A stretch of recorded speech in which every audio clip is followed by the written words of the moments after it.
Welcome to the ESL Late Night Cups. Today we are doing the Bronze and Silver Bracket League Cups here. That sounded a lot better in my head, but let's just get into this. We're just looking for a game right now. Let me see what we got here. Gonna pull up the brackets for a moment, guys, and let's see what we got. Make sure everything is set here. I don't want to see myself. And let's see. Yep. Okay, so the stream is a little bit late today.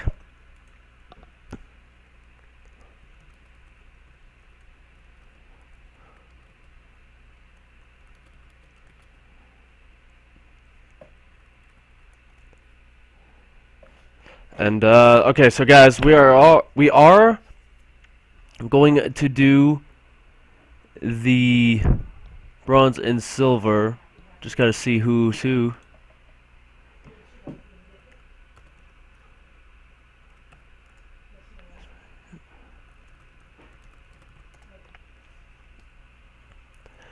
And we may get this first game already. It looks like it may be Panicat for our first one.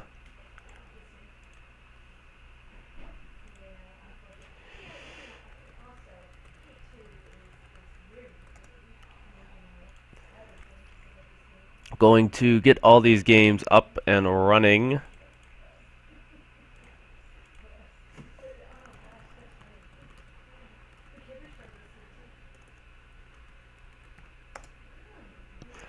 And yeah, it is definitely going to be Panicat versus his opponent. I'm trying to pull up the brackets here to see what kind of competition we have tonight. And I'm going to get into the party here. So guys, how is your Saturday been? Let me know in the comments and the chat room below here. It's still showing me as offline. Let me check that. Yes, I am indeed here. So it's going to be Panicat versus Jealous.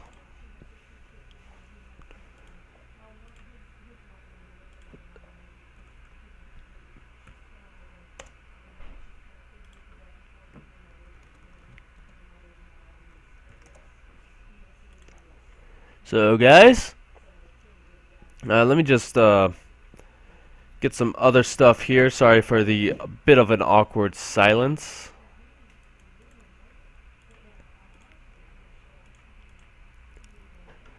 But I do have to get all this stuff set up. But if you guys don't know who I am Passer Gaming, aka GamerSteed on YouTube. I run the channel here. I am the main man. I do the casting for the Bronze, Silver, Gold, Platinum, and Diamond Master Cups. It just depends on the day here.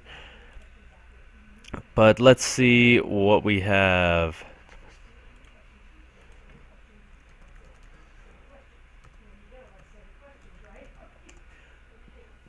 So we're just getting into the veto process now. We just gotta do that. Unfortunately, that is the more boring part of the match, so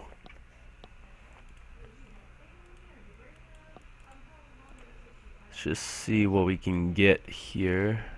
Trying to get my usual stuff working. Unfortunately, I've been having a lot of issues with Windows 10 recently.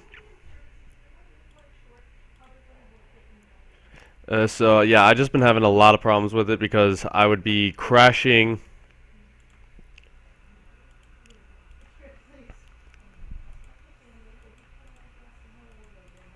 Yeah, so I've just been crashing in games. So luckily, I think I got that fixed. I tested it out pretty much 20 to 30 minutes ago.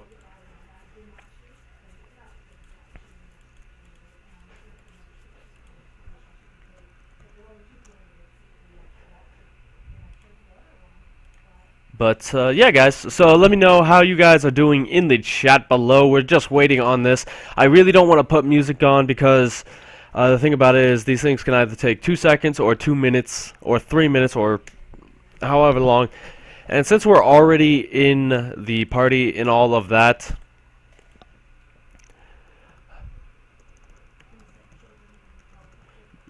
I'm just gotta.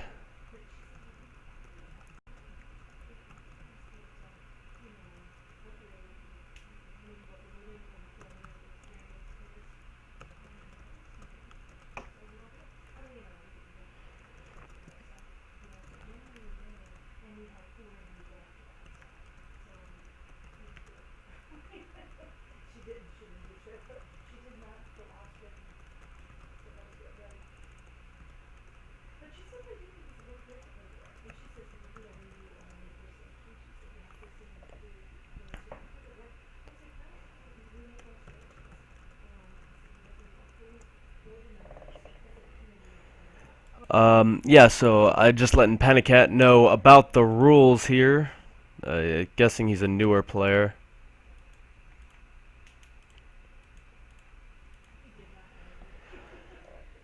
And let's see. Use tab with round info, blah blah blah. Alright, so it looks like this is going to take a little bit longer, so I'm going to put some music on while we wait. Just so we're not entirely bored with my voice, because we have a very, very long way to go with me.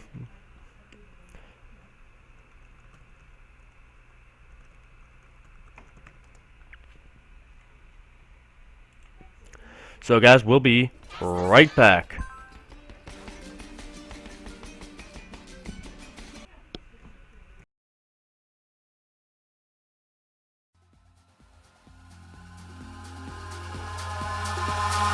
Eyes in the sky, gazing far into the night. I raise my hand to the fire, but it's no use, 'cause you can't stop it from shining through. It's true, baby, let the light shine through. If you believe it's true, baby, won't you let the light shine through for you.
In the sky, gazing far into the night. I raise my hand to the fire, but it's no use, 'cause you can't stop it from shining.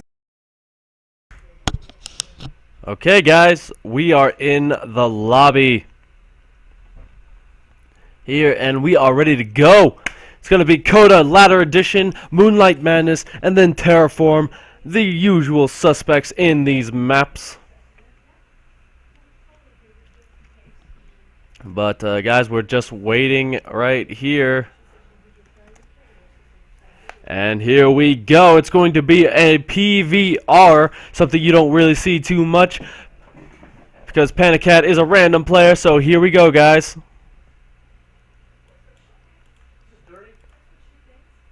Oops. But yeah, guys, here we go. Make sure you get the hype all the way through this cast. I'm Pastor Gaming, and we're gonna get this thing started as soon as it loads up. By the way, guys, I have been having, like I said, I have been having some problems. So if I do go offline, then unfortunately that will be the end of the stream because it means my computer crashed. And it's looking good so far.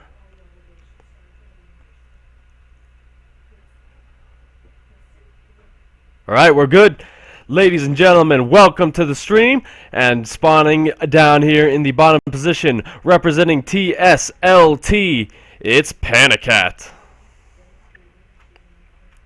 And the non-random player, representing himself, it's Jealous. So it's going to be a PVT for this matchup. As you know, this is an awesome matchup, especially down at this level when neither player knows what to do. As you guys know, in silver and bronze, it's kind of just make it up as you go along, and you can see by the APM that this is definitely going to be a Silver League game. Of course, both players do know that you do need a pylon and a supply depot to start things off, but other than that, I can't really talk too much about strategy because you tell a gold leaguer or a silver leaguer or a bronze leaguer, hey, can you do a strategy? It's like, lol, what strategy? So we'll have to see what Panicat decides to do here, and it looks like, no, he's actually just grabbing minerals here. So that was an attempt to get enough minerals in time to build his bunker, or what do you call that thing, in a barracks, but he didn't have a chance to. And again, I apologize for the poor level of commentary today. There's been a few issues that I haven't been able to do it for a while, so I am a little bit rusty. But yeah. So anyway, he did cut SCV production for a moment there, but on the other side of the map, so did Jealous, so honestly it equals out here. Neither player able to really take advantage of the mistake of the other. But it looks like Jealous is going to get the first scout off here. This is not going to be fully walled off in time. The probe instead deciding to hang out around here, probably going to stop the expansion from going down. He did build a refinery. That is big because he shows he kind of wanted to do something with it, maybe do a Reaper opening, and he did actually get enough gas. So excuse me, I'm guessing he actually did get enough there. So he's actually doing a pretty good build here. This is going to be one Reaper into a fast expand, and then he is going to make 3 barracks and try and crush Jealous. So, I mean, that is an awesome build here. It shows that he's able to, if he's able to execute it, then he will be in a very good position here. Jealous does get the scout off on all that. He did see that there was nobody in gas for the moment here, but that probe did get picked off. On the other side of the map, we do have a Stalker and a Mothership Core on the way, easily going to be able to repel this Reaper, but this Reaper will get scouting information, mainly because the Stalker is not done yet. The Mothership Core will get some shots off, but it is not as fast as a Reaper. Panicat instead deciding rather not to go up there because he doesn't want to upset Big Mama Mothership, and instead is going to go to a hidden position right here, making sure that he does not get killed. On the other side of the map, we do have the double racks production just now starting. We have the reactor starting to pump out Marines. And it looks like the Nexus is about to come down here for Jealous once he can get that. But that Reaper is going to be a bit of a nuisance here if he can... Oh, no. So he does not see the Nexus going down just yet. The Reaper, I don't think will get out of this alive, but I have been wrong before. Just actually gonna not be able to take it out just yet. So he's actually gonna get out of there. Just not throwing down the Nexus just yet. He's waiting for the Reaper to leave so he doesn't get the scouting information off. That is kind of a good play, but he did delay that Nexus by a lot. You really don't want to delay your Nexus for anything because you really need that early game economy. We do have 4 Marines at a time here, and a little bit paranoid is Panicat. He's going to throw down a missile turret on the other side of the map. That's a pretty good move here, but unfortunately for him, Jealous is not going for any kind of cheese or oracle play. So the missile turret will just kind of sit there as a testament to how scared Panicat was for the moment there. But it's all good. If DTs are a thing in the later game, that missile turret will save him a lot of bundle in the scan department. But still only focusing on Marine production here. This could mean that he wants to go for a big Marine attack early on here, which could do a lot of damage here. We do have the Mothership Core here who could throw down a Photon Overcharge on one of these Nexi. But other than that, once you get that Mothership Core to do that, you're going to be able to move to another location and attack there. Especially if you have as many Marines as we have here. But trying to ramp up his production a lot more, he's throwing down 3 more barracks in the natural base. His production is still ahead of Jealous's for the moment here. And it looks like Jealous is actually going to try and be more aggressive in a few minutes. But really, his window is very short. We already have the double tech lab on the way. We already have 3 more racks on the way. We have the second gas coming down as well. Supply blocked a little bit here is Panicat. But honestly, he's in a really good spot here. My stim. Yeah, he notices he can't make stim just yet. You do need 100 minerals for that. Or gas, rather. So maybe Jealous can loan him some, you know? He's got a whole lot extra, but here comes the big attack moving in. It's going to get 1 Stalker already, accidentally clicks the plates, and instead is going to focus on the probes here rather than the Nexus. The Mothership Core could Photon Overcharge if he wanted to, but he's actually going to lose it before he gets the chance. And these Marines now have free range over this map. An Immortal coming out right now, but 1 Stalker and an Immortal don't do too much. 4 more Warfing in, so this may hold if... I mean, the Nexus has to die, and it does die. But here comes a Panicat on the attack. Oh my gosh, he may actually not... Oh my gosh. As I was trying to think of that, he did have half of his units not attacking the simulator instead, so that did cost him a bit. Really, what Jealous needs right now is Zealots, a lot of Zealots, not Stalkers. Well, actually, Stalkers may be better here, but there are no Marauders. But this attack does get cleaned up after doing an immense amount of damage, and it's still not done doing damage just yet. Gets another Stalker for his troubles, and Panicat may lose that attack, but he won the battle overall. 5 Stalkers going down to 15 Marines. That is a trade you always want to take as a Terran player.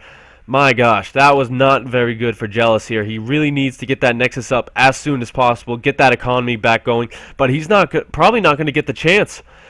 Stim is just now starting, but the second wave could come in at any time. This is going to trigger Jealous to attack, though. He wants to attack right now, try and get some damage done on the other side of the map, but I mean, good luck. The production is up and running for Panicat, and I mean, he is harboring a lot of minerals here, but I mean, he's just producing so much. Look at this, 3 reactors.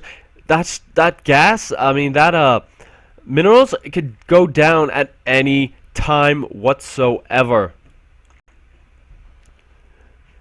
We do have also the 3rd base going up here, not in range. He does see the Stalker, though, and Jealous does see this, but still waiting on these Immortals. But these Marines are not going to give him the time to get there. Immortals, notoriously bad against Marines. They can kill off Marauders just fine, but when it comes to Marines, they're like, nope.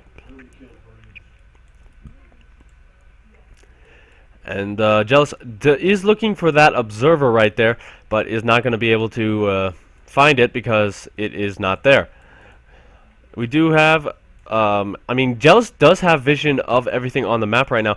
Bro, trying to throw down the pylon, that is a waste of 100 minerals right there. And, oh my gosh, 12 Marines at a time at the 1240 mark. Now, that may not seem like much, but when you don't have Colossus, that's a really, really big deal here. The Robo Bay is not even complete at the moment, so we can't even start Colossus production. You need a lot of Colossus to deal with this amount of Marines. And with the Medivacs out, oh my gosh, this attack just gets so much more powerful. With the upgrades coming in as well, this is almost GG at this point for Panicat. He's going to go for some drop play here, maybe attack the front while doing this. Stim has completed with combat shields, and with the Medivacs, oh, what's he? Oh, he's going towards the natural here with these Medivacs. If these Medivacs get picked off, that may be a big pickup back into this game. Excuse me 1 sec. But here comes, I think, maybe the final engagement. A couple of force fields going down, but there is not enough energy to keep all these Marines out. They are going to retreat for now, but the big drop in the main is going to start doing a lot of work killing off this probe line if he does not move command them. A couple Marines getting taken out here while the big engagement going down in the middle of the map.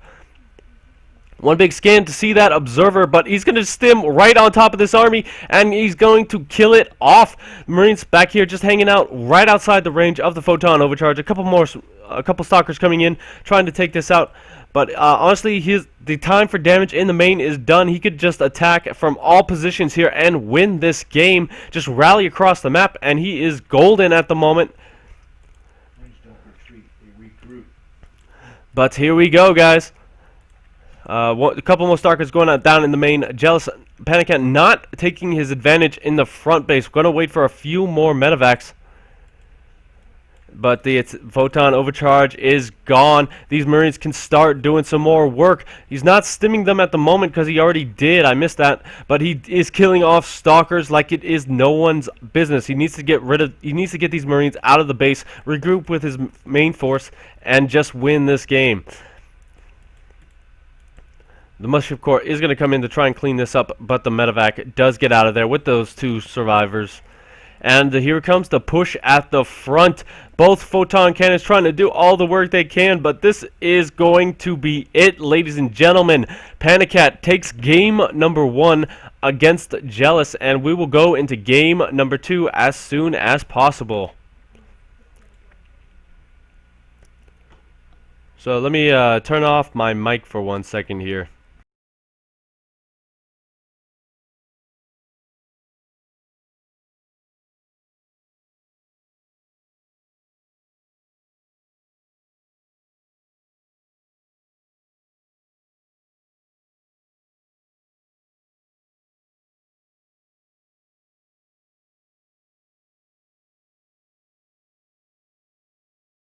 Alright guys, we're back. I had to talk to someone.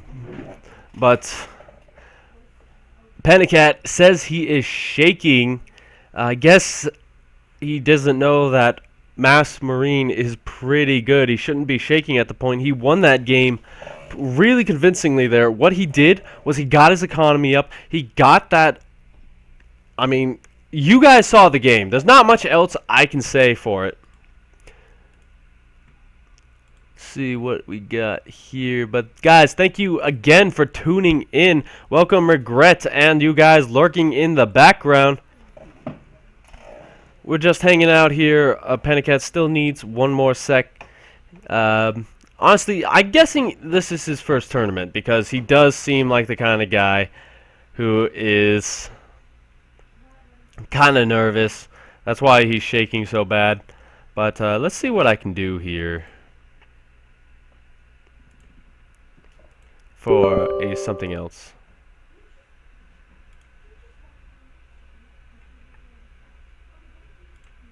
Nope, that's not working.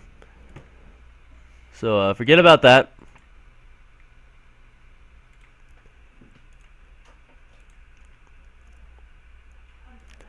But I am just making sure everything is going smoothly, and we're hopping into game number 2. This is going to be on Moonlight Madness.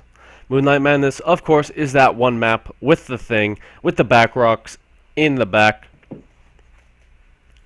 Panic Cat has been promoted to the lobby host, so good for him. Now, Jealous still has a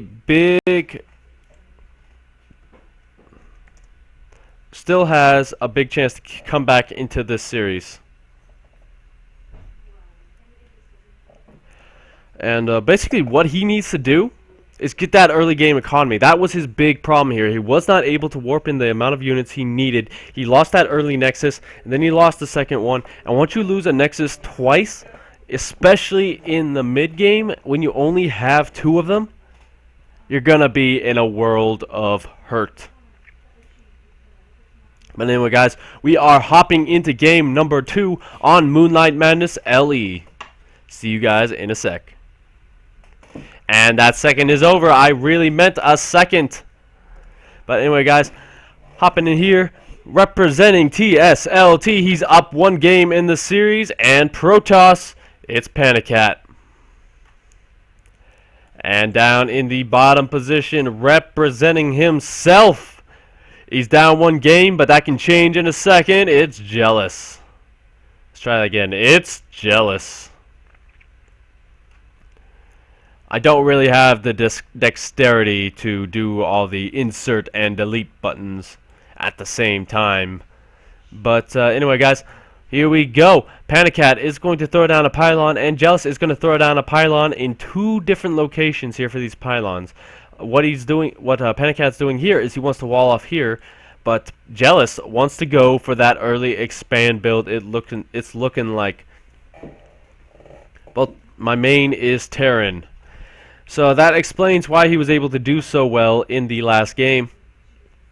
Panic Cat, the one being the talkative one here, I guess Jealous wants to kind of just focus on the game, so I kind of respect that. You know, he doesn't want to waste time talking around. He just wants to get straight into game, keep his focus, not get on tilt, which could definitely happen as I pull up production tab.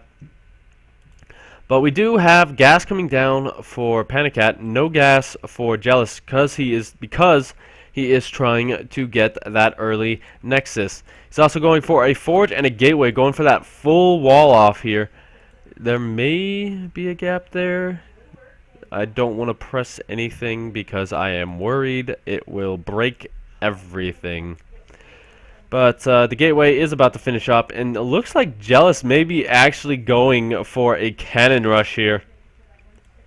We have the Cyber Core coming to try and finish that wall off, not just yet, but this probe could definitely be a bit of a nuisance. On the other side of the map, we do have that Nexus going down, so I do not believe that this is going to be a cannon rush. He was not paying attention, though. That's why this probe is going back up there. He probably doesn't know about shift click just yet. But over here, we do have the probe getting a good scout off here, seeing 1 gas, not the second just yet. A couple pixels, and he would have. But he does know that there is no early expand coming out of Panic Cat. We do have the Nexus going down finally with a photon cannon. This is definitely, at this point, a full-on wall-off. To get out of there, he's going to have to kill that pylon. And he's already setting up, knowing he may have to do that in the future. Will this actually cover everything is the question here. I believe so, yes. But anyway, these two are just trying to duke it out. It's like Ring Around the Rosie, but instead they're trying to kill each other. That is one of the big things about Ring Around the Rosie in this game. It can be lethal if you are the guy in front. But over here we do have a Stargate coming down, so we're gonna see Oracles. Will Jealous be able to defend against it? He has not scouted it, but he is starting to. He actually has a full rally position here. Trying to escape that probe, and is actually going to spot everything here. But is he paying attention? Panic Cat kind of just gave it away there. The thing about it is, this is silver. Just because you see something doesn't mean you know it's there. Alright, he had full vision of it, but he didn't know it was there. Possibly. And that's definitely a possibility that he was not going to look at the minimap for a bit. So already had cannons. Yeah, so he was ready. He knows he's ready. But actually, that's not a wall. That's not a full wall off. That's awesome. But anyway, this probe's still scouting around for some hidden tech. But now it looks like we're going to be seeing Blink out of Panic Hat. His first attack failed, but is for Blink or Dark Shrine is the big question here. Usually when you do some sort of not cheese but play like that, you try and go for something as equally weird or just kind of unexpected.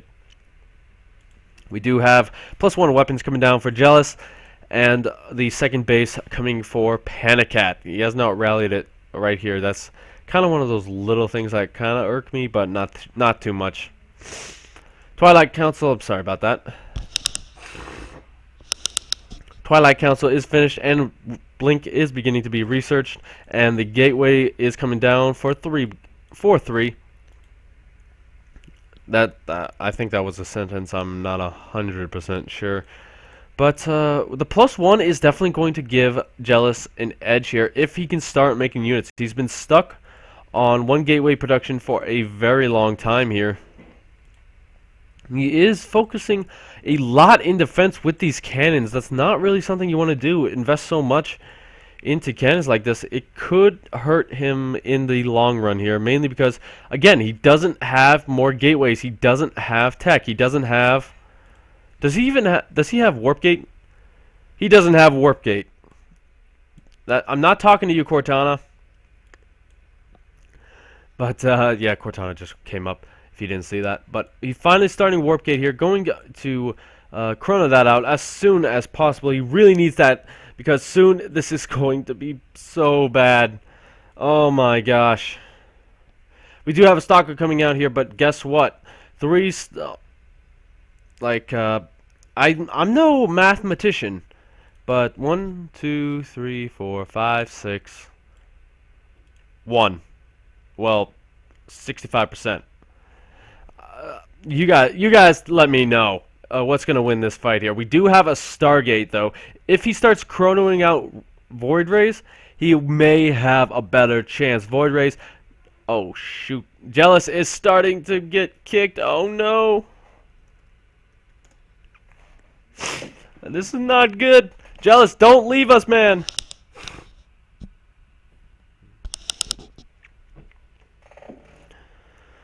Oh boy. It looks like his computer may have crashed entirely.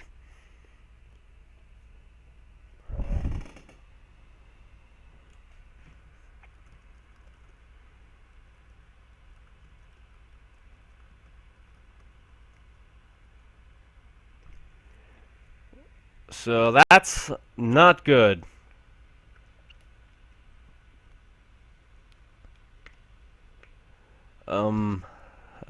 Boy, I don't really even know what to say. Unfortunately, this happens sometimes in these online things. They just can't be helped. It's gonna say panic.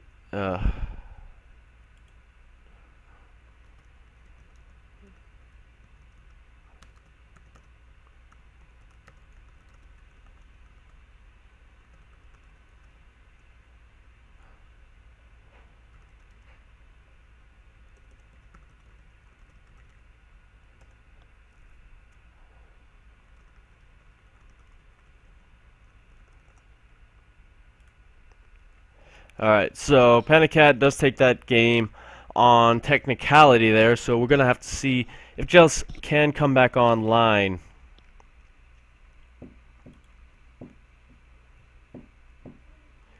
Hopefully he can, because it's never a good thing. But until we can hear from him, or someone else, or a set amount of time, we will be right back, guys. So stick around.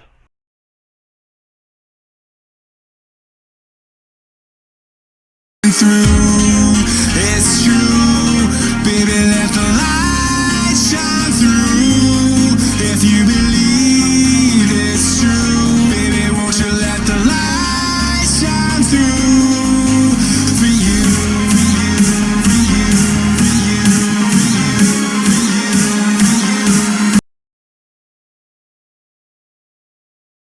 for you, Presented by Niwaka 最初の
cannot get away.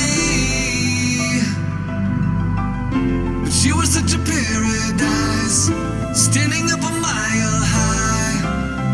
Oh, you fall to give me strength. I can see a reason to try to find for meaning, but you give me reason to know I still have meaning. I can feel you reaching through all the hard resistance. I know that you're with me. You've always got me through this. I'm not gonna fall for gravity, 'cause you lift me up when I can't feel. I'm not gonna fall for gravity, 'cause the world will doubt, try to bring you down, but your love is real. I can see a reason to try to find for meaning, but you give me reason to know I still have meaning. I'm not gonna fall for gravity, 'cause you lift me up when I can't feel. I'm not gonna fall for gravity.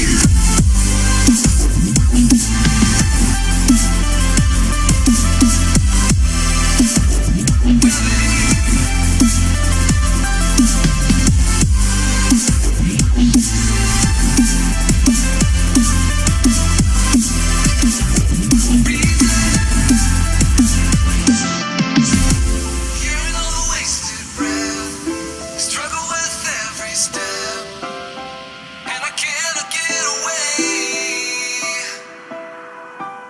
But you were such a paradise, standing up a mile high. Oh, you fall to give me strength.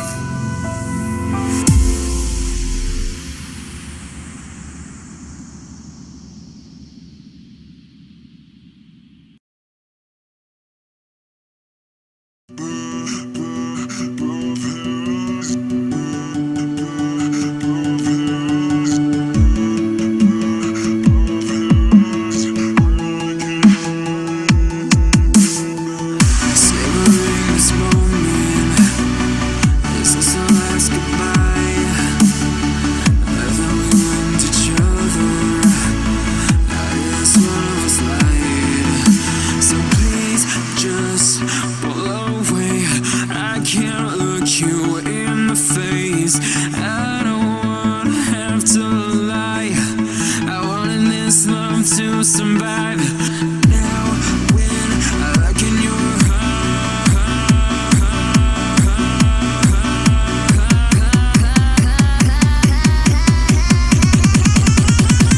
I feel paralyzed.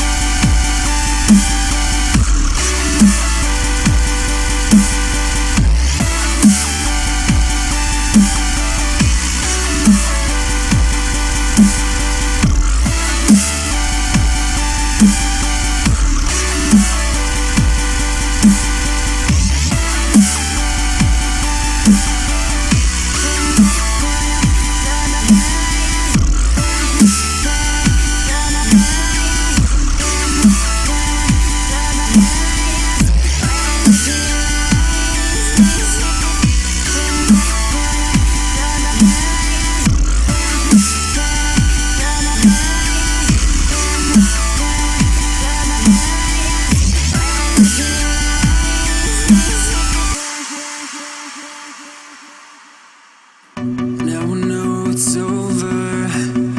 I see you passing by, hand in hand, with your perfect light. My body goes numb, feels like someone cut out my tongue. I didn't know a heart could die this young. Now when I look in your eyes, I feel paralyzed.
Tomorrow is another day.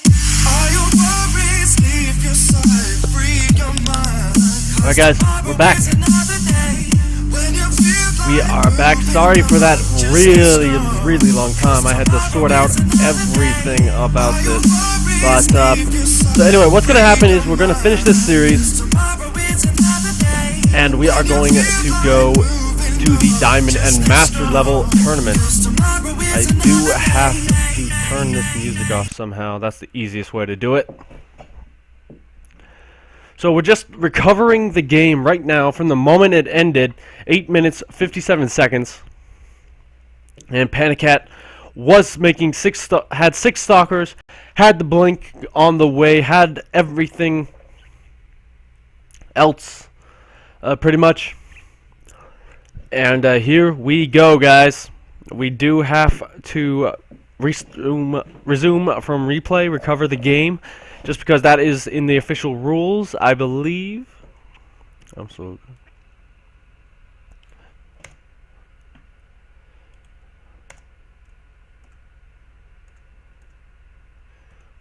All players ready?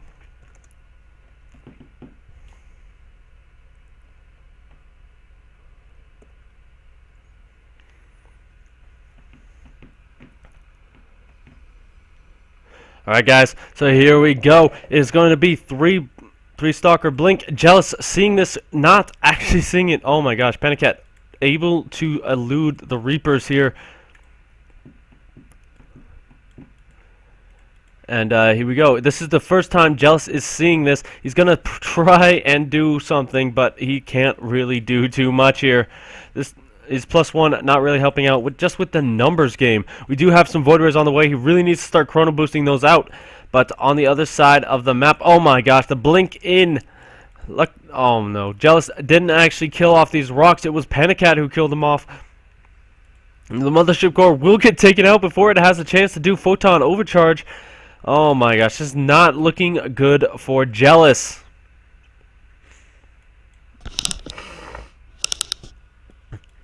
Going to start working away on those rocks that are trying desperately to save himself. Panicat on the way here, stopping for a moment here. 3 gateways coming down, trying to defend against this, get enough production up. But the Mothership Core, oh my gosh, the Void Ray goes down. The Mothership Core is going to go down. And with that, I think this is going to be GG here in just a second. Panicat will take the series just because there are a lot of cannons, but the cannons don't do too well against stalkers. He is going to let... Oh my gosh, what was that? He is going to let these gateways finish. And Warp Gate is complete, so he could start warping his stalkers, but it's too little too late, I feel. He does have the minerals, but he really needs to start warping in now, like 2 minutes ago, actually. Plus the Dark Shrine follow-up. Yeah, this is undefendable. There are enough photon cannons here, but the stalkers can start taking that out as soon as they want. Pretty much. They have free reign, and he warps in Zealots. Zealots are not good versus Blink stalkers. You need more stalkers. You needed stalkers, man. Chrono boost, just chrono boost, please. Just chrono boost as many as you can out. You need them now. Panicat is just hanging around here for the moment. You're gonna throw down a bunch of gateways at home. Got that Observer coming in, Dark Shrine as well. But yeah, you're warping in Zealots. You can't really afford to do that here. I mean, Panicat does have the control of at least the Gold League player. Void Ray is going to get picked off though. He needs some prismatic alignment. Oh no, he does not. He does not get it off, and almost moves it straight into these other stalkers. Oh my gosh, that is not good. That is going to be GG in a moment here. Jealous holding out for as long as he can. Going to send an Oracle to the other side of the map, it looks like. But, I mean, there's just not much he can do. He's throwing down a Dark Shrine of his own, the old win behind Dark Shrine, but Panicat already has the win ahead, go ahead. Dark Shrine on the other side of the map. It's up. It's 82 to 53, 41 to 21. Just nothing Jealous can do here when you're warping in Zealots. And another problem with this, the Observer is out on the map. Where is it? It is right here. It's still hanging out there, but Like, it's at home. Exactly what I mean here. The Oracle, again, oh my gosh, he actually may pick off these stalkers that did go into the main base. So that is a really good pickup, but, but, but, uh, oh my gosh. What do you think wins here? A couple of zealots on move command or a bunch of DTs? Don't answer that. It's a rhetorical question. Unfortunately, this is going to be it for Jealous. He's still holding on as long as possible here, but there's just nothing he can do. Like, literally nothing. This isn't saying anything bad, but there's just nothing he can do. He's gonna try an attack with his probes, but yeah, he's still in game. He's still trying his hardest. I think a DT was warped in on the other side of the map. It was not, but honestly, he could warp in no, he can't anymore because the Dark Shrine is dead. Oh, he's gonna try and hide a base. However, that is something he really, I mean, Panic Cat just has this game. The writing's on the wall. It's alright. GG. Jealous leaves, and Panic Cat wins the game. And that is going to be the end of this series.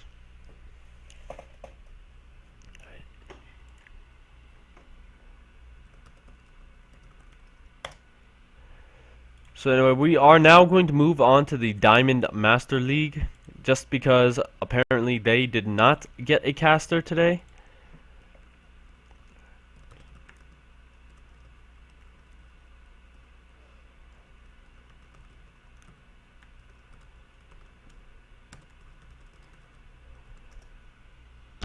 One moment, please.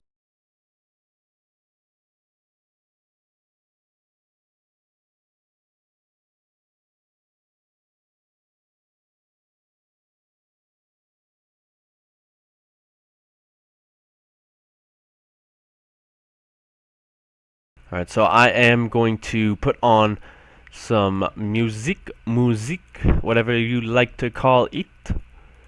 And stick around, guys. We are going to get into this game as soon as possible. And we'll be right back, guys. What's the purpose of your visit? Business. How long will you be staying? 5 days. And then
Alright, guys, we are back.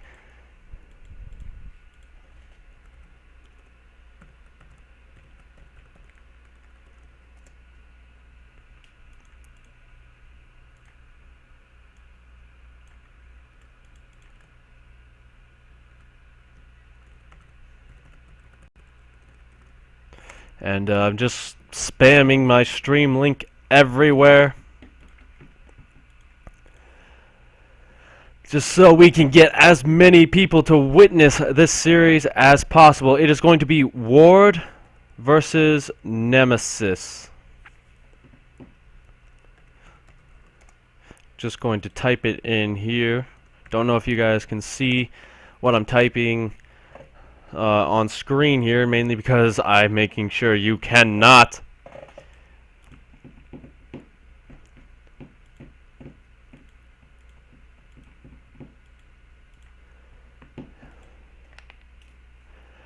But anyway, guys, welcome. If you're coming from Nemesis's spam around, Ward spam around, welcome to the stream, guys. I am Pastor from Pastor Gaming, aka GamerSteed on YouTube. And here we go, guys. This is going to be, I think, a best of 3, mainly because they chose Coda. Because Coda is the one map you will always see on in a tournament when people are vetoing maps, just because it's one of the only maps that's kind of balanced, at least in the slightest. You know, we have Iron Fortress, which is kind of balanced. We have Cactus Valley, which is just fun. It doesn't matter about balance. But anyway, guys, we are hopping into game number 1 on Coda LE. It's going to be Nemesis versus Ward here. So as soon as they join the game. And there we go, guys. So spawning up here in the top position, representing MIRG, it is Nemesis. And down here in the bottom position, his opponent, representing CEOC, it's Ward. And that, oh my gosh, the Engineers of Chaos thing is just the coolest I've ever seen. And I have seen a lot of things. Nope, I am not a ref. So don't worry about it, guys. I will not be able to yell at them if they do any kind of bad cheesy plays. So here we go, guys. Ward is going to go for the supply depot in the usual position, as is Nemesis. Going to block off here, hoping there's a Reaper, so that looks like a smart position. But anyway, both players have been in this tournament before, I believe. Usually I do the gold, platinum, and the bronze and silver, so I don't really remember seeing them. But I do know these two clans have always had someone in this tournament go far. But anyway, guys, if you are just now tuning in, please note there will be some times where I may mute the microphone just randomly. If you do that, if I do, just please note it's to prevent your ears from hearing really, really nasty stuff. But anyway, we do have this probe coming into the other side of the map. Going to get that good old scout off. Going to check for that command center, but that is not there because it is going to be a standard Reaper opening. Will he go into 3 racks or the factory is the question here. The factory will allow him to, but the factory will allow him to get those early Widow Mine drops, which are very effective, usually in Diamond and below leagues.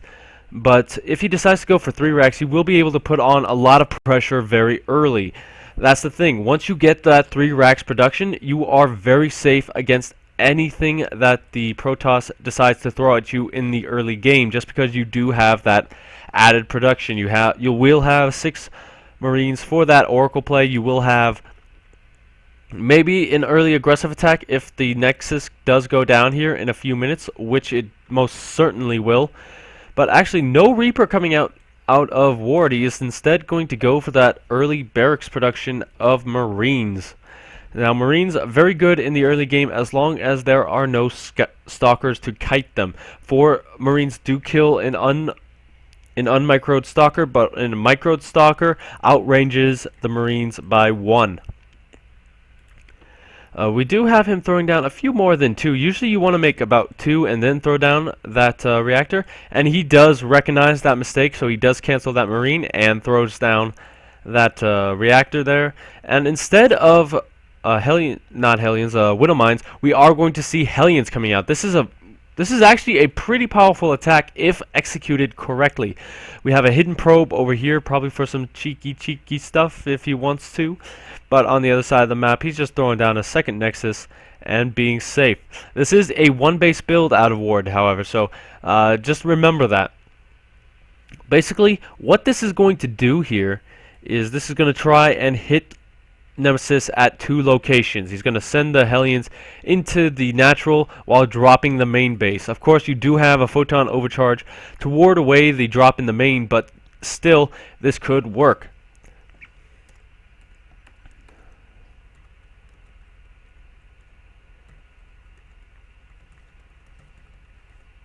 Let me just tell Blood ready for that.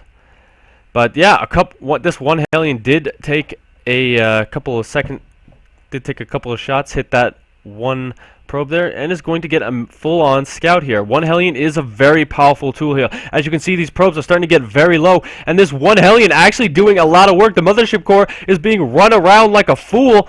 The Hellion will die, but not after killing 4 probes there. If it was killing Marines, it'd be a traitor. But my gosh, that was a big pickup for that one Hellion. And we do have the Widow Mine drops also about to start here soon. We have the probe, threw down that pylon down there for some more aggressive builds. But the Widow Mines, oh my gosh. If these get the hits they need, then this will be game over before you guys know it. He is supply blocked though very heavily here until that one supply depot finishes up. But here comes the big drop. It's going to be 4.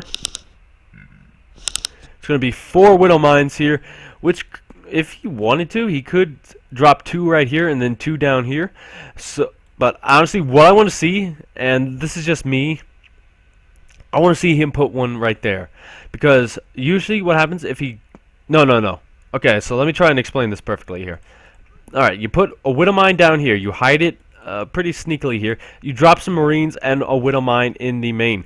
But unfortunately for him, Nemesis did spot this drop going across the map because he did have that watchtower. So this attack is deflected before anything had happened. And this is good for Nemesis. He has that really early economy boost. This command center is just now finishing up, and Ward's been on 1 base for the longest time here. This medevac still trying to do damage, not going to be able to get it. Nemesis easily able to evade the moving of the Widow Mines here. Going to actually get this picked up. This would be a huge pickup, so Ward really has to get out of there. And he does decide to leave with a very little health on that medevac. He needs to come back and defend and repair that. But we do have Stim starting up right now, and we also have a second tech lab on the way to really get that production going to what it wasn't, pretty much. And on the other side of the map, we do have a couple extra... No, that's a forge and a robo bay, so Colossus production can start here pretty soon. 4 Marines at a time, no Marauders just yet. He can't really afford it on the gas income. He needs to get as many starport units as possible here. Needs those medevacs. If he doesn't have medevacs, then any kind of attack he does is that much weaker. We do have the photon cannons coming down in the other bases just to prevent any kind of Widow Mine drop in the future. With this hallucinated Phoenix going to get a pretty good scout off. But here comes that really weakened medevac. It's going to get a little bit of time before that finishes, but here we go. Will it be able to get the damage done? Nemesis actually not paying attention. He's about to lose his oh my gosh, that was way too late. Oh my gosh, not as bad as it could have been, but that was bad. That was really bad, and Ward is trying to get out of there with that medevac after killing 16 probes. Oh my gosh, I just got choked up thinking about that. Oh. Ward is having some trouble spending his money, though. He's really got a lot of minerals banked up that he really doesn't need. What he needs to do is start his gas production a lot. Just get more gas. That'll allow him to spend it more on Marauders than he already is. But he's going to throw down some extra tech buildings, make sure that he can spend his money. Going to throw down that third CC a lot faster than the third Nexus of Nemesis. And I mean, Ward is still in a good position here. His production is solid at the moment. Stim is complete. +1 infantry weapons is on the way. +1 armor's on the way. Concussive shells. He's pumping out 2 Marauders and Marines at a time. He's still in a really good position here, mainly because he is Terran, about to be on 3 base. I don't know if you guys know Husky from the day, but that's when the war machine starts out. That's really when this Terran force becomes almost unstoppable, because you'll have the production, you'll have the income to satiate that production. But honestly, he needs a lot more medevacs. At the moment, he has this 1 out, and because of his gas income, he hasn't really been able to make as many as he needs. The Colossus are already out, so usually you want to start Viking production soon, but you can't really do that when you don't have medevacs, because that healing power is just really what you need. But Nemesis is going to hide a third Nexus out here, make sure that he can get some hidden income. But what was that in the main base? It looks like it was that hallucinated Phoenix. Over here, the Nemesis has seen that third CC, but here comes the big attack out of Ward here. Gonna pick off a lot of stuff. Got that Colossus, which is pretty big here. That was the big AoE damage that is around, but unfortunately for Ward, he can't engage into this. He doesn't have the unit count to engage into a photon overcharge just yet, but that overcharge is going to run out, and you only have 1 more after that. So he's actually deciding to engage into this once again, going to pick off a lot more units. Photon overcharge once again being chosen here. But that 1 Colossus is going to start helping out unless it gets taken out. Oh my gosh, this battle is just not going in Nemesis's favor at all. Warpin's on the low ground, going to try and do something, but it's not enough. This Nexus is going to fall, and with it, I actually think Nemesis has lost this game, unfortunately for him. Terran is a very powerful, but oh my gosh, this is actually how he's going to get back into this game, if he gets back into this game. Were they defensive or offensive? There they are. They're offensive. There are no turrets around, so this could be very, very powerful. But unfortunately, Ward does now see this, so he's going to start banking up his scans, start to throw down missile turrets wherever he can. There we go. We got 2 coming on the way. So unfortunately, these guys are not going to be able to do too much damage here. He really needed them here, and he actually did warp in a couple for defense, so that's a very smart play. That gold base, well, it's pretty much a gold base since it is hidden. It's golden for him because he did lose that second Nexus here, but really needs to get these guys back to work as soon as possible. He's looking like he wants to take a 4th base. That could be as a psych out. Now, Ward does still believe that his opponent is on 2 bases. He still has not located this. But these DTs actually starting to do a lot of work here. I focused on the supply depot, unfortunately. Really needs to start focusing on all these juicy SCVs that are just kind of sitting there.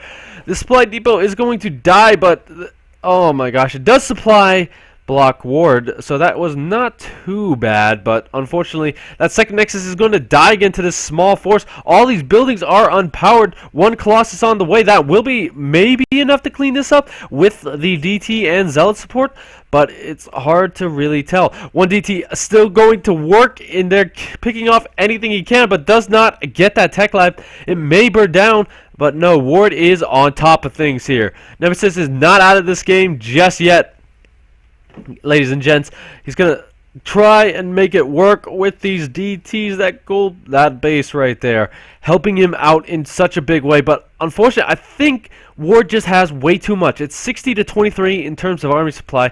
These DTs not really going to be as effective once those scans really start to bank up here, because now Ward can use them offensively.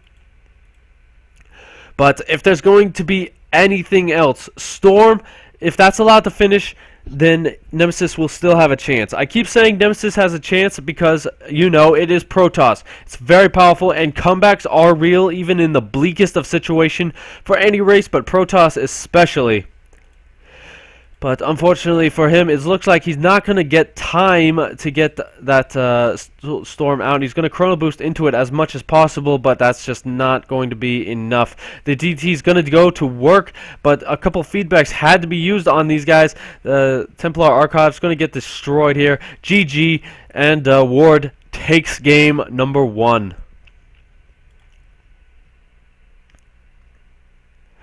So basically, Ward did everything he needed to do. He got those Widowmine shots early on, which really hurt Nemesis's economy. What that does, when you hurt the economy of a Protoss in the early game, it's going to delay their tech for a very long time. And that tech is those AoE units, like the Templar, like the Templar, like the what do you call them? A Colossus. See, I've been playing Legacy of Void. I have no idea what they look like. I have no idea what they look like anymore. Can't even name them. But anyway, guys, thank you for tuning in. Let's talk about the game a little bit more here while we wait on... is it a best of 3? Where are we at? We're at Ward and Nemesis. Yeah, so it is a best of 3. We're just going to wait on them to invite me to the next game. I need to sneeze for a moment. Hang on.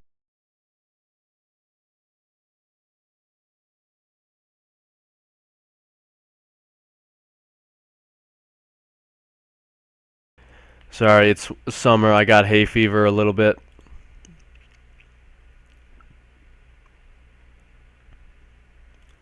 But anyway, guys, we're just waiting. Or again, I'm sorry for the delay. Here we go.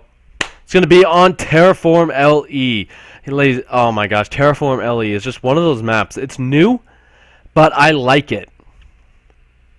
You know, a lot of people are complaining about the new maps, how they're favored towards one race, favored towards another.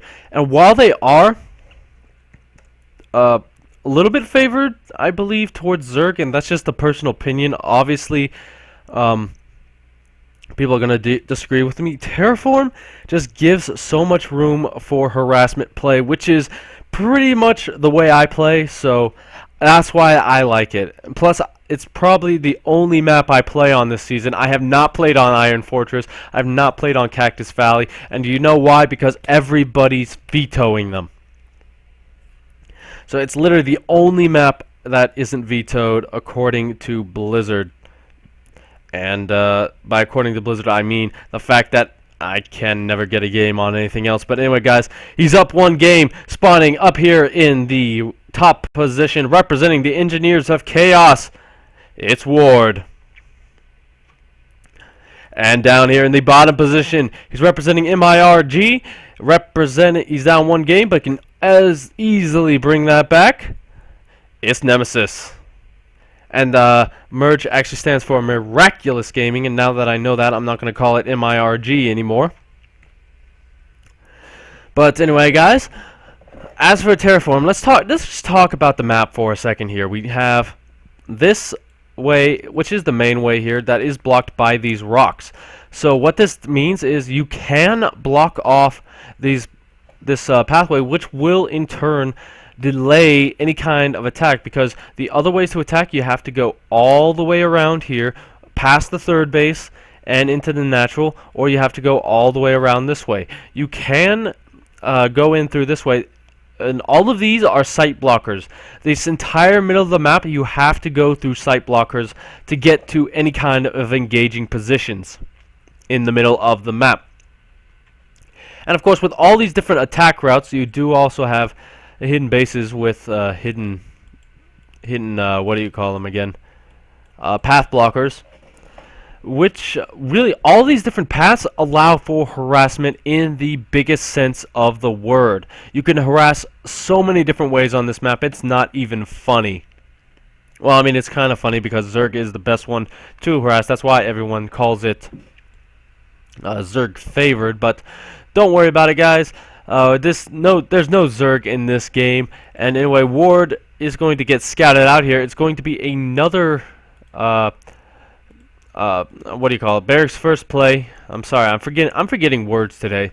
But anyway, Ward is going to scout out the opponent on the other side of the map as well. Cybercore are going to block off Reapers that are never going to come. The Marine is instead the choice here, which doesn't allow for scouting information, but that's what this SCV on the other side of the map is for, scouting out.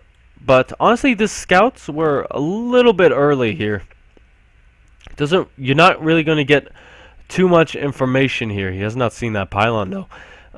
That could try and almost trigger some alarm bells in his head if he did not scout it out there. But we do see a Nexus coming down for Nemesis, going for that early economic build that we saw in the last game here. Going to try and keep his economy alive this time as Ward goes into that factory play again. Will he make a Hellion this time? Oh, by the way, we do have the typical toss pylon. Of course, toss is the only one with pylons, but that is a toss pylon. Okay, but Ward, will he throw down that Hellion again that got so much damage last time? That Hellion was allowed to get in. That mothership core, pretty much useless. It's kicking itself at the moment for letting that thing go in. But oh my gosh, Nemesis trying to get into the gas. It misclicks a few times. And it looks like we're going to have that Stalker out. So, Nemesis playing that standard game here. Does not want to die to Reapers. Does not want a Reaper to scout out anything, so he's going to put it around. But here comes the 2 hero Hellions. He had 2 last game, so he's going to have... No, actually, he only had 1 last game. So, I think this is going to be a build which I do like against Protoss. You have these 2 Hellions which can attack the natural base as you drop the main with that amount of Marines. You kill off the Stalker, you force a Photon Overcharge out, which allows you to attack a lot stronger early on because it doesn't, the Militia Corps won't have the energy for another one. We do have a Stargate. Oh, that's not a Blink Twilight Council, guys. That is not a Blink Twilight Council. At least I don't think. If he does, that would be the sickest mind games in existence. But I do think this is going to be for DTs.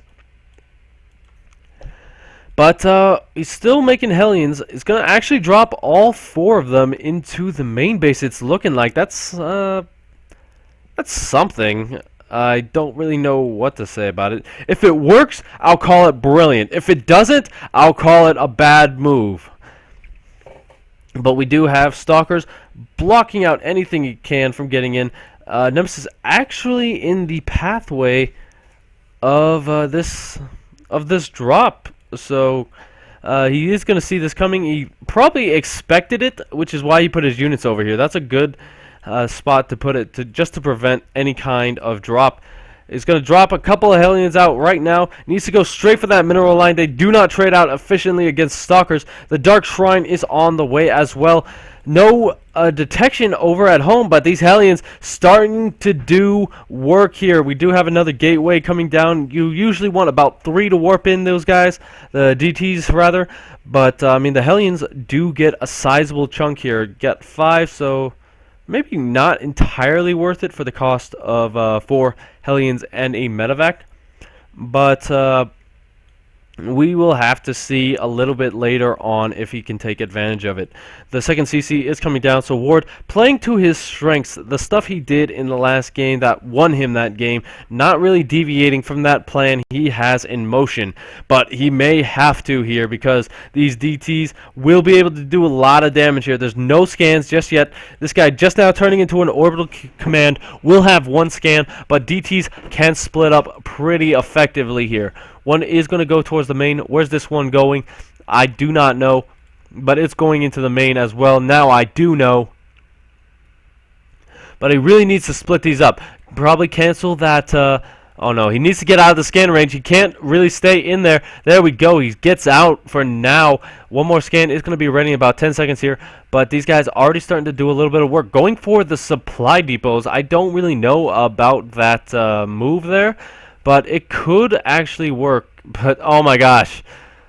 Oh my gosh, that DT did not get anything done. Oh my gosh, that SCV repair too dang strong. And looks like the DT move is going to not do. Oh my gosh, if you get. Oh, that's combat shields. No, you want to kill this one. If he knew what he was seeing, he would kill this one. But he is going to get combat shields here. Going to go for that tech lab. And there are no scans.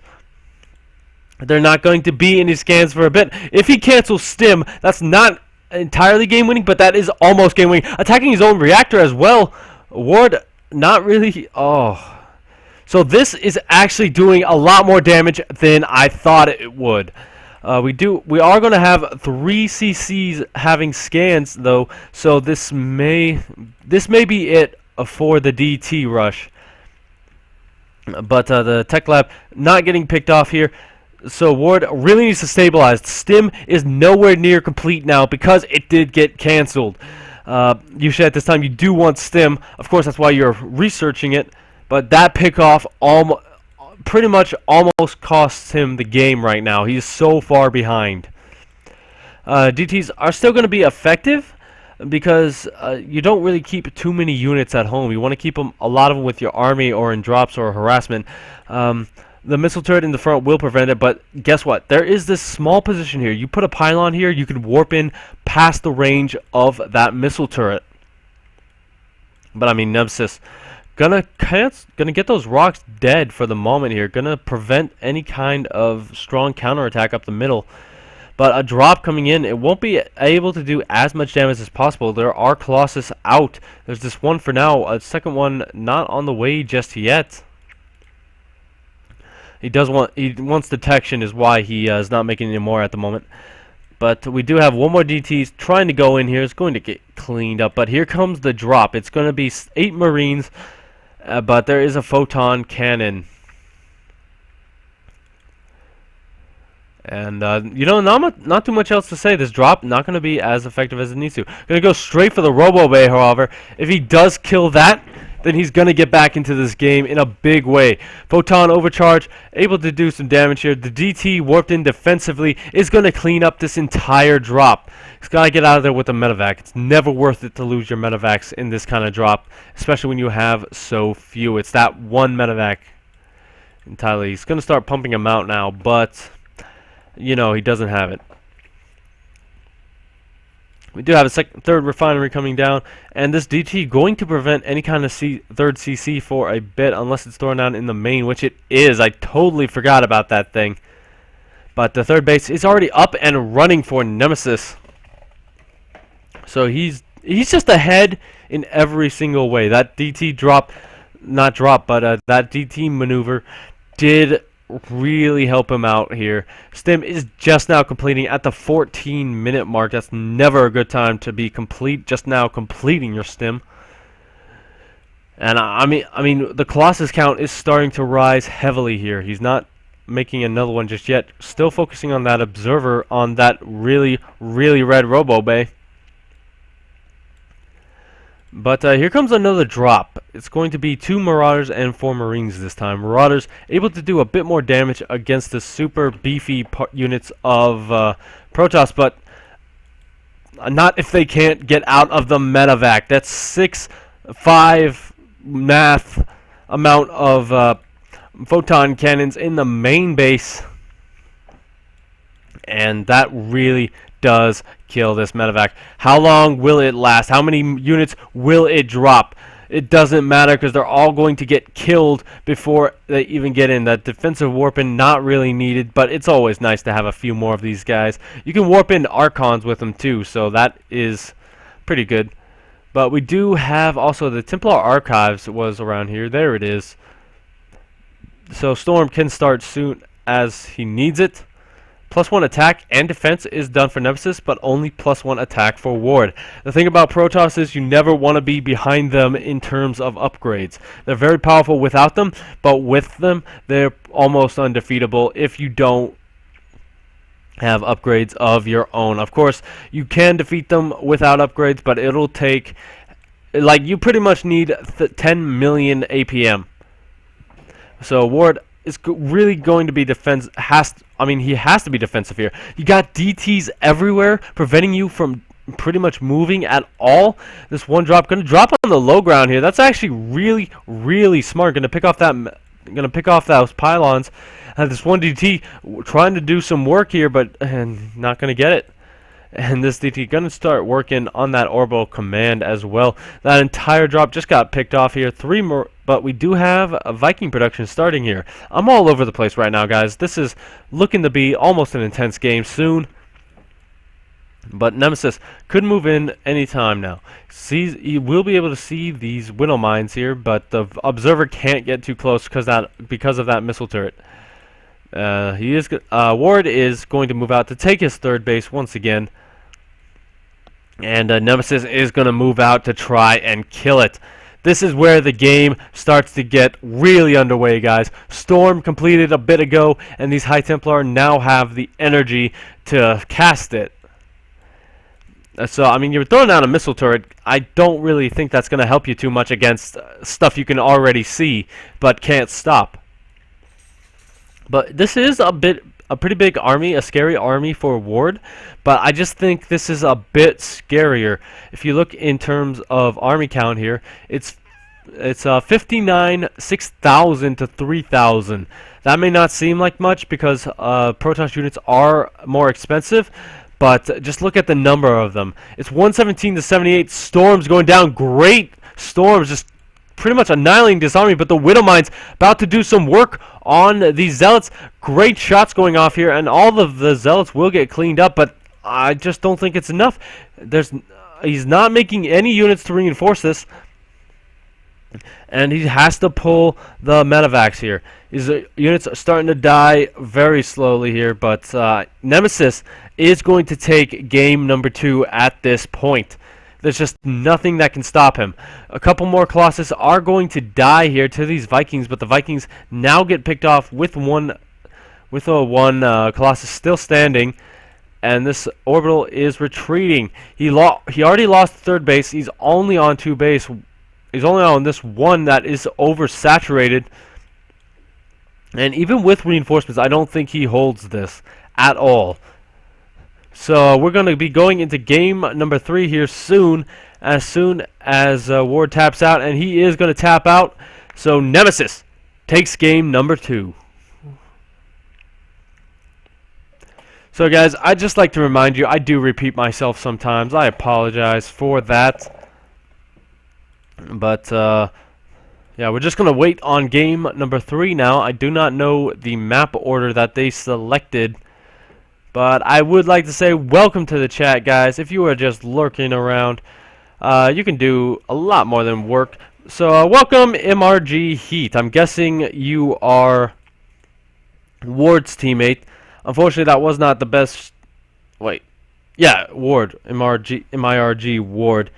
That wasn't the best showing that he could have done. He did take a lot of damage there, but don't worry. He can still win this series pretty convincingly with that 2-1 if he decides to go that route. Nemesis may go for something tricky. You saw how when he played Standard, he wasn't able to win, but when he got that trickery, got that early game attack, as you guys saw, the one who does that attack is going to wins the game. I'm definitely expecting another really big back and forth game out of these two players. And here we go. It's going to be on Iron Fortress. So I'm really hoping we will see an economic game out of these two.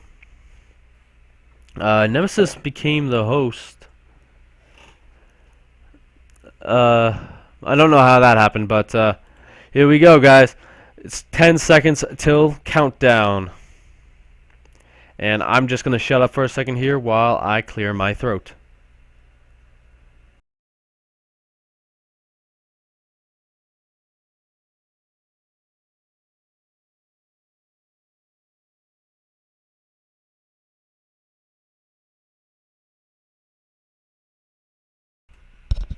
And it is MIRG Nemesis. Sorry about that.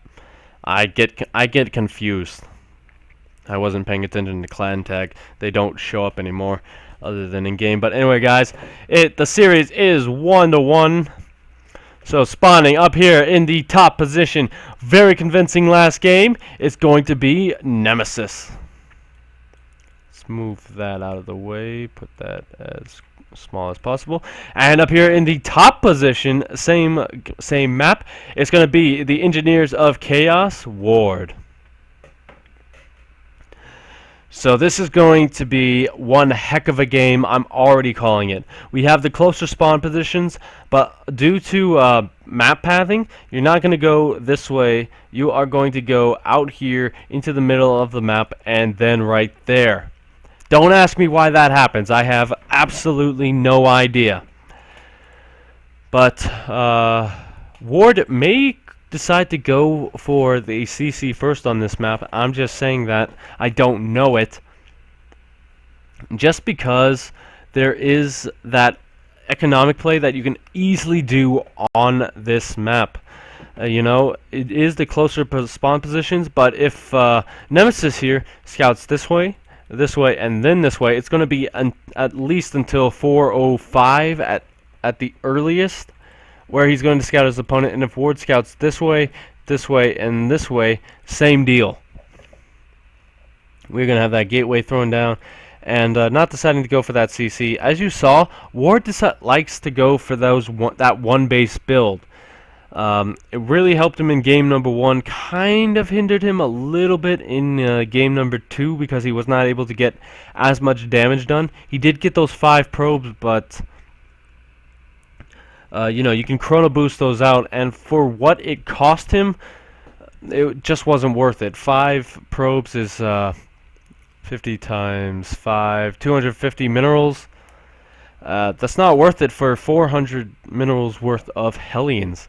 But anyway, we do have Nemesis scouting out here. Is he going to throw down the Dark Shrine like he did last time? We'll have to see.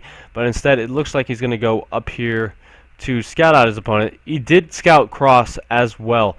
Really worried about that cross spawn location here, because that is what's going to... never mind. Just forget I said anything within the last 2 minutes here. But it is going to be a Reaper opening here, and the Reaper is going to go the right way. Nemesis is going to scout out his opponent right about now, and the Reaper is going to scout him out in a few seconds here.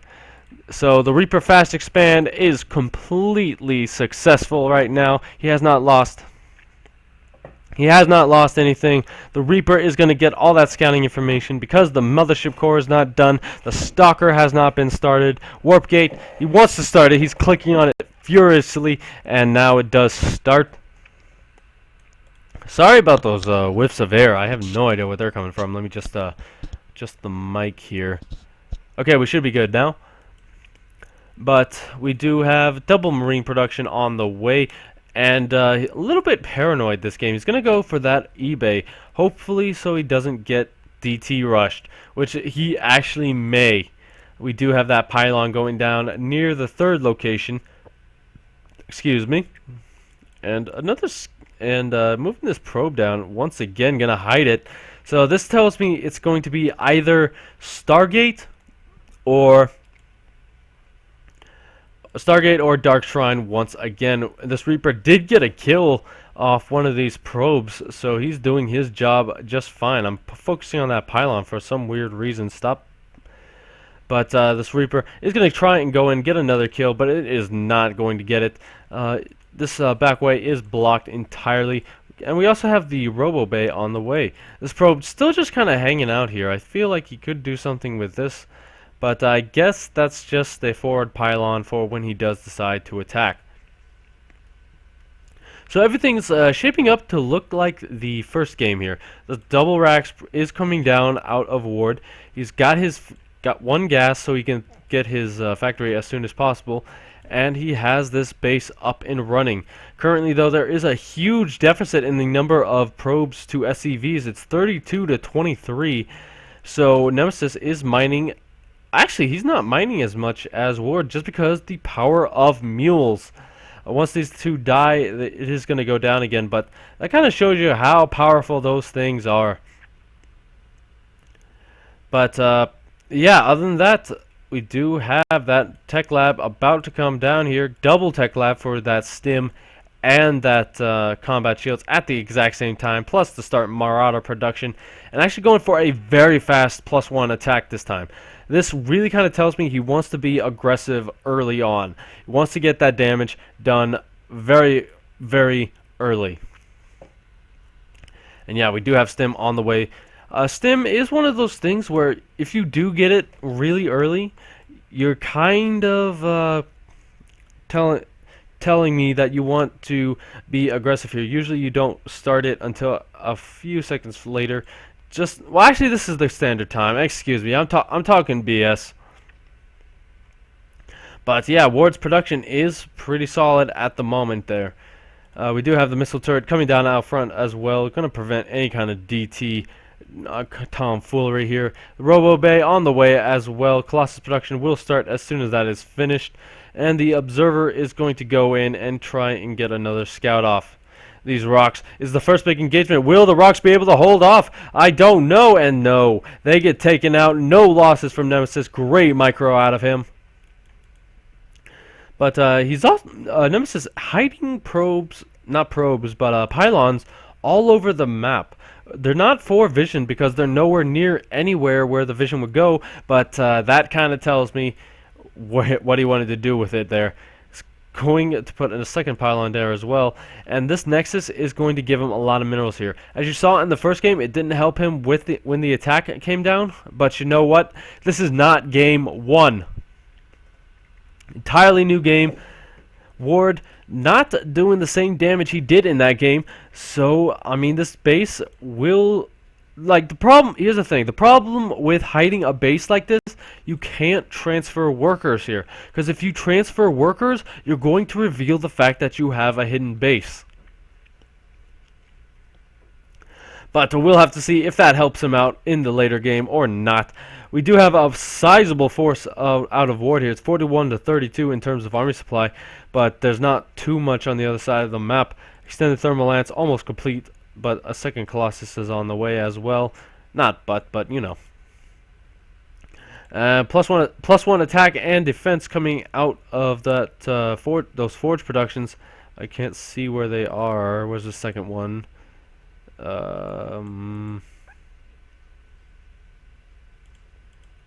Oh, no, that's not it. Never mind. Ignore me. I am a little bit senile. But anyway, here comes the big attack out of Ward.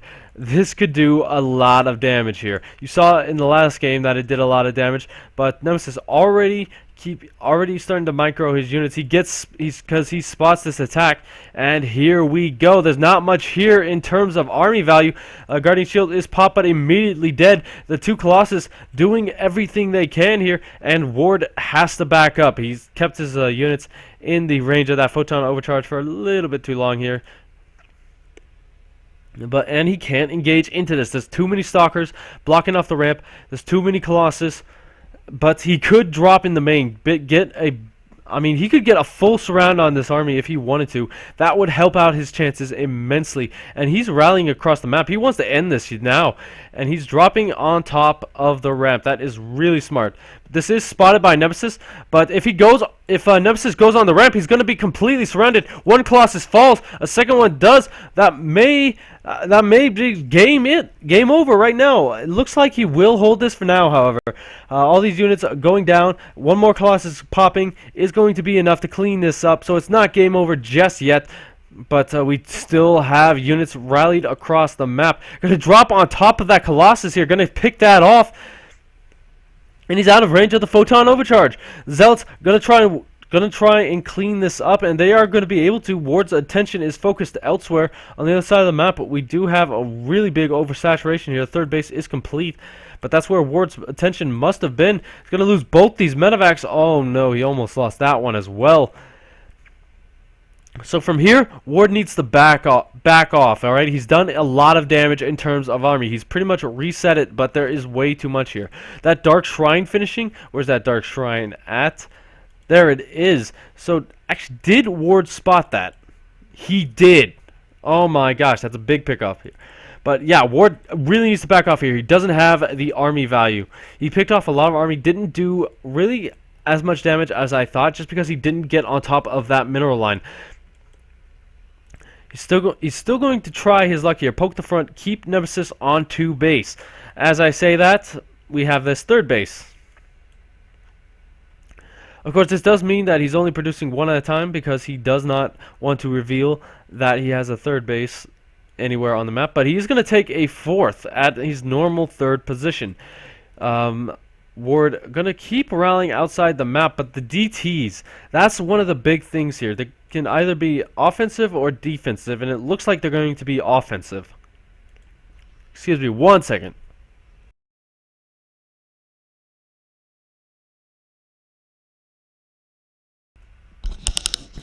But Ward still keeping out. He never saw this base go down. Did he? No, he has not even been up there. Colossus production has ramped up once again, but spending a lot of minerals in that gas.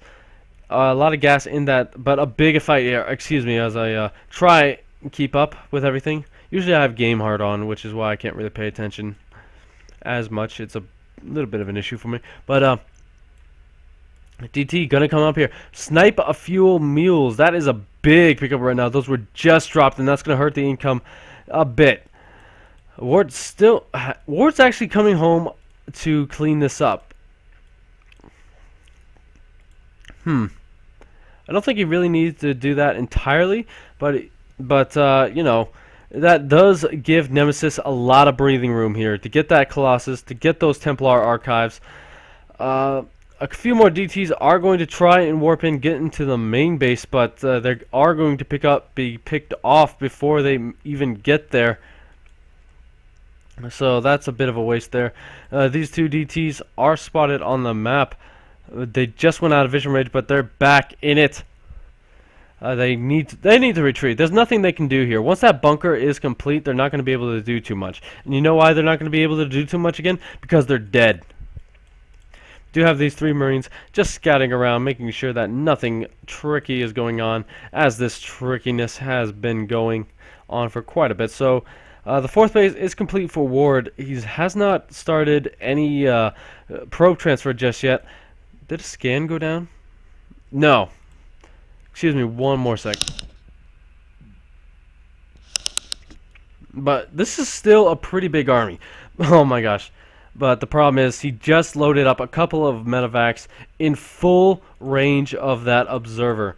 These guys are now going to see that the base is here. Gonna send that guy up there to check as well. But I mean, there's a lot of units here for Nemesis. He still has a pretty good chance of taking an engagement quite handily. But that's a lot of Marauders as I say that.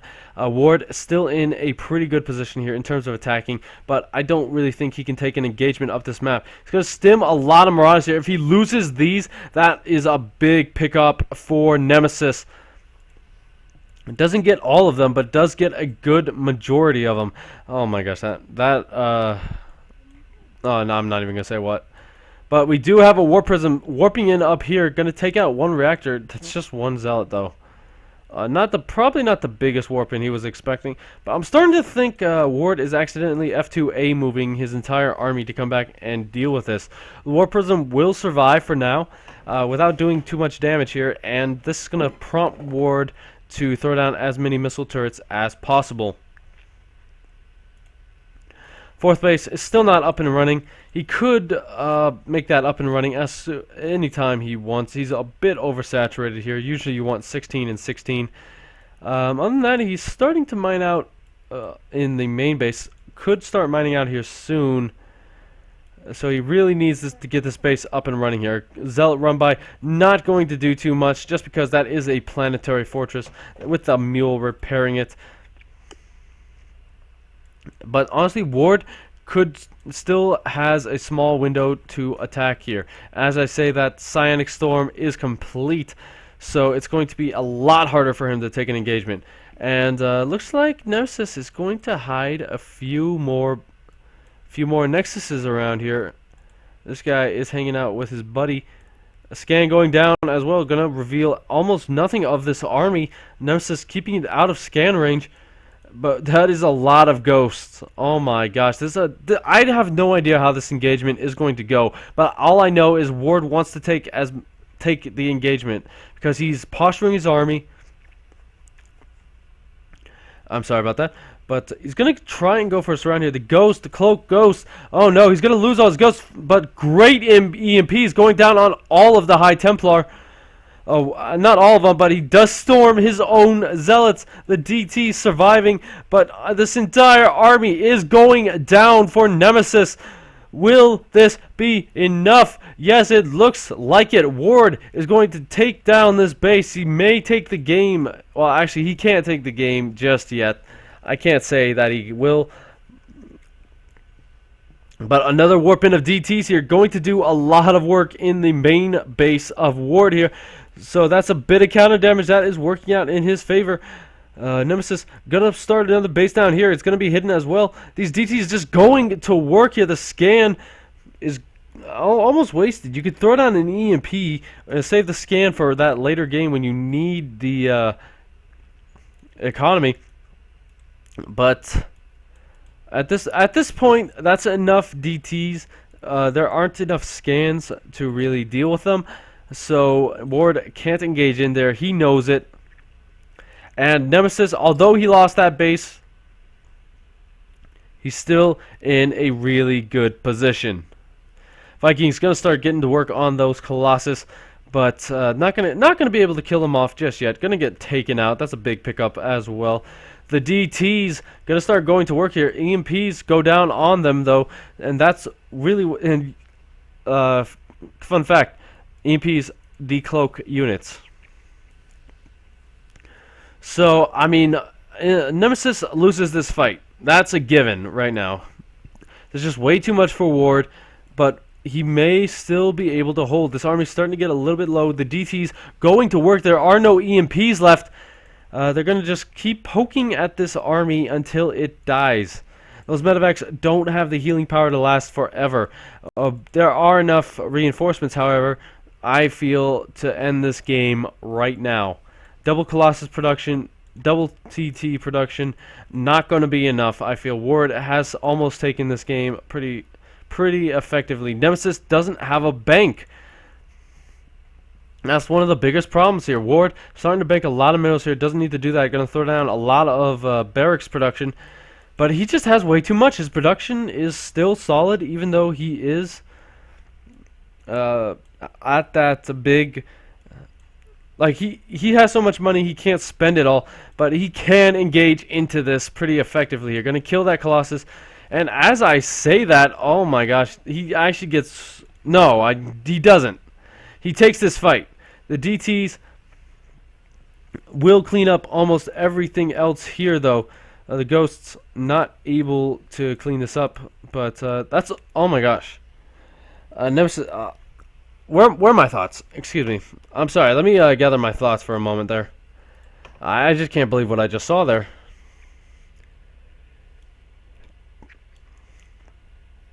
But there is more than enough here. Ward has that. Ward still throwing down more command centers. There is still the hidden base here, and Nemesis is going to start bringing his workers down there. He is mined out in both locations here, just staying there for the gas. Gonna throw down that fifth base at this point, but I mean, he just doesn't have enough to deal with the constant attacks out of Ward. Those DTs may be able to do some work, and if he gets like the money storms, he will be able to do more effectively. But the writing's on the wall. Ward just has what he needs.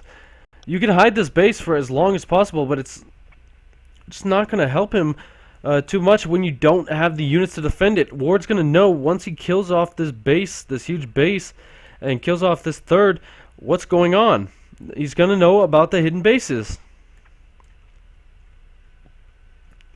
And it looks like he is posturing to move in there. He's given Nemesis a lot of time, though. That is the big fatal flaw here. He's given Nemesis a lot of time to rebuild his forces, but unfortunately it doesn't look like it's going to be enough. Big storms go down on a lot of this army, however. Feedback's not going down to kill off the ghosts, but yeah, I think this is pretty much going to be it right here. It's big Zealot Warp in, going to do what it can. The storm's going down, but it doesn't hit a majority of this army. Gonna load up a few medevacs, however, that may have been a mistake here. But when the Zealots die, these Colossus are going to die with them. DTs get scanned and killed almost instantly, and this base is forfeit, and that's the entirety of production. Scans going down there, scans going down. Going to reveal this hidden base down here. So he's going to send some units up there to take care of that. Still doesn't know about this base, however. So that is going to be a good thing here for Nemesis. He doesn't know about the base, but honestly, the writing's on the wall here. Ward just has to take out this base, just has to take out the couple of hidden bases that are left, and he will win this game. Ward has won the series 2-1, and he will move on into the next round. Not much else to say, guys. The game's pretty much over. Nemesis hanging out there for all it's worth, though. He really knows that this is going to be the last game of the tournament, but he wants to fight. He will not stop until the last probe falls, until the last building is dust on ire. The DT, last hero of the day, is going to actually get a bunch of kills here. So far it's up to 4, but I mean, he's producing 6 at a time. You kill 4 in the amount of time it takes to get, you know, as many. The EMP is not going down just yet. But there we go. And with the DTs dying, this is pretty much it, I feel. He's got that 5th base. He's got 2 more here just for scans and mules. Writing's on the wall, unfortunately. Nemesis put up a really good fight here. He held on for the longest time, and he even did a lot of counter damage across that map with those DTs drops. Big scan going down, going to kill off the remaining observers on the map. GG. Ward takes the series 2-1.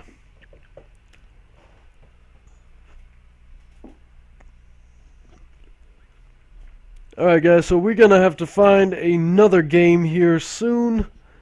I'm sorry, I am stretching and yawning and sick. But here we go. I will see you guys in a minute as soon as I find another game.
Hey guys, welcome to the stream. Welcome Nikki B.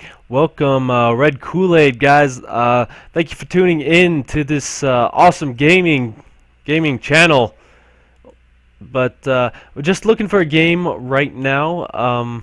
Most of the matches have already started, so it looks like we're just waiting on something.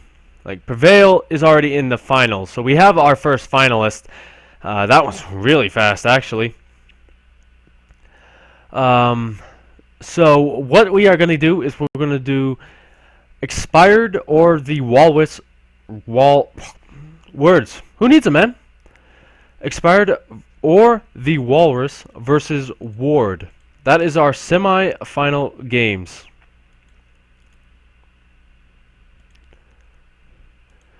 And after that, we'll do the finals. And then we'll say our goodbyes. We'll have a heartfelt welcome to everyone else. And let me just make sure everything is good here, so that everyone has as much fun as possible. If you guys have anything you'd like to say about the chat, about the games you're witnessing, if you have anything to want to say, whether it's bad, whether it's good, whether it's evil, if you want to be an evil king, I don't know, but just let us know what you think, what you want to see, what you want to do, what you're having fun with. Just say whatever comes to mind in chat. It doesn't matter. This is completely unmoderated, except for Nightbot. So if you do post links, I will ban you forever and ever. I do apologize for the sound of my voice. That's just what I was born with. Actually, I'm just a little bit sick right now. But let's get back to the music while we wait for the winners of this games, and I'll be back as soon as we got something, man.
Alright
guys, the games are not going to start.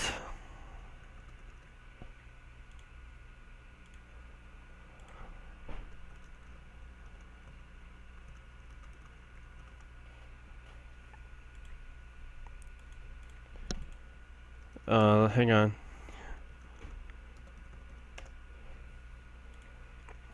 But I'm going to do something that I have not done before. This is going to be first for me.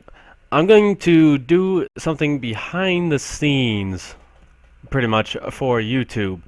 So I'm going to close out this chat window.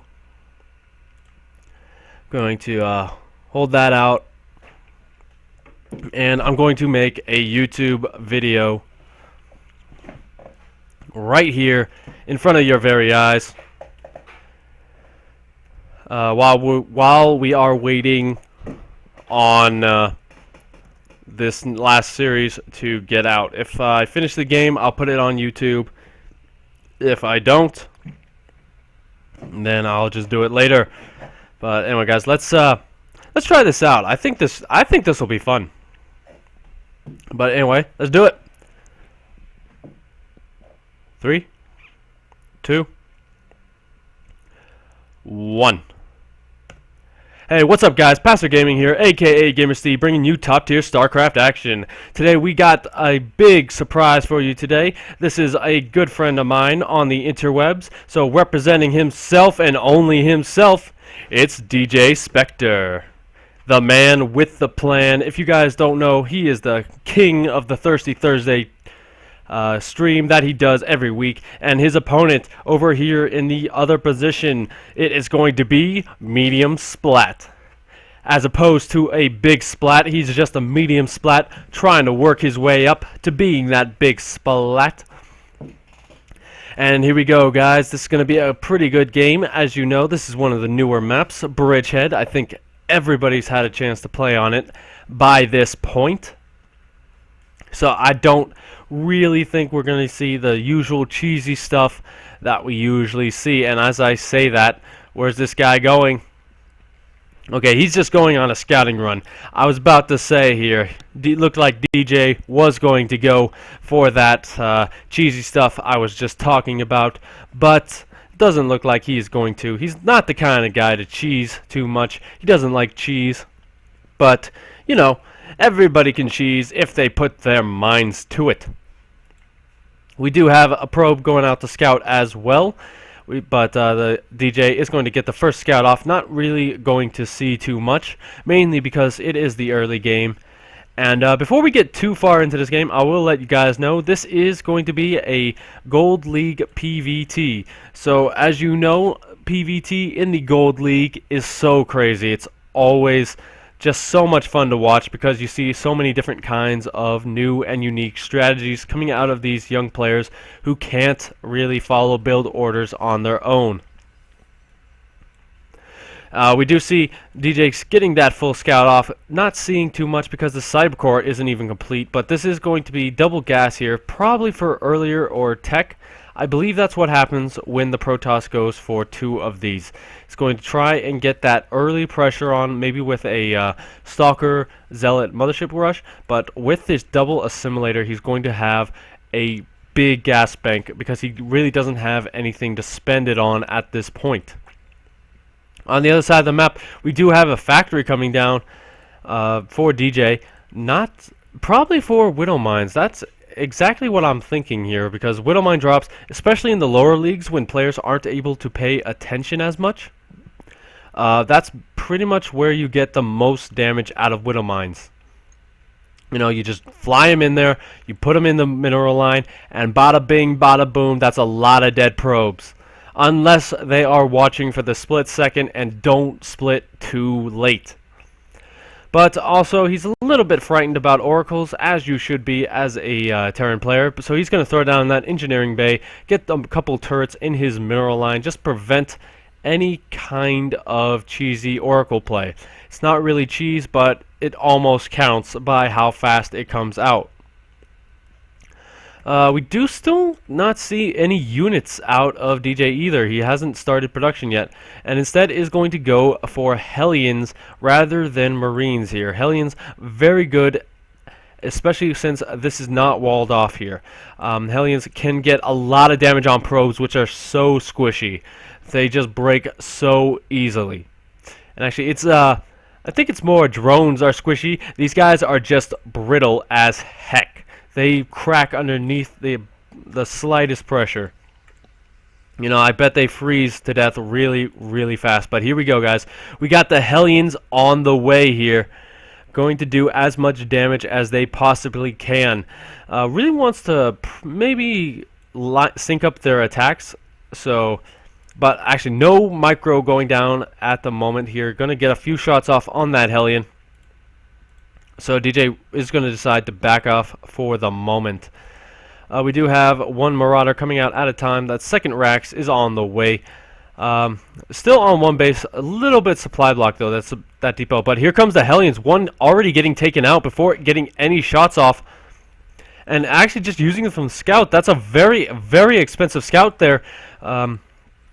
It's not really going to be able to get out of there except with some fancy micro. And it looks like Medium Splat actually not paying attention here. Going to lose the chance to get it. And here we go. The roasting is going to begin here. Lines them all up. Not killing any just yet. There we go. The first 2 have died. Really needs to focus fire those weakened ones, but instead is not going to be able to do that. Is going to get out of there. That Hellion got a little bit for its money. 3 probes. That's 50 more minerals than what the Hellion is worth. So obviously that is worth it. And we do have the Widow Mines coming out right now. Widow Mines, as you know, very powerful in this matchup indeed. And we do have also a command center and a couple of missile turrets. Again, just a little bit frightful. That DTs could be the choice out of our Protoss player. On the other side of the map, both players, well actually before I say that, both players supply blocked heavily. DJ is a little bit closer to breaking that, but Medium Splat does beat him there. And I don't really see the tech path just yet. We do have the Robo Bay, so Colossus are definitely a possibility here. Medium Splat, for the moment, just warping in as many units as possible, still getting his economy up and running to be able to afford to make Colossus. Colossus, as you know, very good against mech. No, not against mech, against bio. Why am I saying mech? I got mech on the brain. I had my mechios this morning. If you get that reference, good job. But Marauder production is still chugging away slowly. Stim is on the way. Barracks is making a Marine, and another Marine is coming out of this one. So really, DJ's production is not where it needs to be for this point of the game. Medium Splat deciding he wants to go for a pretty aggressive attack here. Will DJ be able to hold? He puts his bunker on the low ground. That will allow him to hold this off a little bit more effectively if he does hold it off. As you know, you can't see on the high ground without a unit at least up here, and I don't see anything other than this mothership core which can see that. So if he picks off the mothership core, that will be huge because DJ will be able to attack without hindrance on this small ledge. But here we go. This is still a very scary army out of Medium Splat. It's looking like he may be able to kill all of this off. Immortals just do so well against the 3 Marauders that are here. The Widowmine, though, about to get a big shot off. Kills one Stalker, takes the shields off most of them. And, I mean, this bunker dies almost instantly, but I think there is enough bio here. The Marauders getting picked off, though. That's going to make this hold a lot harder here. Needs to kill at least one Immortal to make this attack a lot less scary, but he's going to go onto that high ground, but unfortunately he is spotted. One Immortal does go down, however, so that is a lot of the damage in this army. Stim not yet complete here. 2 Marines at a time, not really enough to complement this, but that one Widowmine getting 2 kills so far. Another Stalker, and all the shields are gone. Pulls all of his SCVs off, trying to defend against this attack. And he may actually do it. All these units are starting to get low, and all the Stalkers are actually caught here. But the big warp-in is going to be a big issue here. SCVs going down left and right. So far, 7 have died, and the number is rising slowly. The Stalkers smartly focusing down the Marines. And, I mean, I just don't think DJ has the production here. He just lost all of his SCVs almost, focusing entirely on mules. He still does have this base, but it's not really enough. The Widowmine's going to get big shots off, killing a few more Stalkers. But, oh my gosh, this actually may hold. If DJ is able to make enough units and hold this top of this ramp, but one more Warpin should be able to do it here. We do have +1 armor finishing as well, so DJ does have that armor and upgrade advantage, so that is going to help him out immensely here. The Widowmine's still able to do work if this observer doesn't allow Medium Splat to kill him off first. But here we go, guys. Medium Splat going up there again. Widowmines getting another big shot off. These units are just getting so low here. Unfortunately for DJ, these will not die just yet because they still can regenerate. But still, any damage you can do, even if it's just shields for the moment, is good. Stim has been done for a long time, and combat shields is also complete. Third base on the other side of the map is coming down with the robotics bay. And DJ, once again, is supply blocked for longer than he should be. We do have a few more racks going to help out with this production, but you really need a few more Marauders here. The Immortals do a lot of damage against them, but Marauders just do so much damage versus Stalkers. couple of Hellions as well here. I don't really like that choice, but the stim is good. Kills off one Stalker, trying to bait him into the Widow Mines, and he does just that. The Widow Mine takes out one, and getting some big shots here for that. Immortal is going to die immediately, and oh my gosh, he has held this off so convincingly here. Both Medivacs are dead, however. One big warp into Zealots is going to still keep this attack alive, but for the moment, DJ is held, and he has the minerals to really ramp up production here. Viking lands to take care of those Zealots. I mean, this attack, not much else it can do. He really needs to retreat for a moment here, reinforce his units, and then go for another big attack. That's really his best choice here. DJ starting that Viking production, I thought, but it looks like he's going back into Medivacs. Of course, you really do need Medivacs against this composition here. Both players...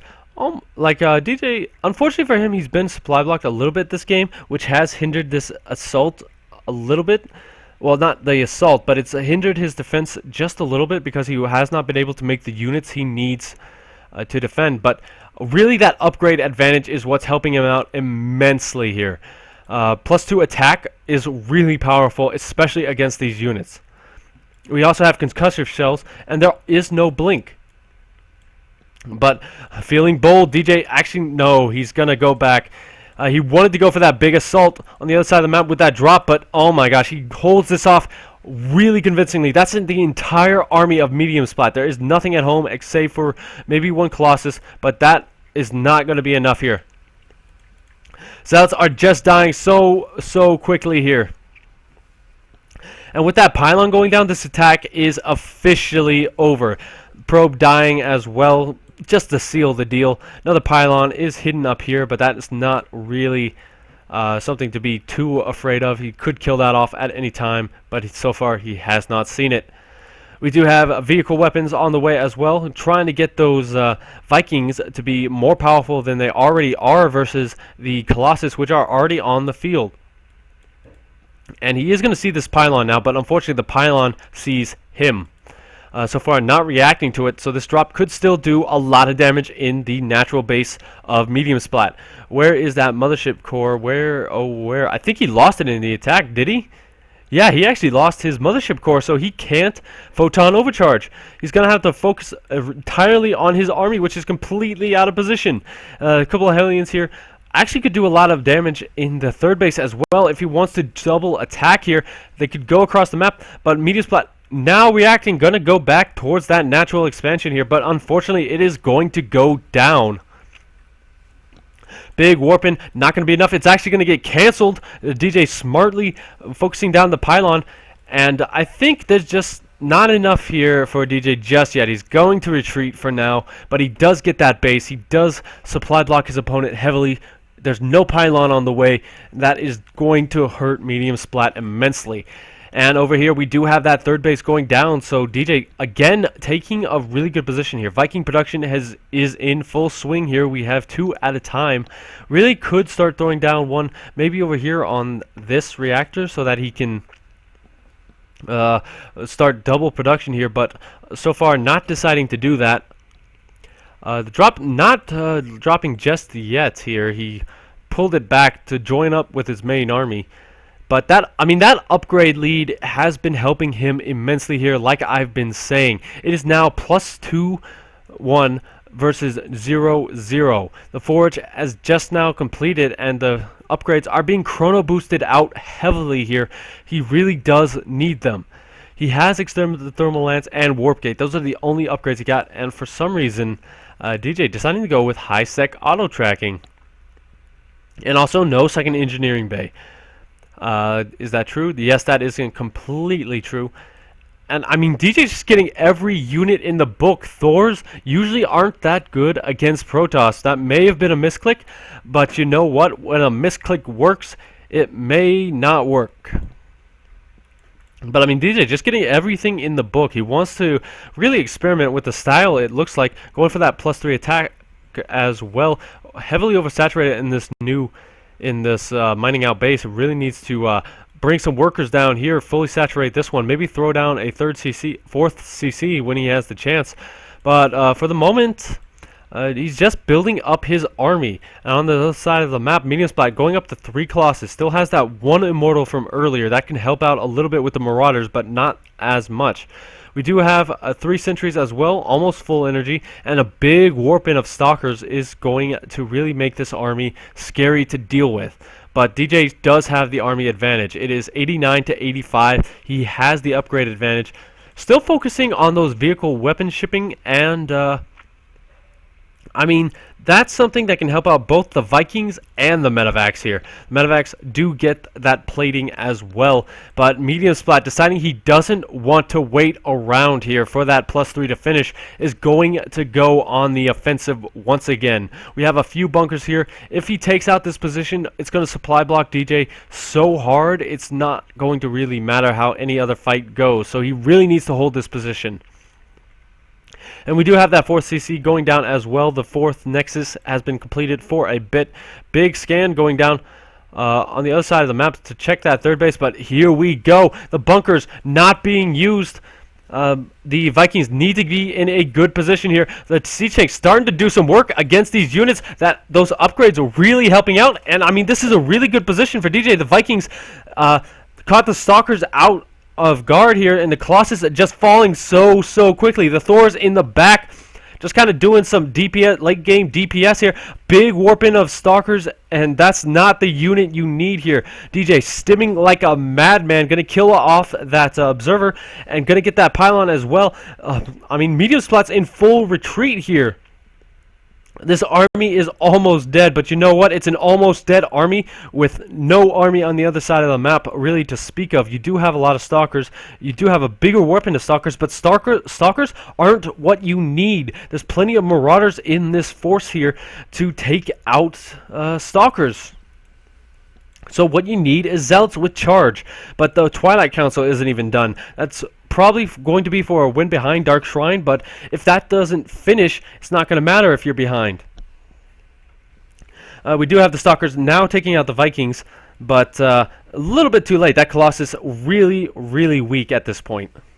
Big stim forward, going to take out one more pylon, and this may be the last fight of the game. That one Raven putting down an auto turret or a seeker missile there. A big shot off, but everything was dead before it got there. Going to stim right on top of this Colossus as well. Medium Splat says GG, and that is going to be it for this game.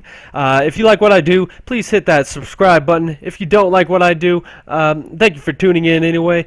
Hit that like button, hit that subscribe button, and I will see you guys next time. Okay, so that's basically it for that, guys. We're still recording. We're still here, right? We're still streaming.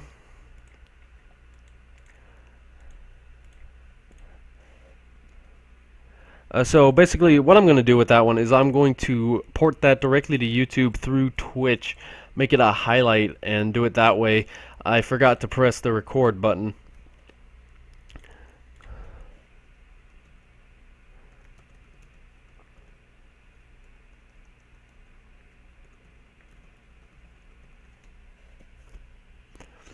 But yeah, guys, so that's basically how you do it for YouTube. I mean, there's a little bit of a still waiting around here for that. Yeah, Nikki B, DJ Spectre, of course. That's why I did it, just for you, man. But looks like expired game is not done just yet. He's still in game, still busy. I'm guessing it's game number 3 here. Let me pull up the brackets and check.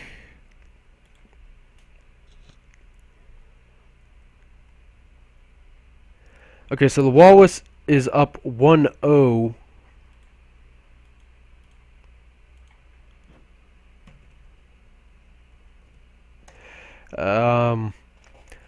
Hang on, guys. I will do something. I'll put on the music for a second. I'll be right back.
Okay, so they just finished game 1.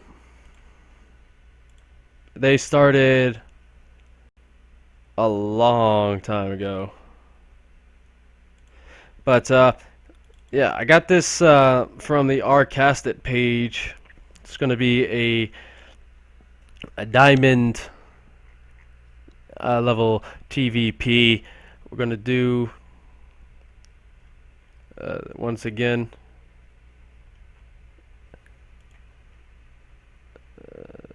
so yeah, I'll close out everything. And so basically, usually what I do is I just record it, put some fancy overlay stuff on it, but unfortunately I don't have any of that today. Actually I do. I do. Now this is probably going to break everything. So let me just see if it does. The following is a test. I am recording at the same time as streaming. Nothing has broken. That is good. Okay, so apparently that works without breaking everything nowadays. So you guys ready? Let's do this one more time. It's going to be 46 minutes long in game time, so that's about 30 minutes. That should be enough here. We may not be able to finish this one. If so, I'll just come back and finish it later. But yeah, basically what we're doing is we're just casting random replays that I've gotten from around the interwebs. And the guy said there was a nuke in this one, so that's a little behind the scenes for you guys. But let's do it. You guys ready? 3. Let's back it up.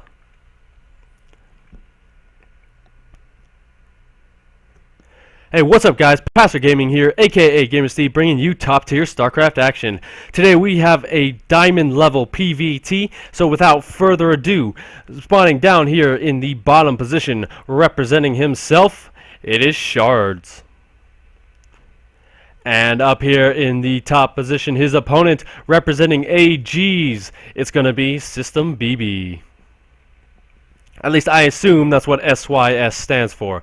If you guys know what the clan is, please let me know so I don't make it look like I don't know what I'm saying. I like to do that myself. But anyway guys, this is going to be a PvT on Dash and Terminal. As you guys know, Dash and Terminal, one of the newer maps, has this weird layout, to say the least. It's a bit different than maps that have been going around the map pool in the recent seasons. You have this big ramp up here that's for Reapers and anything else, and there is a very short distance to get drops in. So a lot of people are saying this map is heavily Terran favored. In the past, in the earlier parts of the season, we have seen people see that and decide, you know what, let's just cheese. I don't really want to play this map, but I don't want to veto it. But it looks like System BB is going to go for a pretty standard Reaper build here. Racks first into Refinery. But before this game goes on the way, thank you guys so much for the support you give the channel. If you want to see anything else on the channel, I'm thinking of expanding it into general gaming as well. So just let me know if what kind of things you guys want to see here. I will see if I can get around to doing them. Unfortunately, school does start up. I'm in college at the moment, but it's summer vacation and college starts pretty soon up. So I may be a little bit busy, but I'll still be around. You can find me usually on Saturdays and Wednesdays. I do casting for the ESL Community Cups.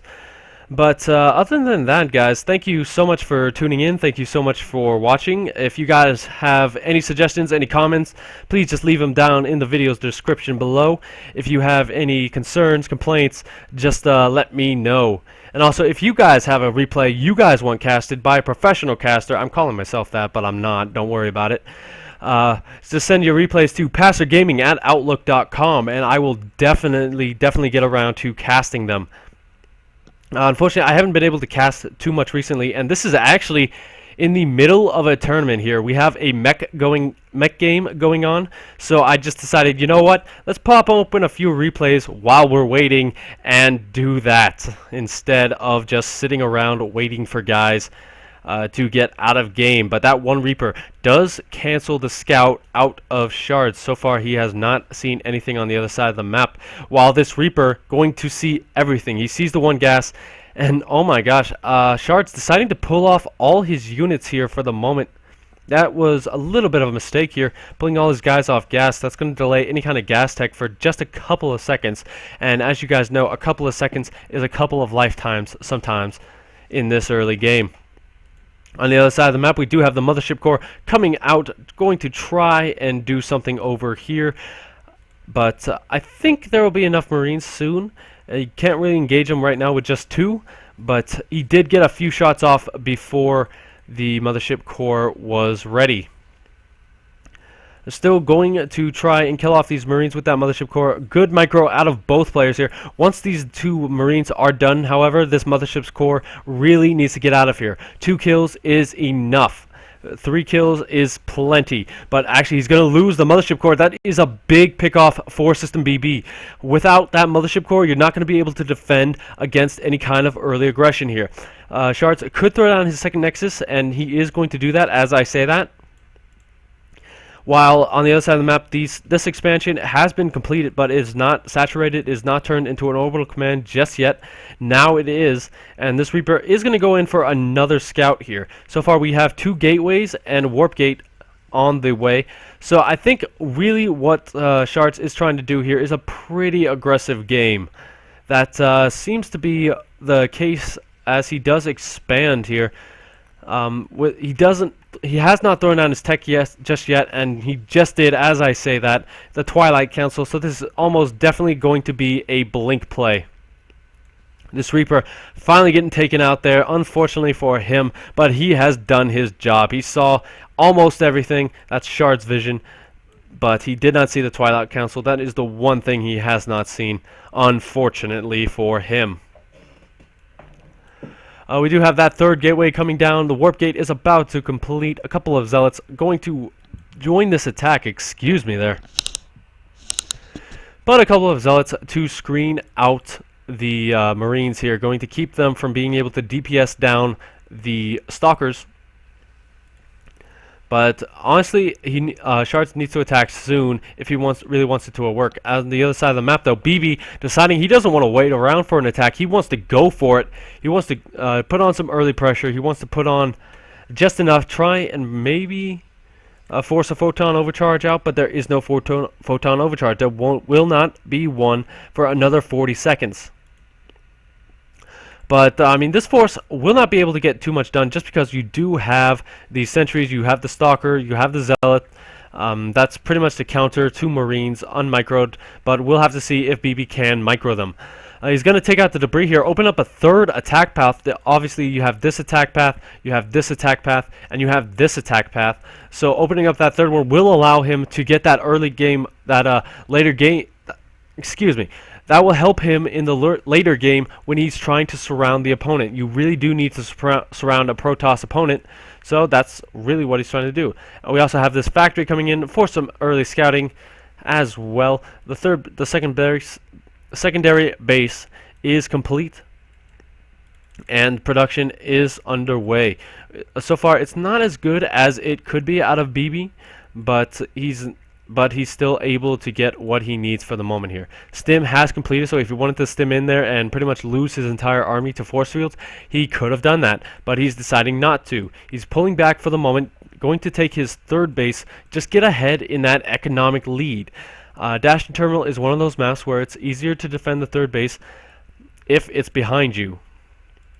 And this one Phoenix is going to scout out. See that factory floating in the air. We have this Marauder just kind of hanging out as well. But, you know, it's going into a pretty standard game here. There's no Colossus. It's going to be Templar Archives is the next choice out of Shards. This will allow him to get that early storm at the point where there's not that many medevacs to heal. And if they do have enough energy to heal, he's going to be able to feedback them and kill them off. That coupled with storms is very powerful. You usually do not see this style that often out of players, just because Colossus is a lot more AoE. Storms, you kind of have to focus on where you're putting them, where the enemy army is. Colossus, you just kind of have to know where your army is, keep your main army in front, and do that. Keep them in the back. But we do have a big drop coming on, as well as a second attack coming out of System BB. We also have this Phoenix scouting out for that third base, is going to see it, but will this attack do enough damage in the main? We do have 3 Stalkers here, going to be able to shoot down one of these things at least, but unfortunately they're coming in at a different angle than these Stalkers, so these Stalkers not going to be able to get any shots off. Not going to boost in either. Going to save that boost for the retreat. Going to see this Templar Archive. If he cancels this, he will be golden, but he's not going to be able to at the moment just because it does finish right now. These 3 Stalkers started to look scary when this drop was coming in, but not anymore. They are mincemeat. We also have this third drop coming in, going to go for the natural base right there in the middle, but as this one gets cleaned up, he has to retreat for now. And I mean, it didn't do too much damage here. Actually, this one in the main, in the natural base, going to get a few more probes rather. And I mean, that was a good pickup here. He got more damage where there probably wasn't going to be any. So far, 9 probes have gone down in this game. It's not a Zerg player. But on the other side, we do have that Ghost Economy coming down, going to try and counter the storms that are going to come from that Templar Archive. There are no High Templar on the map just yet to start building up that energy, but the second drop is going to come in. A Photon Overcharge going to stop this one from dropping, but it's not enough just yet. The entire army had to come in, and that is he's going to lose all 3 of these medevacs if focused down. Oh my gosh, he just gets out with that one. That was a big pickup for Shards here. You need as many medevacs as possible when your opponent is going for Templar. Just because you can feedback them, you can storm them, so you always want as many as possible before any other tech comes out. System BB needs to start repairing this medevac as well. And on the other side of the map, we're finally starting to see some High Templar here, starting to gain the energy. Where are they at? There they are. But we do have this factory just kind of chilling up here on the island expansion. As you can see, it is not connected to anything. Well, technically it is, but that's just for effect, just for dramatic effect, pretty much. But we do have the Robo Bay coming down right now.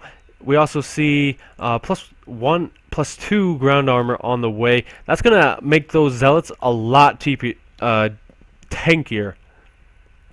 Alright, so we're not going to be able to finish this game. So, yeah, we're just going to go into it.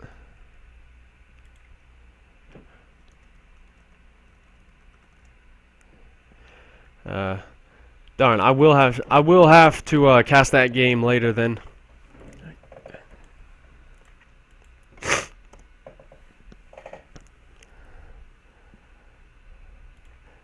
But it's going to be Ward versus Expired here for this next game and next series. It's going to be the winner of this moves on to the finals. Let's see, do I have everything up?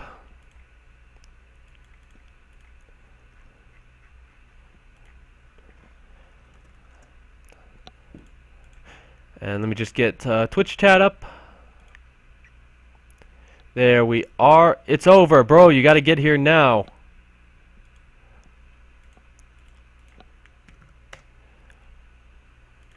Alright, yeah, I see you, man. Sorry, I did try and do that, darn. And that was supposedly going to be a good game. But anyway, guys, it's going to be Ward versus the Walrus.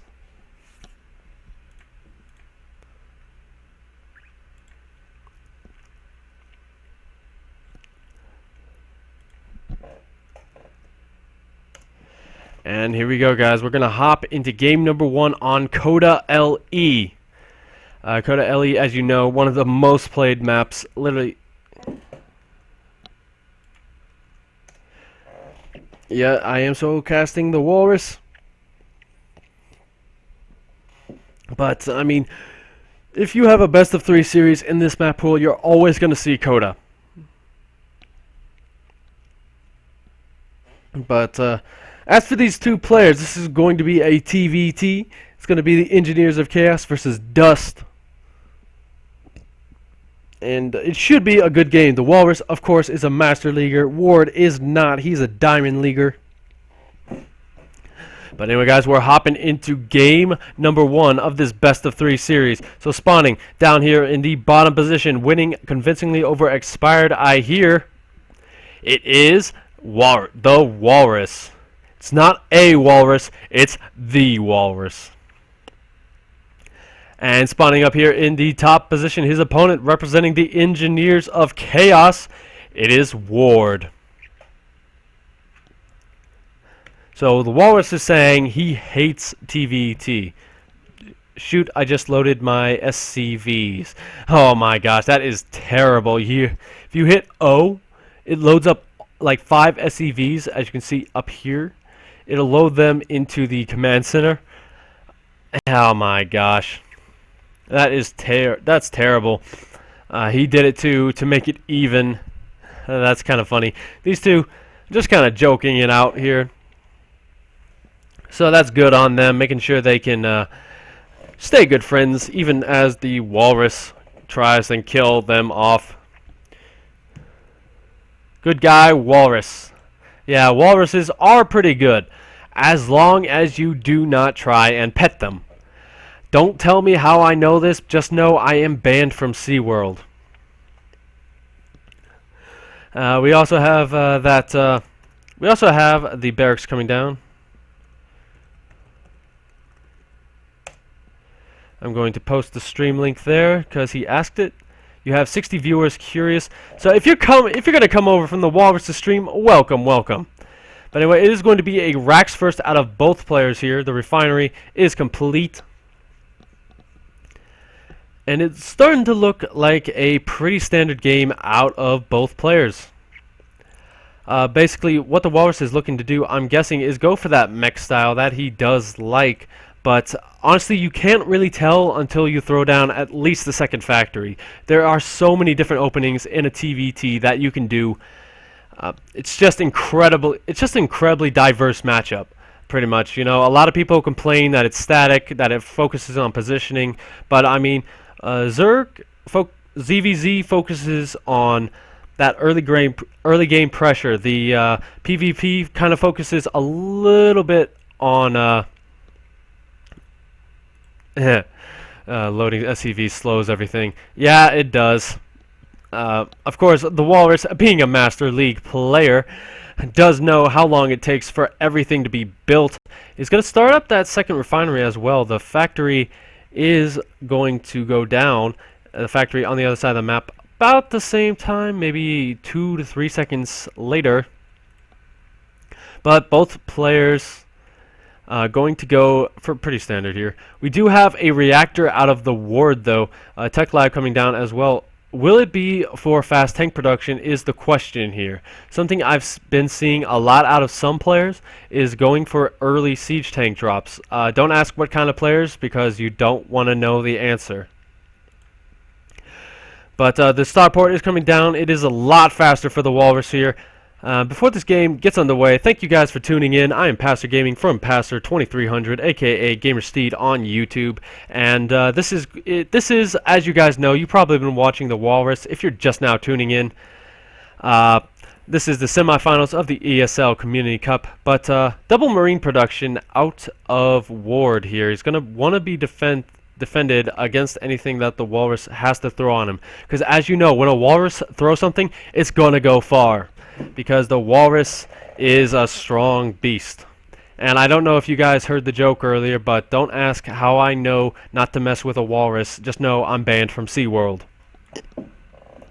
But now that I've said that joke twice, and it is going to fail fish in my entire chat sometime, we do have Ravens coming out. No cloak, because Ravens are not invisible. So usually you can go for Banshees here. That's what a lot of people do. That's why the Raven is such a good choice, because it allows you to save up scans where you would usually use them for deflecting the Banshee. Now you can use them for mules or information on the other side of the map. Now neither player has a second base here, but Ward is starting to bank up some minerals. That could kind of tell me that he wants to go for that second CC, but it's a little bit unlikely at the moment. But he does scan the other side of the map, sees everything here. Going to see that Raven, going to see another something coming out, and that is just going to be, again, the anti-Banshee build with the Viking.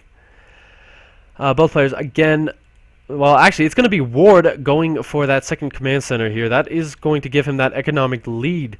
And Walrus is going to hide. Oh my gosh, I just love this move right here.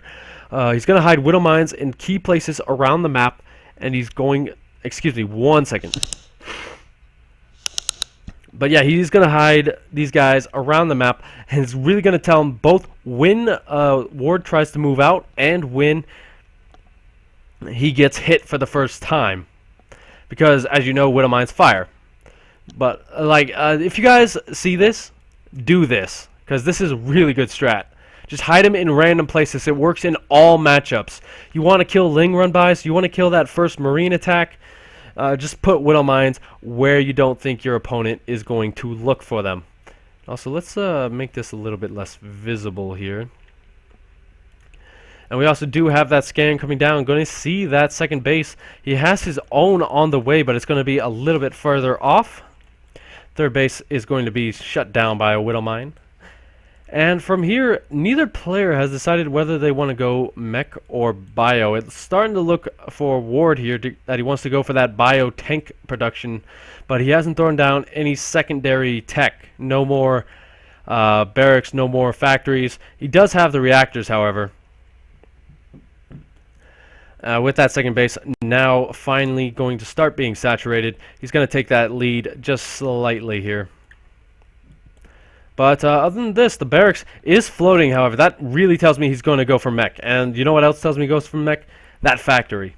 That is the biggest tell here that he's going for mech, because you don't make two factories until the later stages of the game.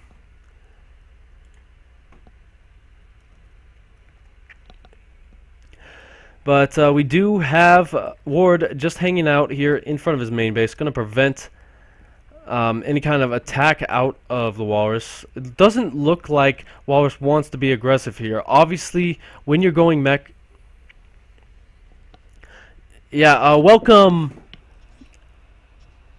flagship Shark Bite. But anyway, as I was saying, Ward here is going to be safe against any kind of early attacks here, but as a meching player, the Walrus can't really be aggressive early. He really needs to build up his unit count before he can do anything.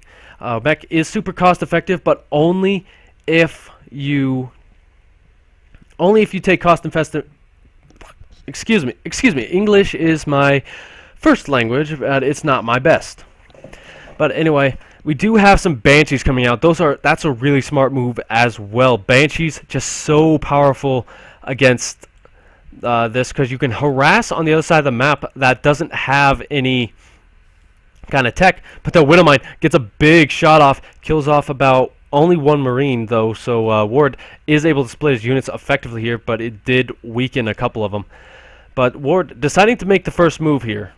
That is a lot of units on the other side of the map. That's a lot of Hellions. So this attack is going to have to focus on positioning. The Hellions, if they get on top of the tanks, won't be able to kill them off quickly, but they'll be able to kill them off eventually. They'll be able to kill off the Marines a lot quicker. And with Blue Flame on the way, this may be a hard hold out of the Walrus, but we'll have to see. The engagement all comes down to positioning, like I said, but oh my gosh, big seeker missiles here, trying to split off the units, but still going to get big shots. And this entire attack almost looks like it's going to die just here. All the Marines are dead. The tanks are pretty much killing themselves with friendly fire. And oh my gosh, the Banshee's just cleaning up what is ever left. Ward just takes that engagement so poorly. That's not his fault. Great seeker missiles out of the Walrus. The point defense drone actually helping out in the air battle, going to take out a couple Ravens, it looks like, because there's nothing that shoots up. Oh my gosh. So Ward's still trying to do as much damage as possible with what little he has. He can't really afford to keep going with this attack. But on the other side, we do have Walrus throwing down a hidden expansion. That seems to be the trick of the day, people. Trick of the day has been hidden expansions. We've seen it out of Protoss and Terran both. But yeah, I mean, that's going to give Walrus the economic advantage here. For those of you guys who don't know, I tend to go all over the place with my casts, so don't worry about it too much. But anyway, guys, we do have a couple more factory going to ramp up the production hardcore by this point. He's starting to bank a lot of minerals. He just doesn't have the gas. That's why he really needs to get this base up and running. Barracks gonna prevent any kind of drop from coming in. You know what else is? The stuff that actually shoots down the drop. But Ward deciding to go for a softer contain here. That's smart here. He doesn't want that third base going up, but he doesn't know that it's already up. Deciding to go right into tank fire. That's not what you want.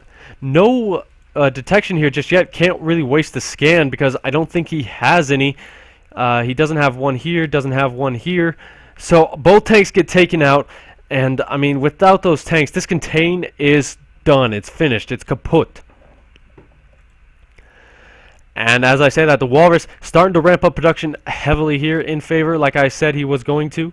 A little bit supply block, almost, because as a meching player, you need as much supply ahead as possible, just because everything costs a lot of supply. But the Widow Mine, oh my gosh, big shots off on that Viking. Killing off his compadre. Now he's out for revenge. Have you ever seen a Viking land to kill a Widow Mine? I have not. Today, that is. But anyway, the unit count. We are looking at 6 Vikings for Ward, only 3 on the other side, but there is a Raven which can throw down point defense drones. The Banshees will take out the siege tanks without any kind of problems here. You can't really afford to miss a scan at this point. You only have 3 CCs. That means you have to focus. Excuse me, I lost my entire train of thought there. Don't worry about it. But a big transfer here. Excuse me 1 second. Sorry about that. But yeah, this army is just starting to become really, really powerful for the Walrus. We have +2 ship weapons coming on. That's going to make it just that more powerful. We don't even have any kind of upgrades for those Marines for Ward, so they're just now coming in. But it's a little bit dicey here. That Widow Mine not landing, did get 1 kill. Hidden expands always sound desperate. They're not desperate per se. Like they can actually be pretty game winning sometimes. But anyway, guys, we do have that third base coming down out of Ward. Finally taking that. That's going to help his economy a little bit, which kind of fell a bit. As you can see, the Walrus just taking that huge economic lead. He has that third command center there. He has the third one over here as well. So he's got 2 3s. That makes a number. But really what Ward is doing wrong this game, he's making Marines exclusively. Marines, while great DPS, don't really have the life to sustain themselves against Hellions, against Hellbats. What you want is Marauders because they tank so much better versus tank shots. Tanks are what's going to kill Ward here. He can't really move out that much. One Marine here just kind of chilling out. It's like, act like I'm one of them, and they won't shoot me. But yeah, this game is starting to equalize a bit. Walrus obviously waiting for himself to max out before he moves out.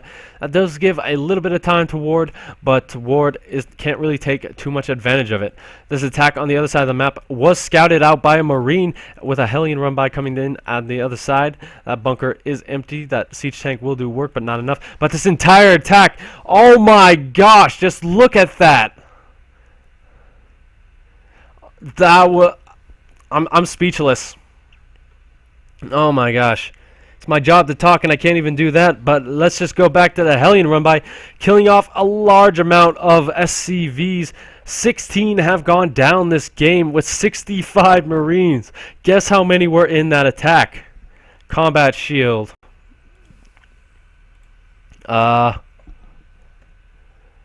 No, he doesn't have combat shield. I'm guessing he's trying to tell Ward that he really, really needs it against Hellions. So he's being a good guy here, letting his opponent know what he needs to do. So that's good. That's good. Like, these are fun. These are supposed to be fun. And the Walrus is one of those guys who just makes it fun. You know, he's a good player. He gives advice sometimes to the lower leaguers. And I mean, he's a good guy overall. I don't know him personally, but I know you guys are probably in his stream. So if there's 60 of you, like he said, obviously he's doing something right. But you know what he's about to do right? He's about to attack. A great spread is going to help out Ward a little bit, but I mean, you have the high ground here. Does the Walrus? I mean, there's a lot of Vikings. You do have that Raven for point defense drone, so it's all going to come down to who can put it down. Seeker missiles instead.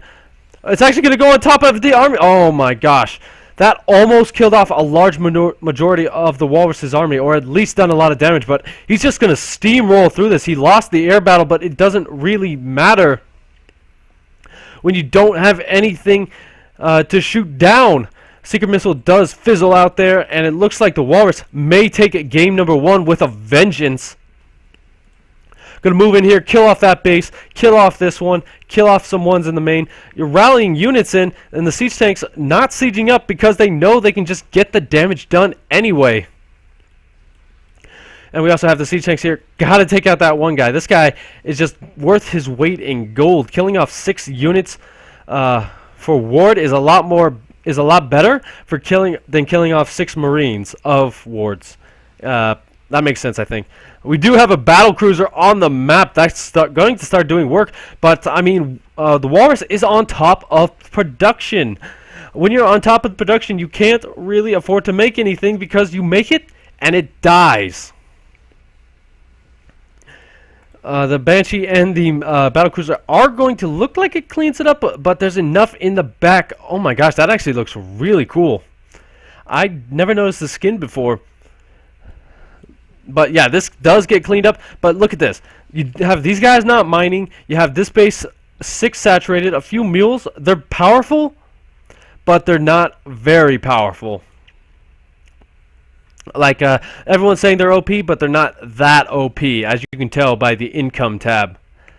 So Ward really needs to hang out here for a little bit here. Gonna get some starports. Try and ramp up that production of his units, but oh my gosh, he just doesn't have the gas for it. He has the mineral bank, so all he can make are Marines, and Marines do not equal good versus this.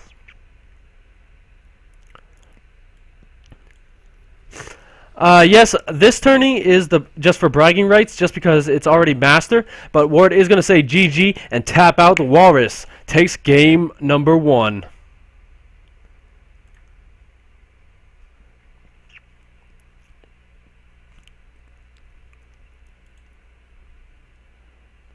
So anyway, guys, we got a couple of seconds here before the Walrus invites me to the next game. I'm going to see what you guys are saying.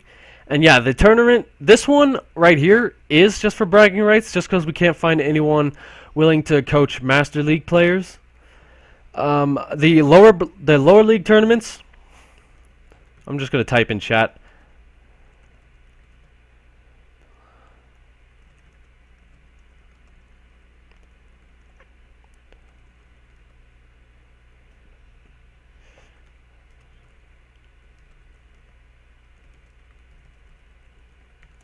But yeah, guys, the Walrus just trying to get,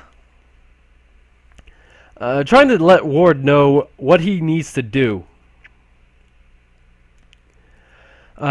He's teaching him what's going on in the meta. I mean, Ward obviously a good player since he's Diamond, but I mean, the Walrus just giving advice. That's what you need to do as the higher league player. You're pretty much the senpais. And welcome to the chat, Conspiracy SC2, Crazy Fool, and Flagship Sharkbite. Thank you for tuning in, and we're going ahead. Excuse me. We are going to go into game number 2 with Moonlight Madness. Now this map going to be a little bit harder to mech, I feel, just because there's so many different attack paths for a more. Just because there's more attack paths for a more mobile army. More mobile equals better for. What's going on here? Uh-oh. Uh-oh. What's going on? Oh, boy. I think I broke everything. Oh, boy. There we go. But here we go, guys. Hopping into game number 2. He's up 1 game. It's not a Walrus. It's Dust the Walrus. And down here in the bottom position, he's down 1 game, but he is an engineer of chaos. Will he be able to chaotically bring this back? It's Ward.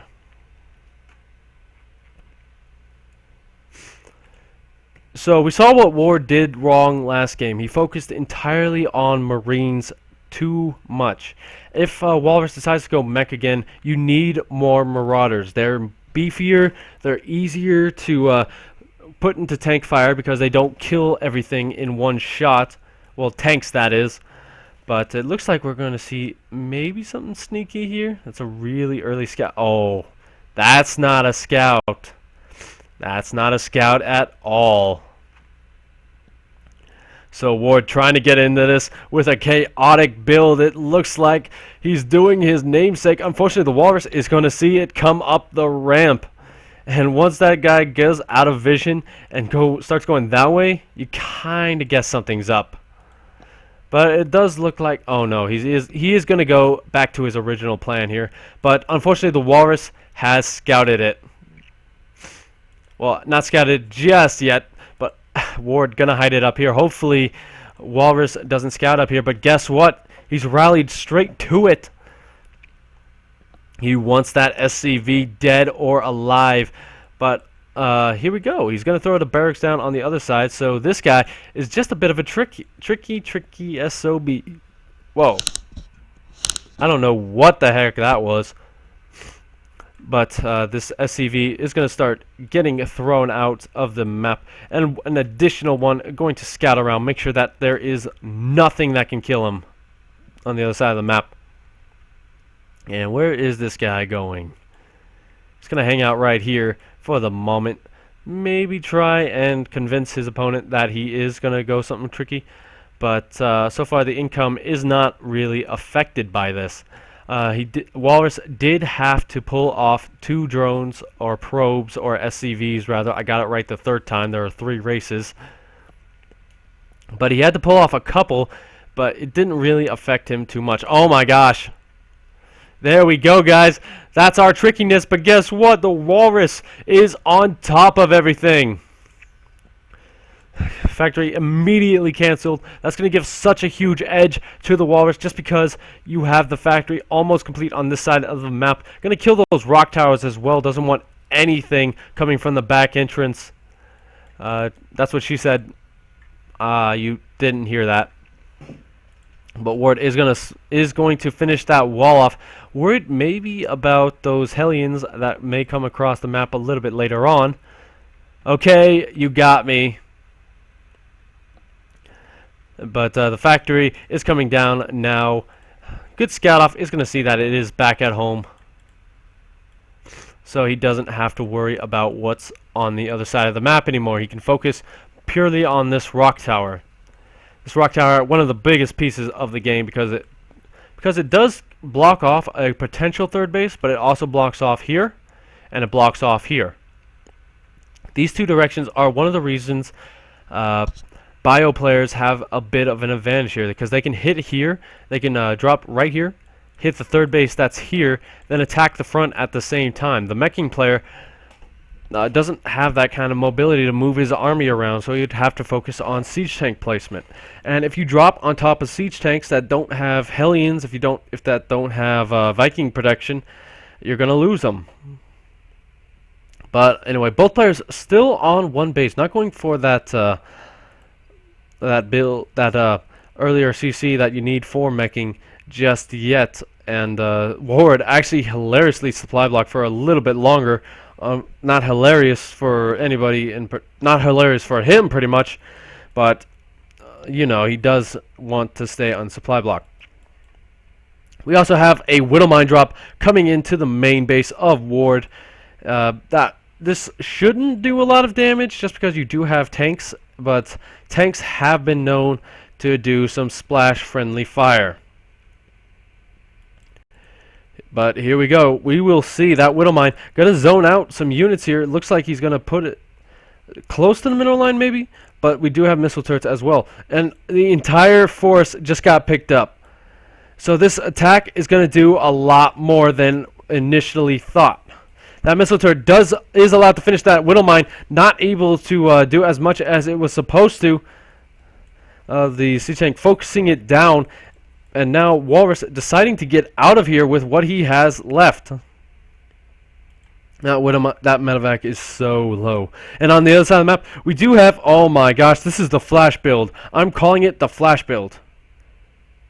10 points for what? That's what she said. Oh, good. So it's not a fail fish this time. But yeah, this is a really good position here. I don't know if you guys saw Flash versus Dark. But basically what Flash did was he went up here with a couple of siege tanks, built a few missile turrets, and this position was unsiegeable.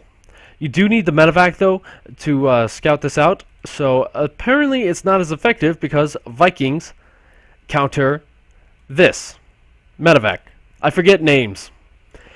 But both players still on one base. Will Ward decide to expand soon? It looks like Walrus will be the first one, just based on what the mineral count is. Usually you don't go up in minerals until absolutely necessary. And I mean, Ward's still trying to make this work, but there's a Banshee in the mix now. This siege tank needs to unsiege and needs to get out of here.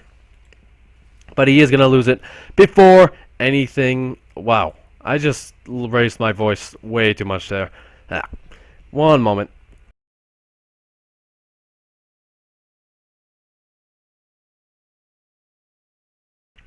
But it looks like the Walrus is going to continue with that aggressive drop play on this map. I said he wasn't mobile enough, so he's going as mobile as possible. And we have a small skirmish over here in the Missile Zelnaga Tower range, but I mean, these Hellions could do a lot of work here. There is a siege tank, however. That is a big key factor here. The siege tank does a lot of damage, but if Walrus can get those guys on top of... I mean, if Walrus can get on top of those SCVs, those juicy SCVs, I almost said SOBs, they're the same thing, but you know what? But anyway, he is not going to get too much for his investment here. Unfortunately, he gets... Let's see, about 6 SCVs this entire game. So that's not really as worth it as you would think. A couple Hellions are worth 100, so you need at least 2 per to make it worth it. But it is going to be Bio out of Ward once again, and it's looking to be Mech out of Walrus. but he is going for that really fast third CC. He wasted a lot of time going for that natural. So he's saying, you know what, we need 3, because 3 is better than 2, or so I am told. But that guy just got roasted. But again, this is starting to stabilize. This mid game is not as aggressive as the early game here. The Hellions tried to do some work, they weren't able to, and Ward is kind of he's not technically contained to his base, but he knows he can't really move out too much. And on the other side, still no second factory or barracks out of our Walrus player, our fine friend of the deep. But the barracks has been lifted. That's the key indicator that this is going to be mech. He just hasn't thrown it down yet. But the second base is now up and running for Ward. Not running as well as it could be. There's still a... No, there's not. Excuse me. He did lose 6 guys, so I kind of get that. But this drop right here, gonna try and skirt around, but guess what? It's already been seen. It's been seen almost this entire time. The Vikings gonna get a few pot shots off, and he's got to get out of there with it. He could effectively take out the Vikings if he wanted to, but Walrus way too smart for that. Going to go and retreat for now, not wanting to lose them to something stupid like little itty-bitty Marines. Now let's get back to the game. We do have the command center trying to land here, but these guys are going to start poking on it. Right now they've just scratched the paint, but they can do a lot more if they want. And we have the Marines on the other side of the map. This Banshee, almost full energy. If you let a Banshee get full energy, you almost deserve getting... No, I can't say that. I'm impartial. I can't say that. That's way too rude. But you can't really let a Banshee get this much energy, because you will never have enough scans to kill off Banshees with full cloak.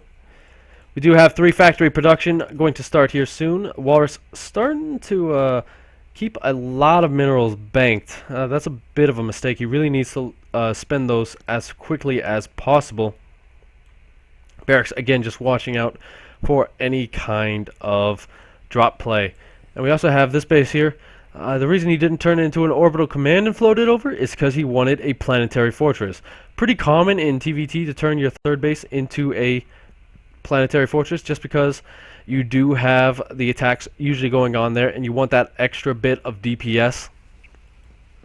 But he doesn't see the Widowmine. Big shots going off. Oh my gosh. Does not kill them, though, with that combat shield just finishing and +1 armor and +1 attack. That does not kill him with the Widowmine. So that is very lucky for him, but these guys are so weak now. It's going to take that medevac so long to heal all this up by itself.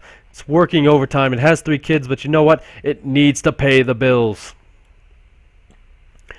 And looks like Walrus starting to take a position on the high ground, making sure that he gets first hit. I don't know what game that's from, but we'll find out. We do also have that Widowmine killing off another Marine for its trouble. Big scan going down. Going to reveal this entire army, and there's not a lot here for the Walrus, but what is here is pretty cost effective. There are no upgrades for these units just yet, however. So if Ward decides to walk right by it, he will be able to. Is stim complete? Yes, it is. So he could go up that ramp, but he doesn't want to lose too much to that planetary fortress. Walrus is completely out of position, but he's going to be able to clean up a large majority of that bio just by using the planetary fortress. That's a bit of a mistake here. And the Banshee going to come in and start cleaning up these tanks. And, I mean, the Walrus has held this, but the Banshee does die. And now Ward going to try and go up here, but he's losing way too much before he can even get close. And Ward says GG. He doesn't want to fight it out. And Walrus is going to be your second finalist. At least I think. I don't read the brackets too much. Let's pull that up. Yeah, he is going to be the finalist.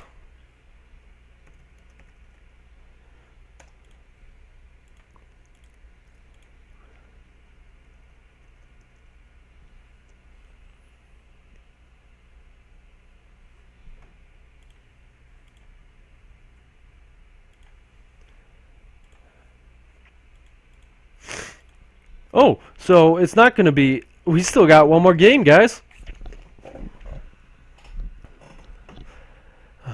So we get one more game of Walrus versus Ward.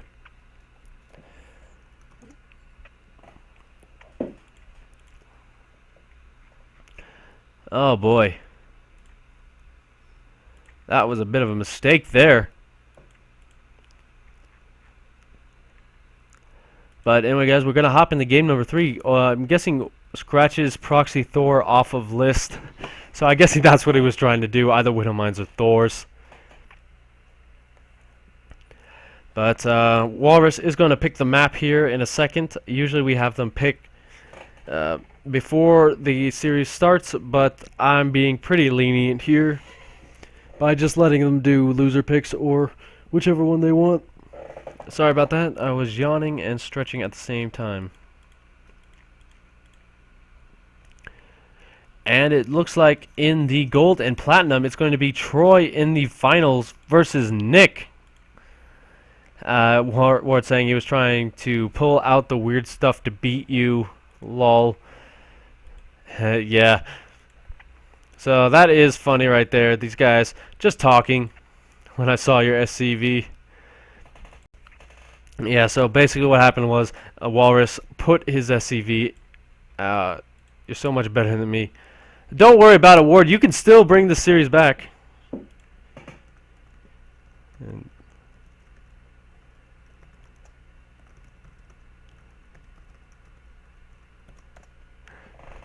I'm supposed to be impartial, but I'm just giving him a little bit of a pep talk here.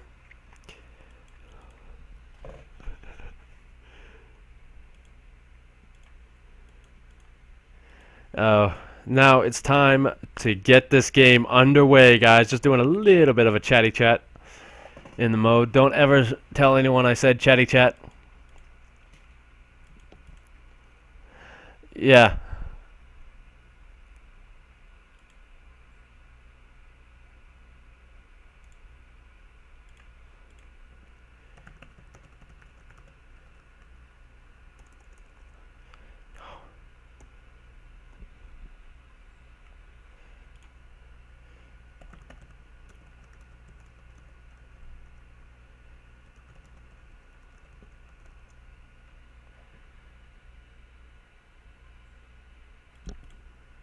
Wait. What?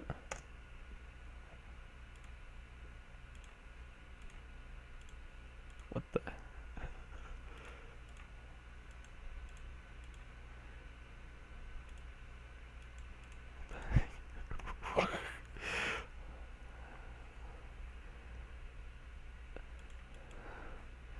Yeah, oh my gosh. Sorry about the silence, guys. That was really, really, really weird.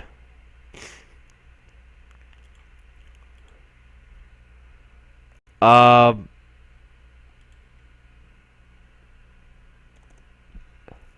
oh my gosh, this is a really, really weird.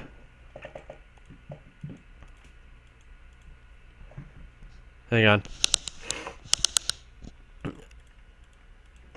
Okay, that was, oh my gosh. So they made a public lobby and some guy named Tito came in. And then another one of the tournament admins showed up because he was trying to play a 2v2. And then Ward kept trying to play the game, so we both had to leave the lobby. That was a bit weird, but don't worry, guys. It's going to be Iron Fortress for our third map, and it's going to be another TVT. Bring the hype. Bring everything you've got. This is going to be either the last game or the first of a huge comeback. Takes a while to load in, but here we go, guys.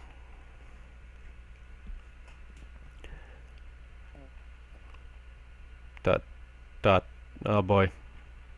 Hopefully I'm not crashing again. I used to crash, but there we go. Let's do that, and this. And anyway, guys, he is up 2-0, representing Dust. Will he close it out? It's the Walrus. Not a Walrus, the Walrus. And in the bottom position, representing the Engineers of Chaos, he tried to be chaotic, but it didn't work. It's Ward. Let's try that again. It's Ward. Darn it. But this may be a good... scratch that. This is going to be a good game. As you know, these spawns are just perfect for Banshees. Will they decide to do Banshees? I don't know. They don't even know where each other is yet. See, he's looking at this part of the map and he's saying, there might be something there. There might be something here. Or it's there. But he won't know until he sends out a scout. But it looks like both players are going to go for that Rax first, except for Ward. He's going to throw down a gas before he does that. So he's looking to probably go for a faster factory this game, maybe try a little bit of mech on his own. The thing about this map is it's kind of good for mech, I think, but it is still very wide open. That gives a lot of movement around for more mobile army. Of course, every time I say something about a map, either someone corrects me that actually knows what they're talking about, or I'm completely wrong, and the guy who does the thing I said is less effective wins. But anyway, moving on. We do have the barracks about to finish, just about finished here for the Walrus. It does finish, and he's going to send out a scout. It looks like this. So this is going to be a Reaper opening here. Reaper openings very good for scouting. Ward not doing that. He is doing a thing that shoots. Marine. Sorry about that. And we also have a factory fastly coming after it. We do so with that. He is going to be able to defend against this Reaper because there's not that much room they can come up. They can come up here or up here. And Ward is lagging apparently. I'm guessing what that is. Hang on.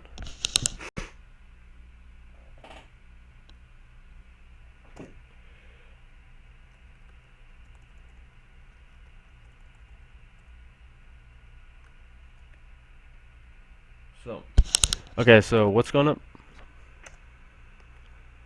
Somebody whispered me your build. Regame?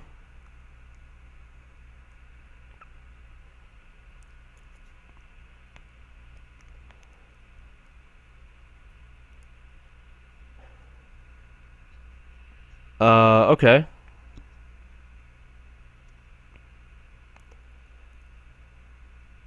I'm gonna kill who after game.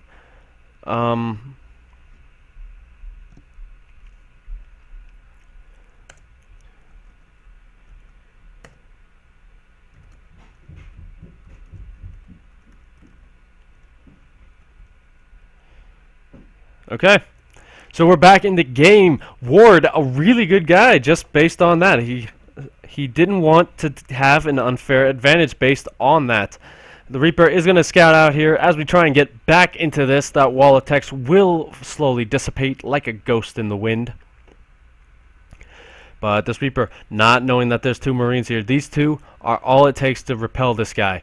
But by repelling him, he's going to know where he is. You don't just send random Marines around the map this early in the game.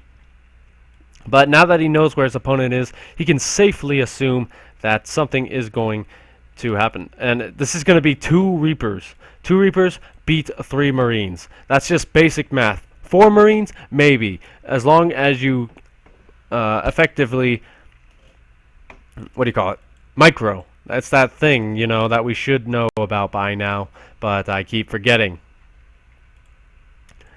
But Ward a little bit supply blocked as well here, unfortunately. Usually with a build you do... Oh my gosh. So that was a really good... let me just try and get my thoughts together here. That was a good pick off. This Reaper does need to go out before he... Oh my god. Okay. Apparently I can't pay attention for nothing, but because this Reaper is going to die here. Let me get that up. Let me get that train of thought going again. It sometimes derails. But that siege tank is now going to shut down any kind of scout from those Reapers. And behind this is going to be either a Raven or a Cloaked Banshee. Which one is it? It's going to be Cloaked Banshee. So what the Walrus decides to do will now decide what the proper response is going to be. Stream delay is enough. I know. That's hang on. Let me. I know. That's why I put it. So this is the other guy in chat, by the way. Zero Length. He's the guy who is in the game with us right now. AGCI is enough. That's why I put it there. Let him know in game. But anyway, this Banshee is now complete. Cloak will be done by the time it gets over there, so it's just going to save up some energy for now. This has not been scouted just yet. And on the other side of the map, we do have siege tanks coming out. We do have that Viking going to try and repel this Banshee, but the Cloak, there is no detection right now. We do have one scan about to be available. A second is almost done as well. But this is looking to be a very powerful attack out of Walrus. I have two screens to compare the delay. Okay, that's good for you, Zero. But this Banshee's starting to go to work here. Not killing off too much just yet, but it's starting to go to work on some weakened SCVs. Needs to kill off that missile turret for now, just to delay as long as possible. Needs to start focusing down, once again, the guy that's building it. That's like the circle of death. You know, if that thing does not finish, you all die. But the Banshee does get away with 9 kills. That's really huge in the late game, early game here. And oh my gosh, Ward does siege up right in front of this siege tank here. That siege tank will die, but this attack is pretty much defeated. So great hold out of the Walrus. These Banshees need to start doing some work around, but they should probably be healed before they go back into it. But unfortunately, leads them right into the bunker range, and one goes down. This one's so low with 11 kills. So Ward trying to do a soft contain here, but it's going to lose that last Banshee and won't be able to really hold this. These Vikings are going to land, kill off everything, get right on top of that siege tank, kill that off, then going to fly away to eternity if they want. But one does go down, but still, that was so cost effective for Walrus. Excuse me 1 second. But Ward still going to try this contain. He really wants to make it work. Still got Banshees in production. Still has the siege tanks being rallied across the map, but he doesn't really have enough support for them. Walrus has that vision. If he wanted to siege up here, Ward that is, he may be just out of range. It's really hard to tell because the pixels are so many. But again, is going to try and go for that soft contain. Once again, sieges up right in siege tank line, and he can't see that other siege tank. He can see it on the minimap, but he can't see it anywhere else. And the Banshee also going to be repelled. So for the moment, Walrus can't really move out, but he can if he wanted to. Banshee, what was that? I don't know. But Banshee is going to be destroyed once again if there is a scan available, which there is. He's just not deciding to waste it just yet. And good micro out of Walrus. Going to catch it once it's trying to move directions. But an unclose at the wrong time. That's like those old movies where you uncloak right in the middle of a room full of bad guys. But the contain is still here. But Walrus is in nowhere near a bad position. We do have that third CC coming down as well. There is no third CC on the other side of the map. In fact, the second CC is just now being complete in terms of turning into an orbital command. But really what this is going to come down to is air control. These Vikings are going to prevent Walrus from needing a scan to kill off these tanks. And Walrus, being a Master League player, knows where to siege up just out of range. Ward losing a lot of his army there just to a few tank shots. The contain is holding for now, but it's but at what cost? He's put a lot into this. So he is going to expand behind this, but I mean, the production is just now starting to kick in for Walrus. He's got that second command center. He's got that second... excuse me. He's got that third command center. He has the siege tank production. He could make Hellions as he pleases. He's trying to bait as many of these Marines into tank shots as possible here. Again, this is kind of what Ward did in the first game. Try and contain and expand on his own right. This time it is working a little bit better because there is no high ground for the Walrus to siege up on. But yeah, I mean, the Ward will not get air control here, just bringing all his units across the map. A Walrus has stopped making Vikings though, so if the starport here keeps working, they will eventually get air control, but not anytime soon. One moment, please. Barracks doing a good job of scouting. That is the slowest scout I've ever seen, but it's doing a very thorough job. And we have one tank in range of each other. Ward needs to waste a scan if he wanted to kill that off, but that tank goes down just way too quickly. Viking production has started as well for Walrus. This big fight in the main. This barracks could actually land and start making like 1 or 2 Marines. Just start killing off everything here. That'd be kind of a nice little trick, but Walrus deciding not to do that for now. Just going to sit out in front of his main base. Prevent this very small contain that is now pretty much just a bunch of guys hanging out.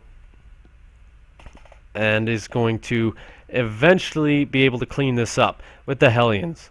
Big scan coming down, revealing what is over there. And the mech, but at this point, mech is in full swing. You have double siege tank production, double Hellion production. You got that starport coming down for double Viking production. Triple Viking production, rather. And I mean, Ward still trying to make this work. You got to give him props for trying here. He wants to make this work. This soft contain is preventing that third CC from going down. That is actually a good pickup. But we do have this barracks just still scouting out. And on the other side, while Ward is focusing on this heavy Marine production, oh, big fight going down there. As you can see, the siege tanks just do it so quick, I can't even get back to it. I apologize for that, but something tells me it did not go well or quick. But these guys just in range as well. Again, Walrus using that advantage of knowing the map to just take out this contain. Looks like Walrus is going to lose a tank here. However, that only one in range. And it is now Scan Central. As you guys who play TVT know, Scan Central is a nuisance. But at the same time, these Marines are so less efficient here because they don't have stim.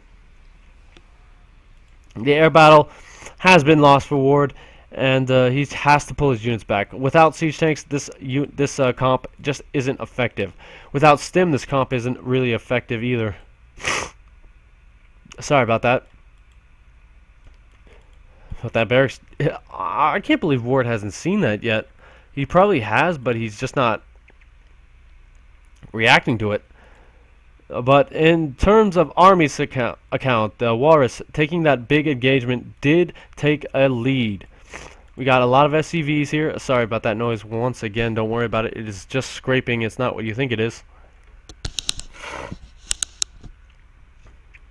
But these Marines could do something to that barracks. If you kill off the barracks, you can't make any more factories, but usually around 3 to 6 is the amount you want. Now these guys are late to the party. It's like, hey guys, can we shoot, please, please? They're just it's like the crowd dancing on the other end. ... I think he's just now realizing he doesn't have stim. I can't say it. I really want to say it. Oh my gosh, there you go. I forgot stim. I'm a little flustered. Yeah, by the time stim is done, this army is going to be extremely out of control, especially with Marines. It's pure Marines. You got Hellions, you have tanks, which, as Walrus said in the chat, a little bit earlier, one-shot Marines. And when you have this many, I'm not going to try and count because I don't know how on stream. That's pretty big one-shot. But with Stim not being complete here, this game just got a little bit more passive. Third base has been able to be taken here. All those mules just gave that income boost so much. Ward not able to really catch up just yet. He's dropping his own mules though, which is allowing him to try. We have this one hero Marine looking for that fourth base, which he found. He's going to start trying to kill off as many workers as possible, but the entire army, oh my gosh, it's like run, run. I don't really know. I can't remember what movie it is. Oh yeah, it was like H. Ventura being chased around by all those natives. But a big tank run by Hellions, not going to get in just because it gets destroyed automatically. That was pretty good for Ward to do. He now forces a scan out of Walrus to see what's going on here. But on the other side of the map, it's triple Raven production time. Ward deciding he doesn't want to focus purely on Marines. He wants to go for that air comp, which is super, super effective. So, ladies and gents, we are in it for the long game. Just pull up a chair. I could probably grab water right now and not miss a thing, but I'm not going to do that. Another Hellion run by, starting to kill off some SCVs, but not really focus firing them down. If he focus fired them, he would be able to get a few more, but so far in this game, he has killed 11. So that is a good pickoff for him.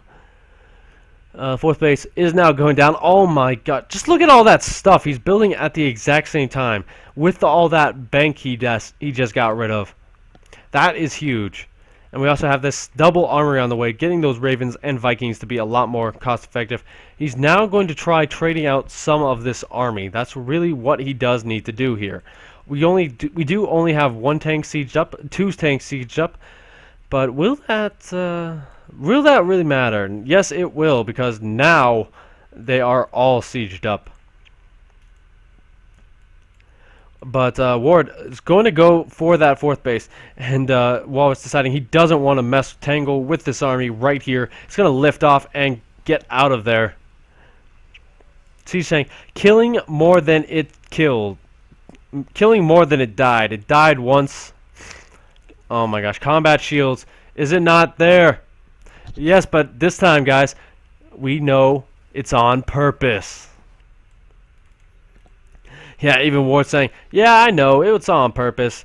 He's just trying to trade out these guys so he can make more Ravens. Ravens, as you know, the bane of everything. But will they get spotted here is the big question. This Hellion run by looks like he may spot it. No, he doesn't see the Ravens. He's going straight for that base.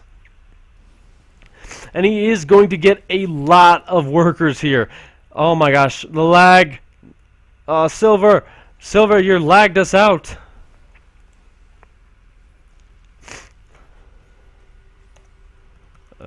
Oh. Alright, so I don't think the guys felt it in the game just because they're not really reacting to it. But the Hellbats have morphed, and they're just going to get as much damage as they can. He killed off 22 workers in this game. Is going for more here. That Hellion just out of range of that planetary fortress. He's like, hey, come a bit closer and let me shoot you. But that guy's like, nope, I'm just going to shoot everyone else. Other than that, this whole army is about to be traded out here. And we also have battle cruisers on the way. So this is going to be full Sky Terran. Ward trying to move his units in here. Unfortunately, he was not able to really do enough to warrant trading it out. He was just trying to get rid of them, but if he would have killed off something, that would have been made it a little bit more worth it. But Walrus actually beating Ward to battle cruisers here. Yamato Cannon is done, I think. No, but these are +3 attack battle cruisers. Ward is on 4 bases. He has 2 more if he wants to use them. We do have triple, well, you can't really do triple battlecruiser production on 3 base. But yeah, not too much to say about this portion of the game. Ward just really far behind in terms of upgrades. We already have +3 attack on these battle cruisers, so +3 attack is going to be a long way off for Ward. So you do the math. Battle cruisers with upgrades better than non-battle cruisers with upgrades. But there are a lot of Ravens here. Ravens are so good. It's all going to come down to who has the better PDDs, who has the better positioning, and Ward going to sacrifice the remainder of his army. Scans go down all over the place. Going to finally see this number of Ravens and the battle cruisers. And the thing about this composition is they could probably beat anybody as long as you're careful. And this is going to prop the Walrus to attack. Words. Who needs them? But he is going to attack this. There's not too much on the ground here. The PDDs and the Seeker missiles are going to be the big majority of the damage dealers. Scans going down all over the place. Going to see that base over there. Going to see this base right here. It's going to siege up, it looks like. But they can't shoot up. Oh my gosh, it's getting so loud in here, guys. Seeker missiles going to go off. Takes out a big chunk of Ward's Vikings, but there's still a lot left. Oh my gosh, he's Walrus sacrificing what units he has into the Ravens with the Seeker missiles. That was a big pickup here, and it looks like Walrus just taking this fight. And with this fight, I think he's taken the game almost. There's still not much that shoots up, but what does shoot up is more cost efficient. Just because of those upgrades. This is really loud. I'll adjust it after the game. But here come the remaining battle cruisers. 3 battle cruisers do not beat 2 battle cruisers, but these guys are hurt. Going up in range of that planetary fortress by accident. A lot of siege tanks did go down, but hey, that's just more room for battle cruisers.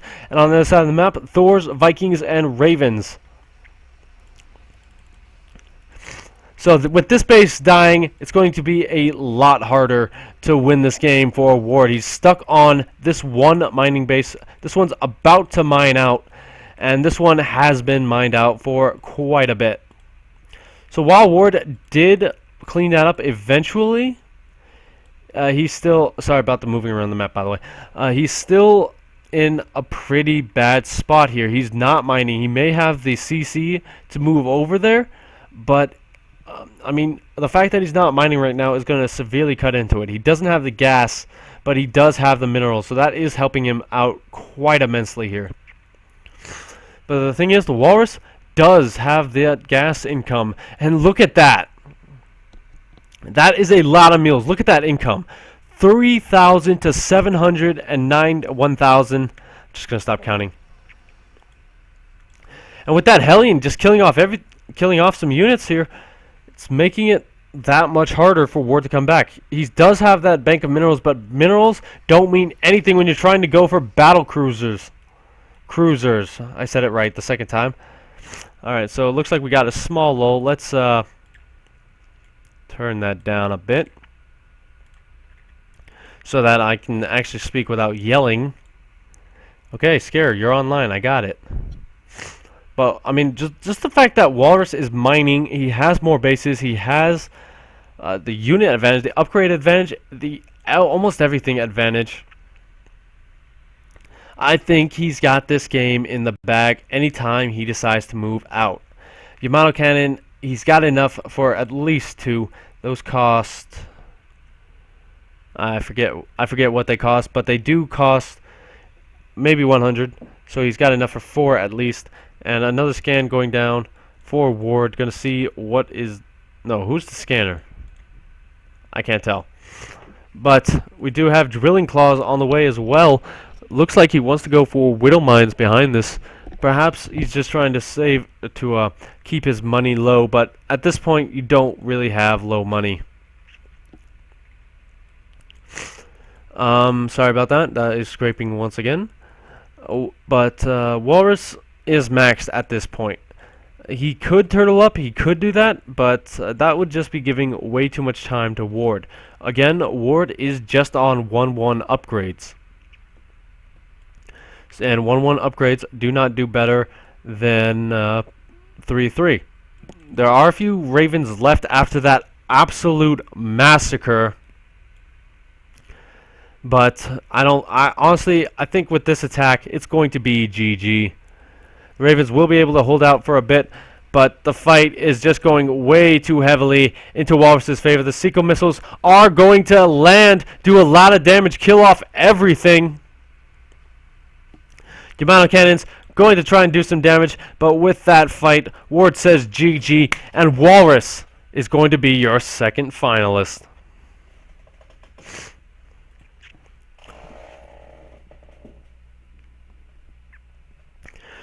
So we now have our finalists, guys, and we're going to get that underway soon. I will see you guys in a minute once we have that all set up.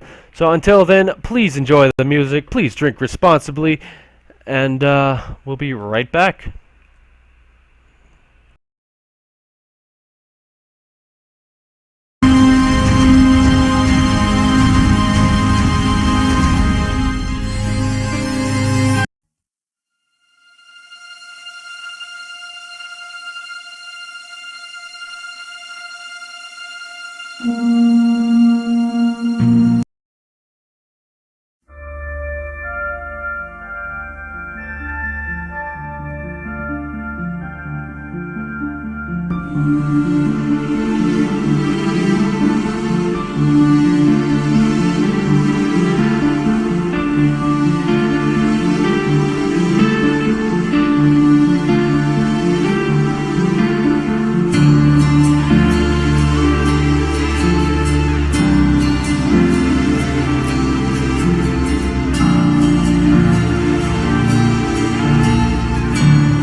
Okay, that was a bit quieter than I thought it would be. That was not really the stuff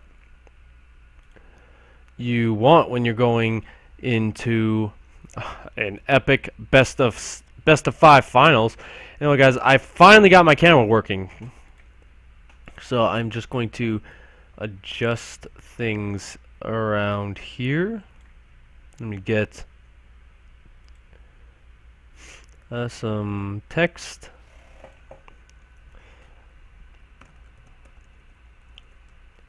Diamond Masters Final best of 5.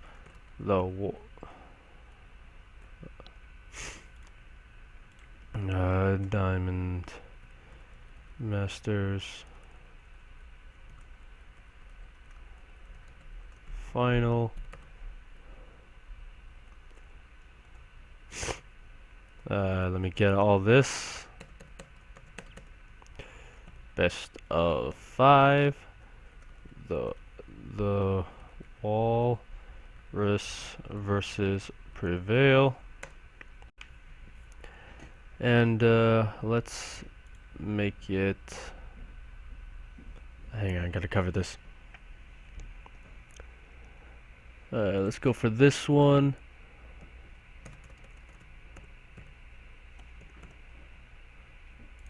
Alright, gonna put that there.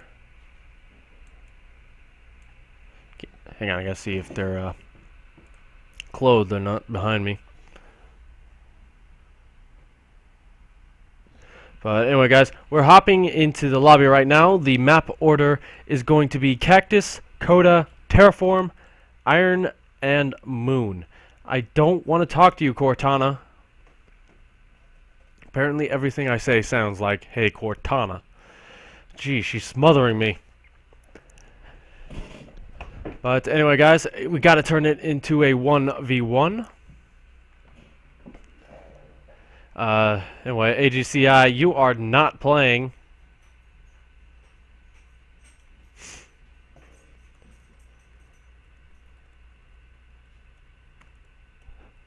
Yeah, AG really wanted to play. So, guys, this is going to be a best of 5. It was going to be a best of 7. But unfortunately, well, actually not unfortunately, both these guys decided it is going to be really late.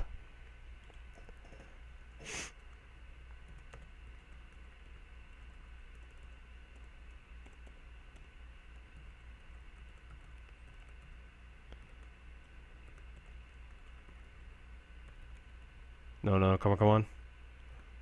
Ah, didn't make it in time. Hey, don't worry about it, Ward. I can see you there. You're just chilling out.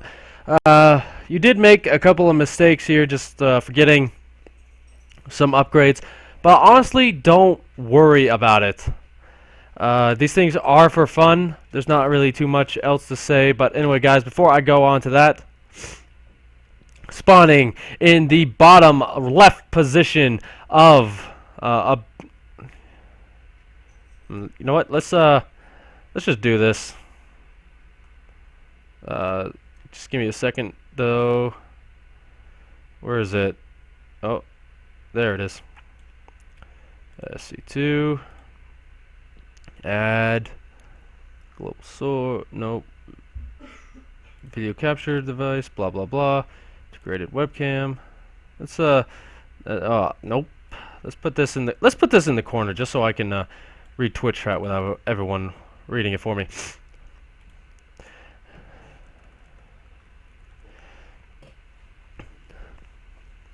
But anyway, guys, spawning down here in the top left position, like I was saying, it is so good at what he does. It's the Walrus. Worst intros I know, but up here in the top right position, spawning as the rival, it's Prevail. So on this map, if you're going like this, this spawn location. Hold on 1 second. I really gotta see really gotta see something behind me.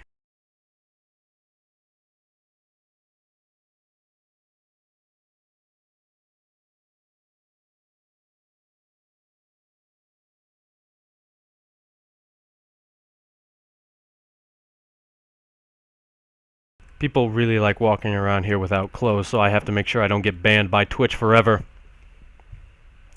But anyway, this is going to be a gasless opening out of Prevail here. Going to get that hatchery first.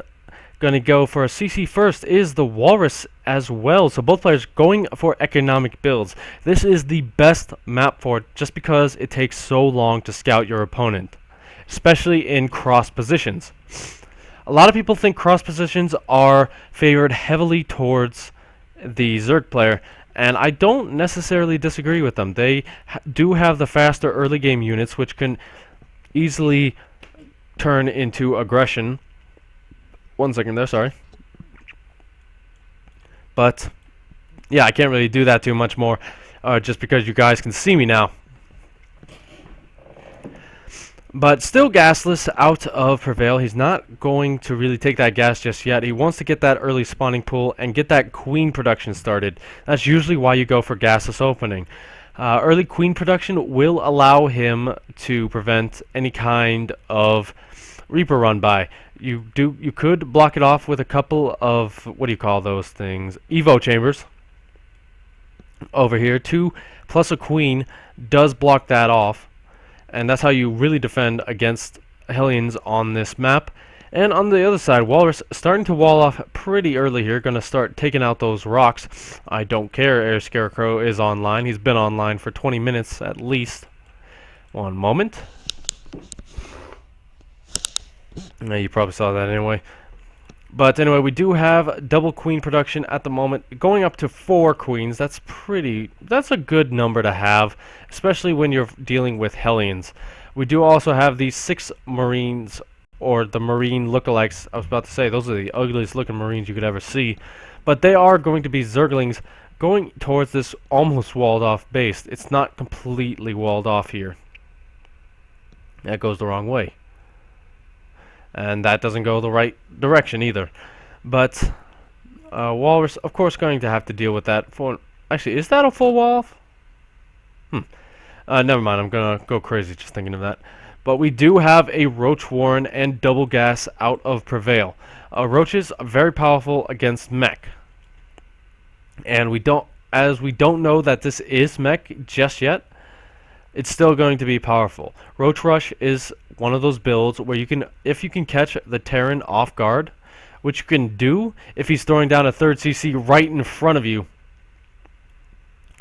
And honestly, like this Roach Rush, if he does actually rush for roaches, Prevail left the party. Okay, sorry about that. But yeah, if he does rush for those roaches, he could do a lot of damage, but he's not rushing for them. He has not DC'd. That's what I had feared for a second there. But he's just now starting roach production. Going to get that lair as soon as possible. A little bit worried about Banshee, so he's going to throw down a spawning for Crawler. That's like a spawning pool, but it doesn't do anything other than shoot up. But this is almost definitely a mech build out of our Terran player. There has been no stim. He's actually going for Marauders as well. So either he's worried about the roaches, or he just wants to kill them anyway. Like, he's not worried, but he doesn't care. He still has not scouted his opponent at the same time, however. He's using the Hellions now to scout, but it will be a while before they're actually ready. And you can almost tell that this is a mech build just because he's putting so much into Hellions. Usually you make about 6, then you stop, but he's making a few more, and as I say that, he is also throwing down double armory. Double armory is almost always mech or a misclick, and I don't think this was a misclick. And the Hellions are going to come in here, see what they can get done. Going to die off before they can get anything done. And that was a big pickup for for Prevail, but Walrus now knows where his opponent is. Roach production is in full swing, making 8 at a time. It has a few up here. They're just hanging out with Mama. They're still there. It's like Mama. I can't do that on camera. But we do have the hatchery. We do have the third hatch, the hatch up here, and he does know about this third base. At least I think he does. Yeah, he definitely has seen that. You know, you can never really tell. But this, we do have an overseer just kind of chilling out here. He's going for a walk in the desert. He's trying to find himself on a little spiritual journey. And we also have a huge Hellion run by. There are no drones here, however, so this won't do as much, but he could focus down the larva that just popped, but unfortunately he's not going to be able to before he is pushed back by roaches. And these are fast roaches. They have that upgrade which allows them to go faster. They're about to have +1 here in a little bit. And, I mean, his creep spread is starting to get insane. He really could start putting back into that, but he's not going to do that just yet. But here comes the second factory. That Widowmine shot, not that big. Only 4 kills. Don't worry about it. And, you know, not too much to say about this right now. We do have that big roach push coming in. There's no siege tanks right now. But the big Widowmine shot going to weaken these guys off, and more Widowmines over here going to prevent this attack from really working here. The Banshee's going to prevent these guys from getting through because he's going to do way too much damage. Widowmines just, oh my god, these guys are so weak right now. It's not even funny. It's going to start going for the SCVs, but they get caught up on something. Now they're actually starting to do a lot of damage here. There's enough of them to really start to be a bit of a threat here, but double siege tank production has started. Hydralisks are on the way as well. The Banshee's starting to clean this up as well. So Walrus, while he did take a little bit of damage, has held for now. The Widowmine's getting one more shot off, but instead Prevail is going to go for those supply depots. Gets one, but is not going to get the other one. That does supply block Walrus, and as a meching player, you never want to be supply blocked. You never want to be supply blocked anyway, but especially as a meching player. You can't get good units if you can't afford to keep them. But we do have this Viking starting to do his quest of killing off overlords and overseers. But with Hydralisks on the way, this guy's days are numbered. Still, Roaches and Hydralisks is the name of the game. Going up to that faster layer. And honestly, I think Swarm Hosts would be pretty cool here. Like, this is the kind of map where I think they would actually work. Just because you can come in here. You can attack the front. I think they would be pretty cost efficient here. The Roaches, however, are not going to be if they get inside that siege tank line. Gonna start focusing down some tech here, the missile turrets, and going to force that base to lift off. Gonna get on top of the tanks, get one. Does not get the Widowmine, so he has to back up or face execution. But I mean, Walrus doesn't lose too much there. For what it's worth, this game has been pretty Walrusy favored in terms of almost everything. Not much damage has been done on either side of the map that would really affect how this game is going to play out. It's pretty much just been army fighting army. In the main base, the tech production is already there. Walrus could ramp up as soon as he wants, but on the other side of the map, Prevail does not have a lot of minerals because he's spending it very efficiently. Walrus does not have the gas he needs to make the units he wants. He really could start making Hellions and Hellbats, though that's really how he should be spending his money, just because Hellbats are super good against Roaches. But we do have the fourth base for our Zerg player. We do not have a fourth base out of Walrus just yet, just because he got it destroyed. And these Hellions, they wanted to be heroes, but instead they are roadkill. Not much else to say about this. The hive has been completed, so +3 attack and +3 shields can start as soon as he gets +2. He already has +2 attack, but only +1 carapace. That's why he's getting that ground carapace level 2 before he can do anything else. And he is dangerously close to being supplied. And as I say dangerously, that is a bit of a joke. That's a bit jokingly, but he is almost maxed out. And it's hard to tell if he could take a fight here. You know, you do have these guys that do pretty much good damage, and they do have +2. So that's damage +2. But we do have the 5th base Prevail trying to out macro here. In terms of army supply, it doesn't look like he has too much, but it is 123 to 72, so looks can be very deceiving. He just has it spread out so very well. Still trying to get some scouting information here. Going to see a lot, but the Banshee is on point, saying, "Get out of my house." It's kind of funny when you see changelings going in because they turn into Marines, and the player's doing mech. That's always kind of funny. But Prevail is going to be attacking here soon. It looks like he's going to get that Spire as well to go up to Viper Tech, but he does already have Vipers because you don't need anything other than a Hive, as I've been told numerous times. We do have him hanging out here in the middle of the map. Really, it's hard to tell if he could take a fight here. Some good blinding clouds.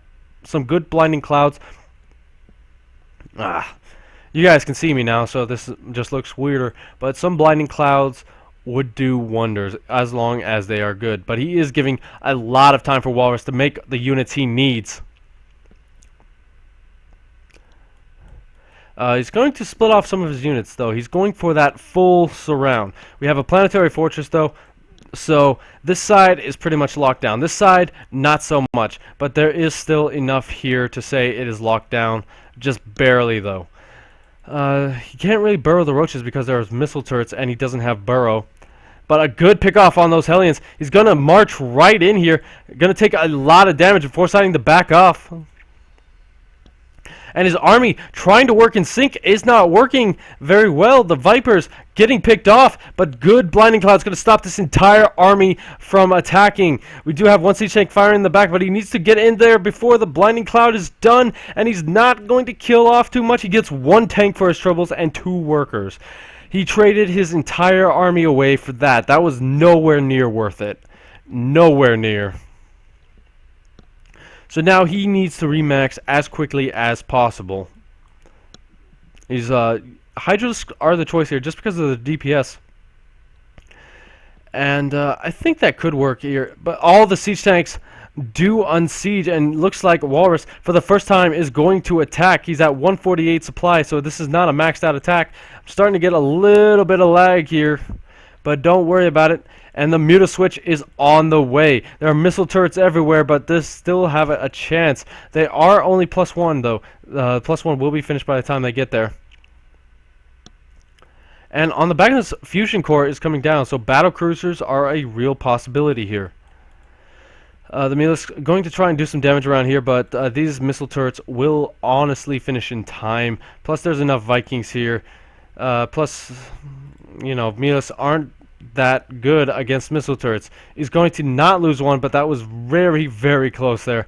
And Scan's going down almost everywhere, looking for that army. Finds it in the middle of the map, sees that it's mostly Hydralisks. And from here, really, what will Prevail do? It's 123 to 103 in terms of army supply. He's going for Pathogen Glands. He's going for Burrow. He's going for the Carapace. But it's still hard to tell what he will do. The 4th base has been there. It is up and running. And this side is pretty much locked down. Walrus just waiting until he's maxed out before he attacks. But Prevail not going to give him that time. Is going to attack up here. Blinding Clouds not as good as they need to be, and these tanks are just going to town. He once again trades an entire army for absolutely nothing of value. This is the point where a Zerg player, it's really hard for him to do much just because it is a meching Terran.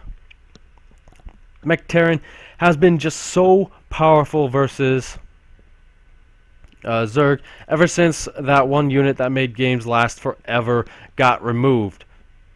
I mean, rightfully so, but again, not much you can do against a meching Terran these days as a Zerg.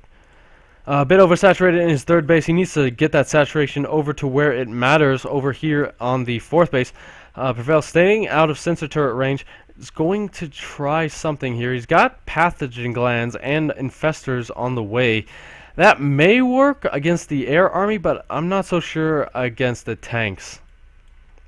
But then again, Burrow will help out a bit. If he can get past these missile turrets and the Ravens and the scans, he'll be able to do something, maybe some infestor drops. Not drops, but just infestor play.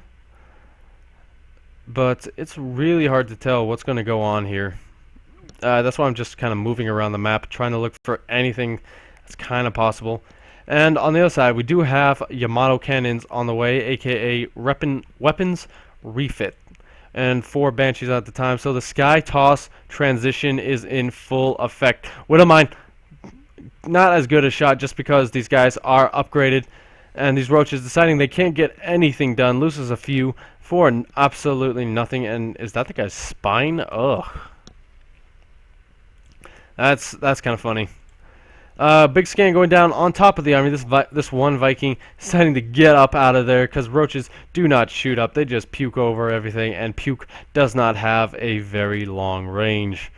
Unless you are a frat boy at a party. But we do have some killer tunes here. Terran favorite tunes in the background as I shut up for a second there. And I mean, at this point, Prevail can try and take full control of the map. He is, you know, taking as much there, like he's taking the hatcheries here and here. He could take this one soon. He could take this one as well. But excuse me one second.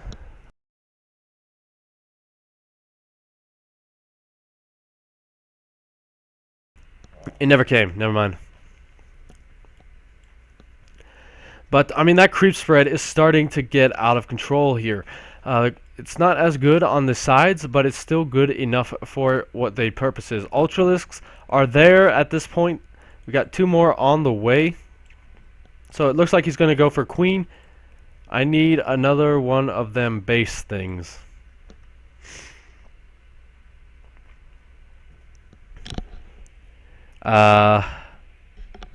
He needs another base. I'm almost mined out everywhere. And here comes a big attack here. It's not going to do anything. It goes straight into Sea Change fires. There's no Vipers here, so they can't do Blinding Clouds. Oh my gosh, it's so big it's lagging me out. And I mean, the Sky Army is just looking almost undefeatable at this point. You got so many Banshees, so many Ravens.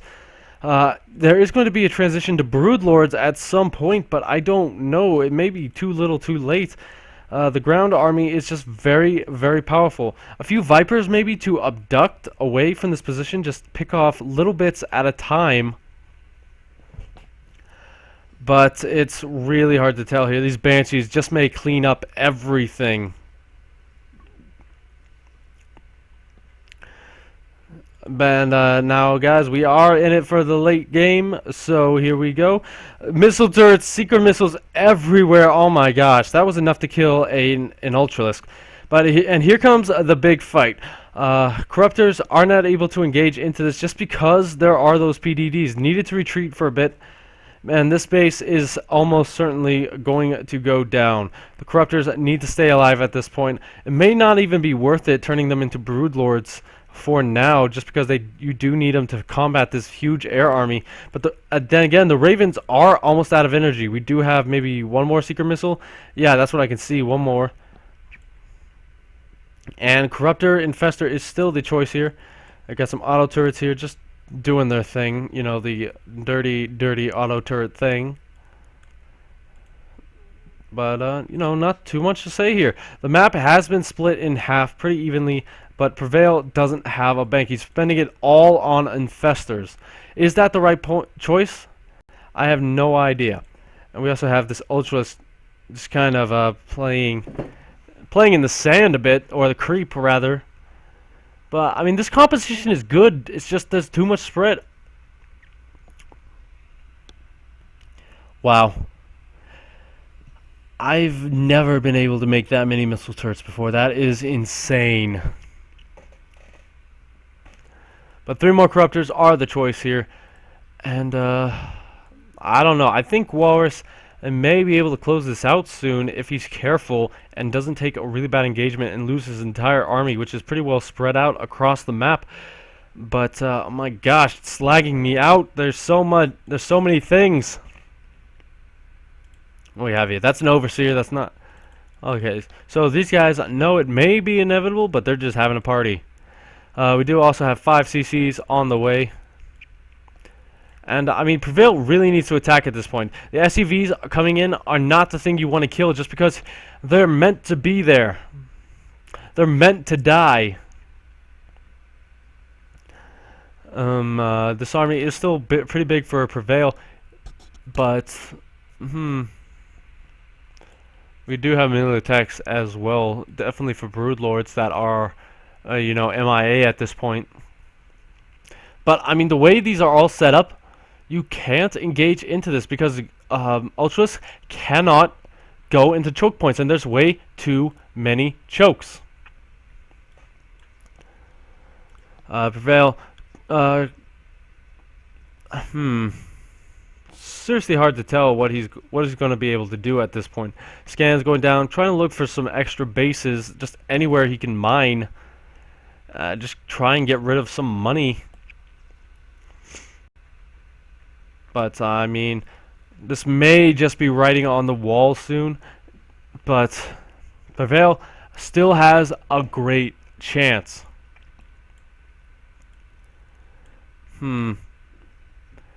Alright. I'm just going to kind of be more quiet this time. I'm going to just kind of slow it down a little bit just because this is going to be a long game, guys. So the Ultras do try and come in here, but they can't. It's too big of a choke. Those siege tanks are just getting way too much for the money worth, and the infested Terrans are coming down.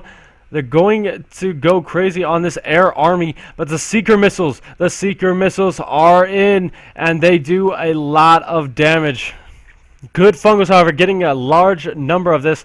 Oh, I can't even watch this fight. It's so laggy.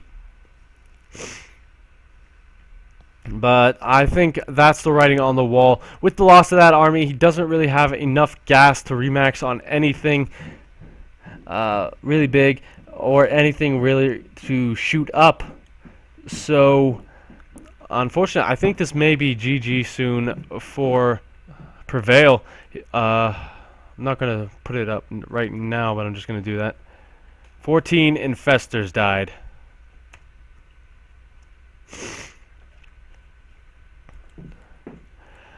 But, oh my gosh, the lag. Prevail, staying in there though, he's really wanting to fight this one out. He wants to win this game, and that is awesome. We do have Hydralisks on the way. That is going to be a good choice here. There are a lot of Banshees, but if you can pick those off, you have free range over this air army. And we have another hatchery coming up. So almost all the bases, this one and this one, are the only bases not taken in the game, and this one already has some lost just because they were mined at before. The creep is starting to get pretty close, however. Can't spread anymore just because the missile turrets do see it. Oh, actually they don't, since it's on the high ground. But, I mean, there's just not much Prevail can do. He has to make something work. But there's just a whole lot for Walrus. He's been maxed for quite a bit, and he hasn't really lost anything.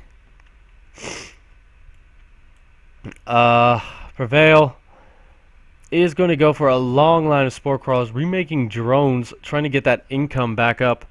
It's pretty heavily in Walrus's favor as this third base goes. I mean, this base is just up. Like, it's been there.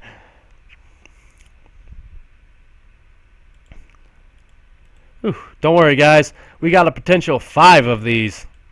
Not saying anything bad about these late games, but my gosh, they do make you want to scream sometimes. Big scan going down, revealing the entire army. We've got a lot of queens just saving up energy for the moment here. Let's go back to normal view before I forget. And the infestors still, if they get good fungals off, they can catch a large number of these forces. The question is whether Walrus will engage into this. He does have a lot of PDDs, and that's not as many spore crawlers as you would think. He's going to send the battle cruisers first to tank the hits. And with this engagement, it may be way too much. Those auto turrets taking a lot of damage, but they're also... Oh my god, this is box art right here. The seeker missiles coming down. They're going to hit that entire army. And with it, this fight is... I mean, this fight is almost over. The Vikings land. They're going to take care of this entire... like the middle of the map. They're cleaning up millions of creep tumors. I mean, just look at the amount of creep tumors.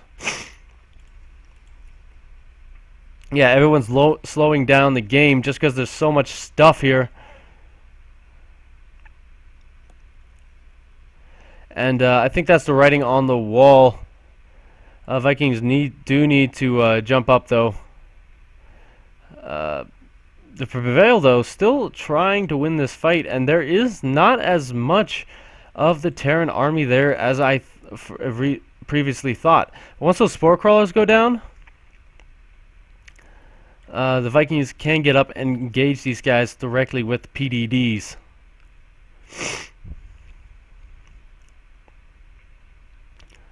So he's going to chase this back for now, but I mean, just look at this. You're remaxing on Ravens. You're remaxing on Roaches. It's just, I'm sorry, I get really tired in long games. That's why I never win them.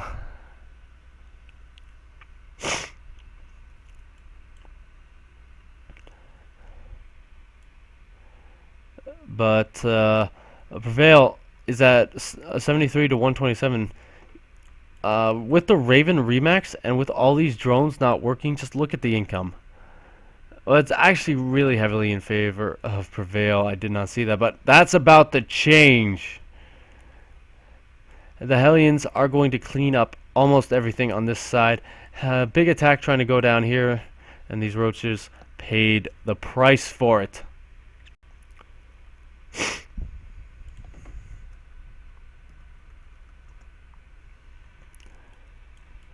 But yeah, these Hellions just doing way too much damage. They turn into Hellbats to get even more damage, and they're just trading out too efficiently here against these Hydralisks. Got rid of all the Hydralisks. But this base has been cleaned up. 20 drones have gone down at both of these bases. And, I mean, Walrus is remaxing on battle cruisers. That's insane. With that, the last base on the map is being taken. I say that there's still this one, but that one was taken before. So this is the last virgin base of this map. These are the last minerals you shall ever mine, because these ones have been tainted with the Zerg. But here come the Broodlords. It's not a bad switch. Unfortunately, there's just way too much air.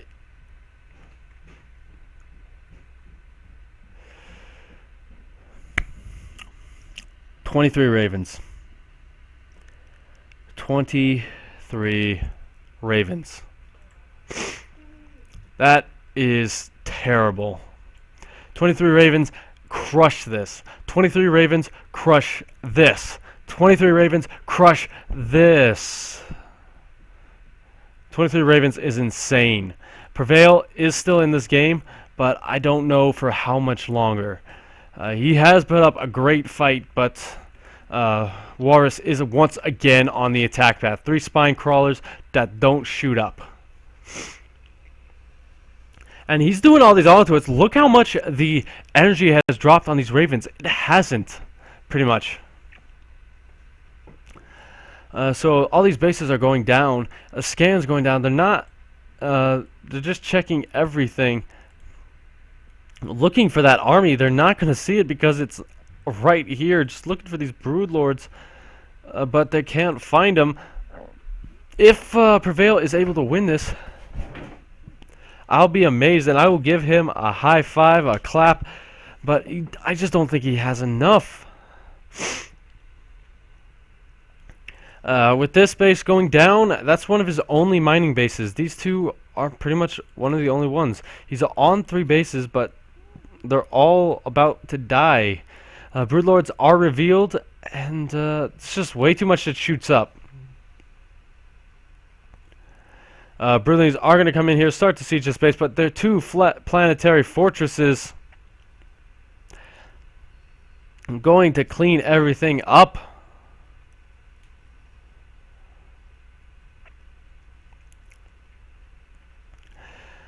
I mean, the Broodlord's trying to do work, but the entire army of Walrus is about to converge on this position.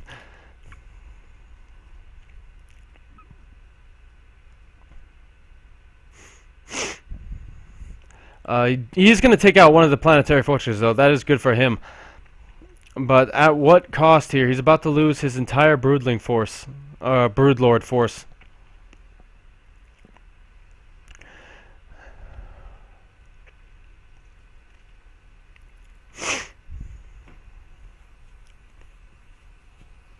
And I mean that seeker missile. There's not too much to say here. That's why I'm being pretty quiet. But Walrus does take game number 2 and game number 1 in a pretty convincing fashion here. All right, so I'm actually starting to lag badly, not too badly, but just kind of badly. So I'm going to turn off the webcam, just so we cannot have any kind of hiccups.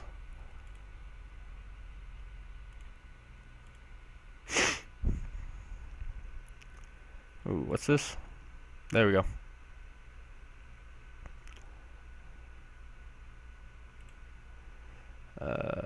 Properties.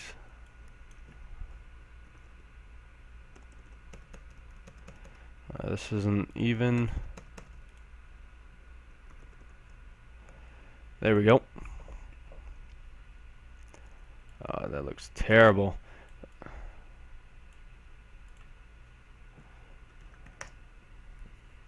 But anyway, guys, we're going to hop into game number 2 on Coda LE.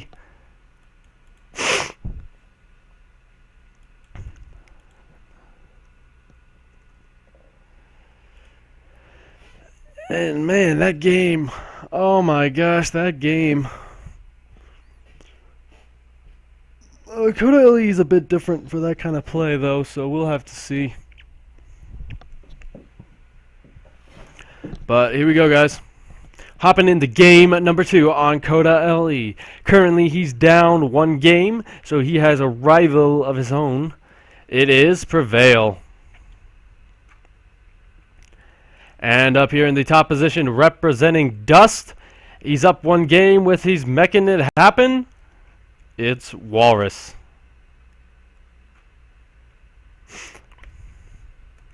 No, I don't need that. But so yeah, that last game just shows how hard it is for a late game player to kill off mech. And that honestly, it's not just Zerg. It's Protoss.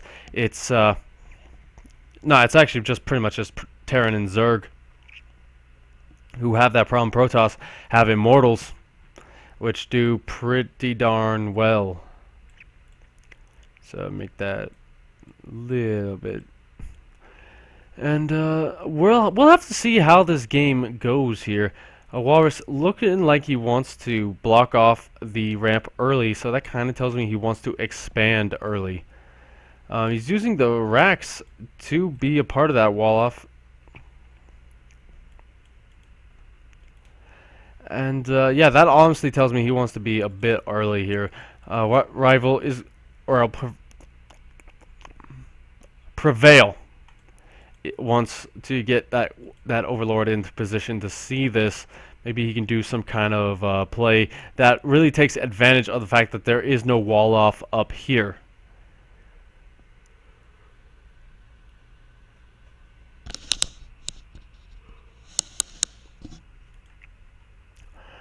But still, a gasless opening.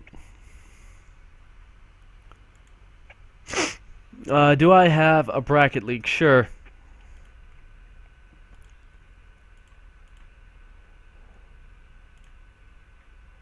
Here you go.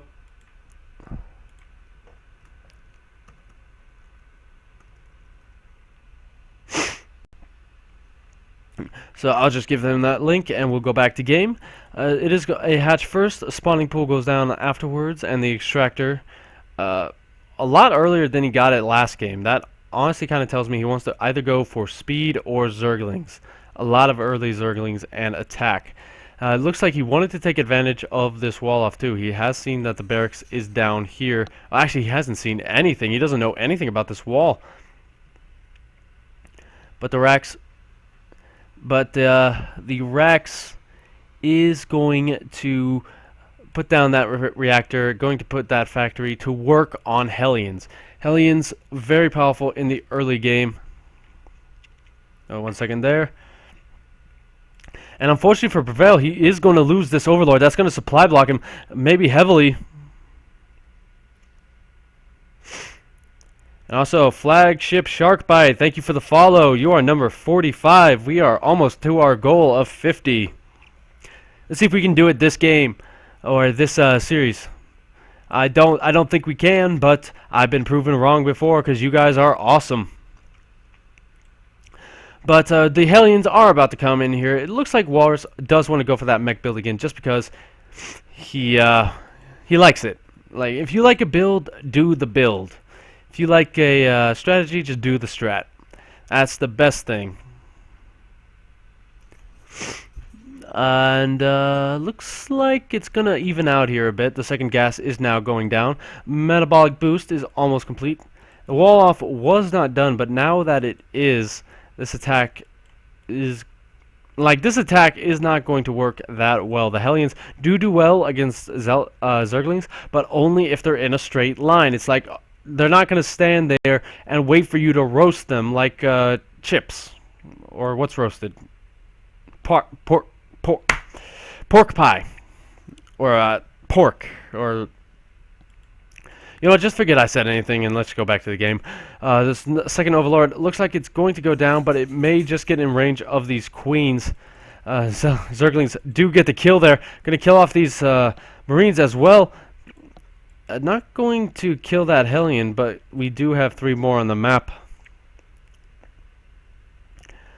And the Queen's trying to get back into position, but the Hellions just won right through. And the main base, if they wanted to, is now up to them, up for their grabs. Good splits out of Prevail. Pre-splitting to make sure he doesn't have to do it when he needs to do it.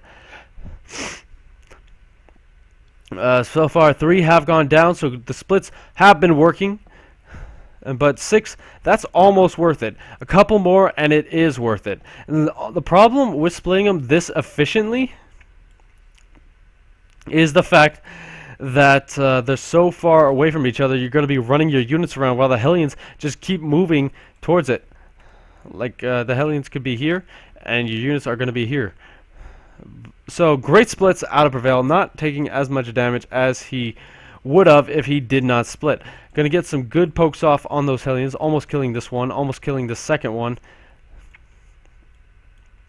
And it looks like the Roach follow-up is real. A couple of Widow Mines, though, is going to help shut this down pretty efficiently. I don't think this is anywhere near going to be game-winning damage, especially since we do have a tanks coming out a lot earlier. We have a couple of bunkers ready to defend this. And I mean, Roaches, they're good, but they're not as good as two of these, plus 2 of these, plus 2 of these, plus 4 Widow Mines. Math. We don't need math. Does split off 1 Roach, though, to prevent any kind of splash damage, but yeah, he notices he cannot get up that ramp without taking way too much damage. On the other side, it does look like he is going to try and move up anyway, but the tank is going to shut this down. He's going to take all his forces and retreat. Technically, he could Baneling bust, but I don't really think that would be worth it. There's just way too many Widow Mines, and that tank just too dang strong. He does have map control, however. Prevail does. And what will he decide to do with it? He does not have a... Yeah, he does not have a lair yet. Or does he? No, he does not have a lair. It's a very late lair. And honestly, at this point, he just wants to prevent Walrus from getting that critical mass that he did last game. He needs to take cost-efficient engagements all over the place. And with the scan, Walrus does see that this base is now... Sorry.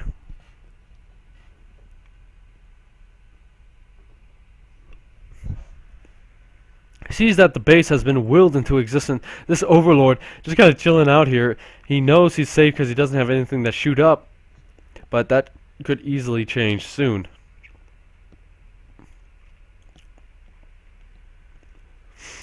So yeah, this is the standard macro.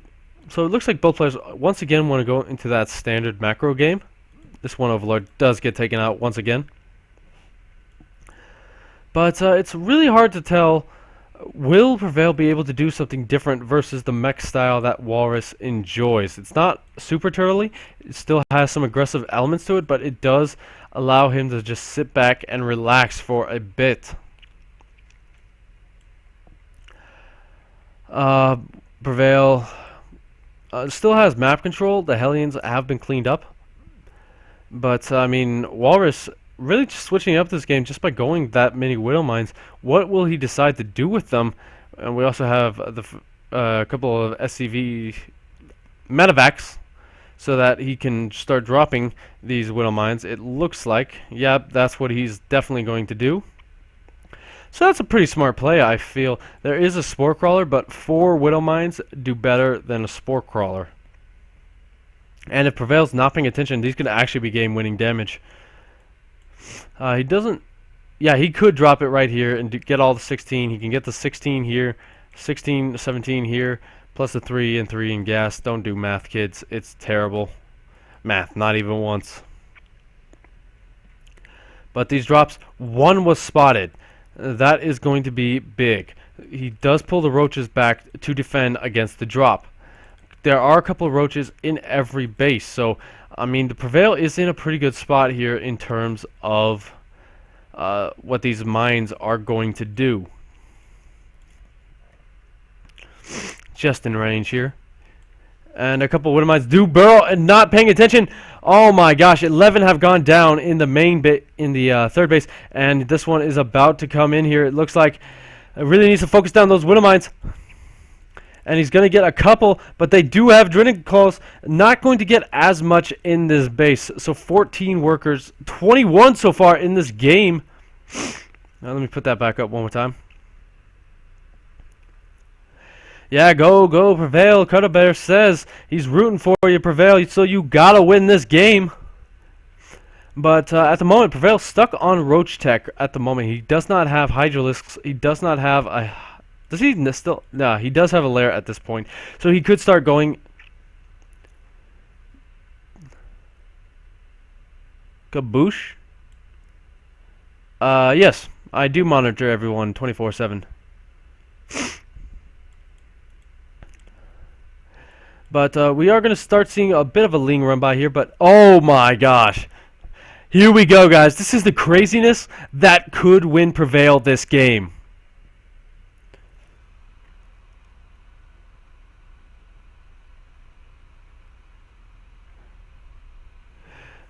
Okay. I just got rendered speechless for a second just because you don't see this very much. But if he can get into this main base, he's going to do so much damage. The tank, one singular tank, is so far out of position. The rest of them at the third base. I'm going to start speaking like a Mexican caster.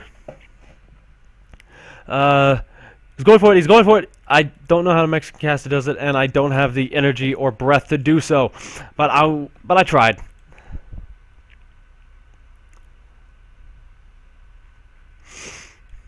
But that Overlord is going to get taken out. Not unlike his brother and... Oh my gosh, do I have it? I got to do this, guys.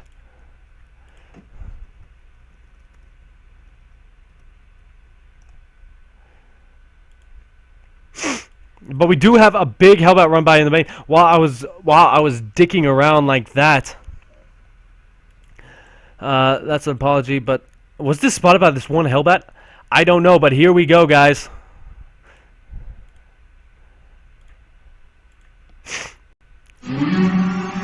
Here comes the Flying V. Or not the Flying V, but, you know what I mean. Here we go.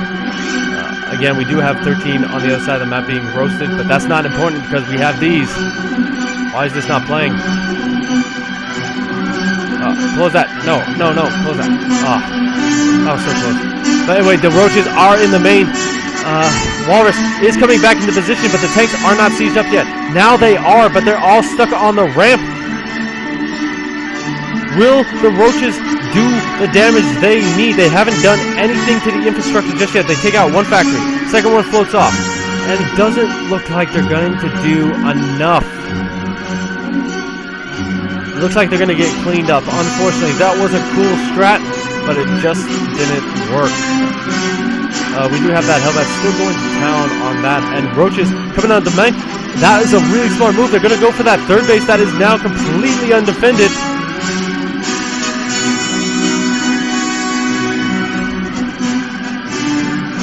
Yeah, they're going to start trying to do some damage. They really need to get on top of that economy.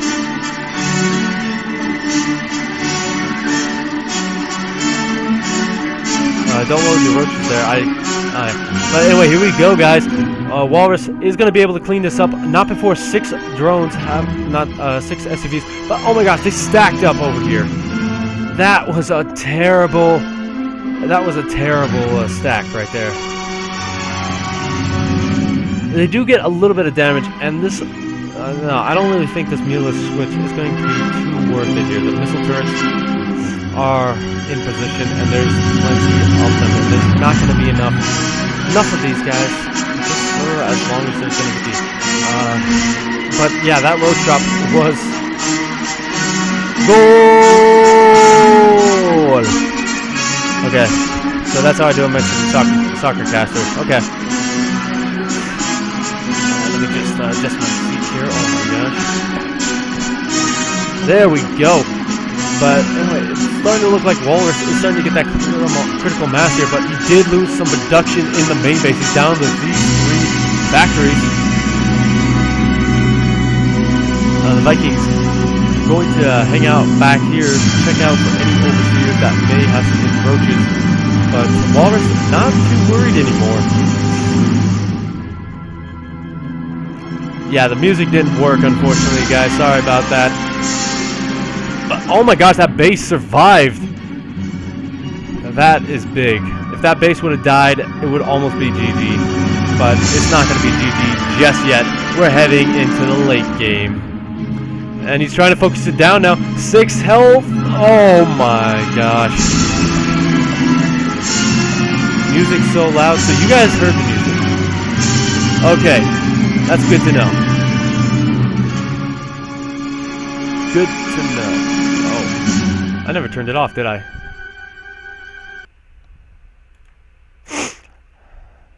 Alright. Well, that's a bit embarrassing. Apparently you guys have been hearing very loud music while I've just been sitting here yelling at my music to actually be heard. Sorry. But anyway, it is going to be Ultralisk Caverns as the next choice of tech. The Hive has been completed for a little bit. The Mulelisk still trying to do damage around the map, but there's just not enough of them. With that amount of missile turrets, the main base is starting to be mined out. There's no one over here. It's like the base that no one cares about anymore. It's like you go onto a new base, and it's and you forget about your old ones. Less sad face. But anyway, these Milas, again, not going to be able to get too much done. Drones going for that 4th base, trying to get that income as high as possible. It is heavily in his favor, the income-wise, but a few mules can actually fix that. Mules are going to go and suicide in, but I don't really think this is the wise choice here. They're not really getting what they need to get. And we do have the Thor coming in as well. The Vikings picking off a few more. So far, 9 Mulas were killed in that. Turn down the opera.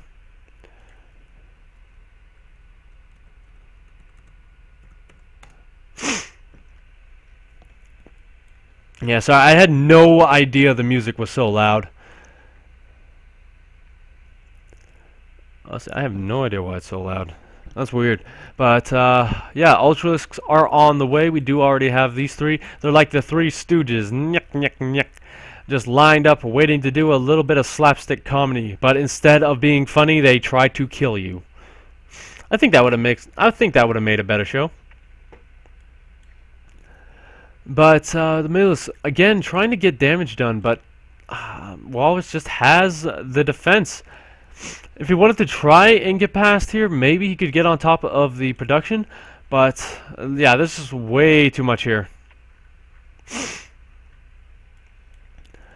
We do have all these roaches. We have these Ultralisks. We have the Mutalisks.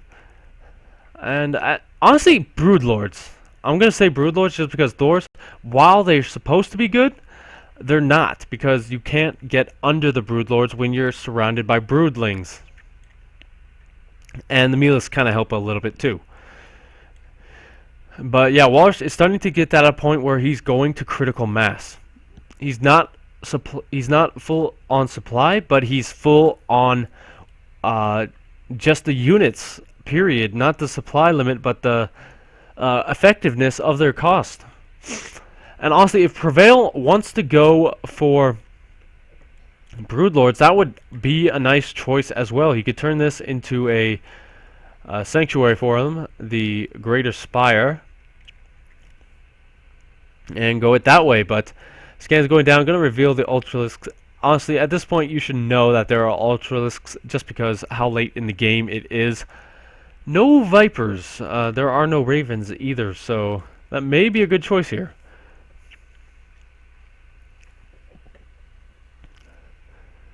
And looks like still no 5th base just yet. He wants to take one soon, however, just because you're mining out so quickly as a meching player. We got the Thors coming in with the Vikings, going to start taking out all these Mulisk, but they actually just miss each other. Going to get maybe one for his trouble, but the Mulisk actually going to try and engage here. Not a good idea. These are our +2 Vikings versus +1 attack. Never going to be a good trade, ever, in that situation.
There we go.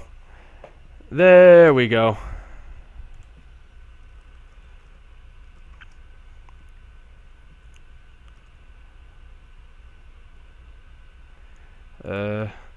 Games.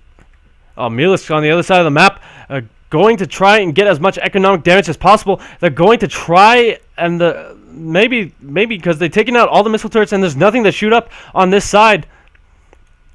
So he's going to go for the gas. That's a very smart choice. 14 workers have gone down, so this is the kind of moves he needs to get back.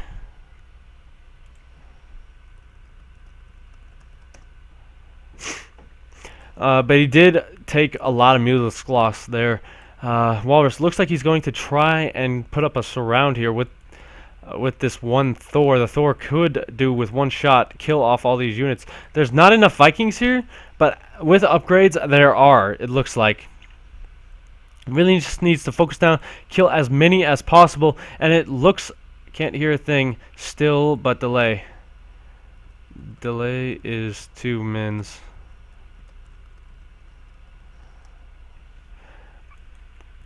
But all the Mulisks do get taken out. This hatchery is going to die here because there is nothing to notice that. Still focusing on Mulisk's play. And, I mean, this is going to be the point of contention. Alright, so nobody can hear me. Nobody can hear me. That is sad. Uh-oh. I really want people to hear me. That's why I'm talking to a computer at 3 o'clock in the afternoon. But, yeah, the big switch to battle cruisers is huge here because there's not that much that shoots up in terms of battle. Me, my, mo. Okay, I got my words back. I'm just gonna keep casting like you guys can hear me, but okay, so can't hear anything. Yeah, it looks like game sounds. Looks like game sounds have been rapidly destroyed.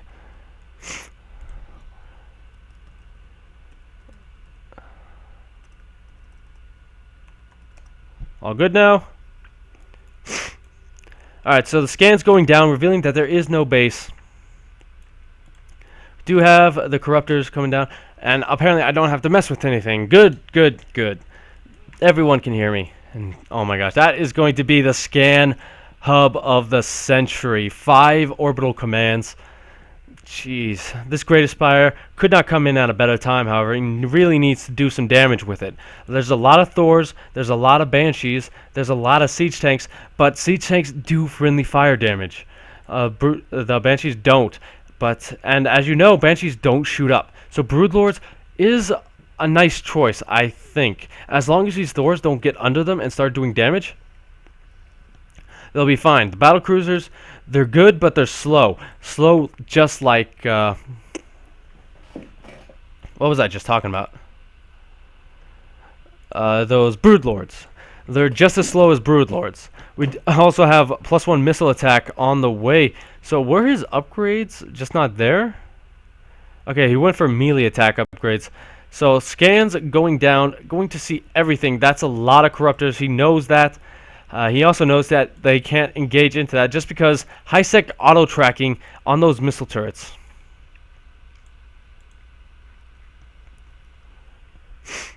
We do also have these bases going down.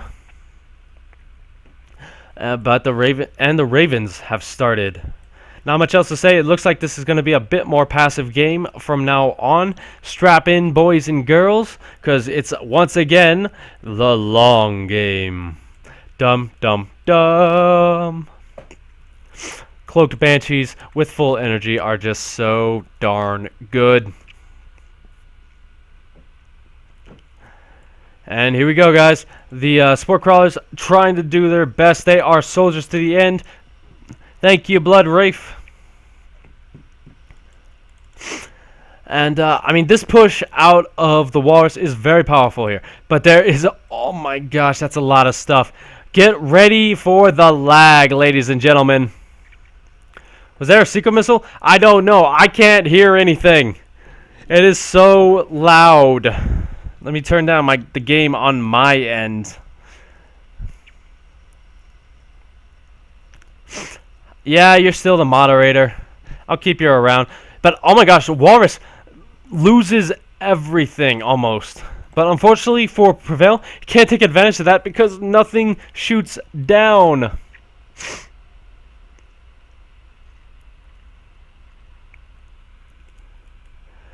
But oh my gosh. So this push actually does survive just because there's nothing to shoot down. It did get cleaned up, however. So this is a pretty dicey position for the Walrus. Those siege tanks need to stay sieged. They can't really move up. Corruption has been cast on these units. I don't know if that's automatic or what. I've never even seen that before. Oh, I've seen it, but I don't really know what it is. But here we go, guys. I'm your boss, Scare.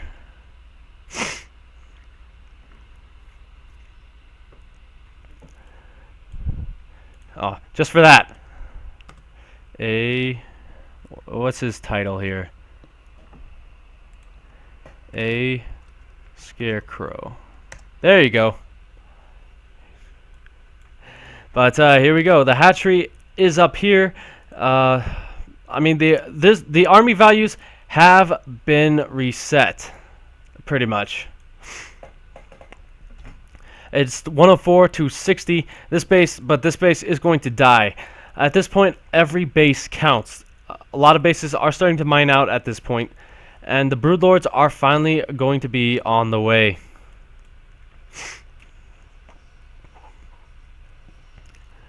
I don't think I did that right. Yeah, I did. Maybe. But here we go, guys. A big Roach push, not being able to do anything. You can't engage this position just because there's too many siege tanks.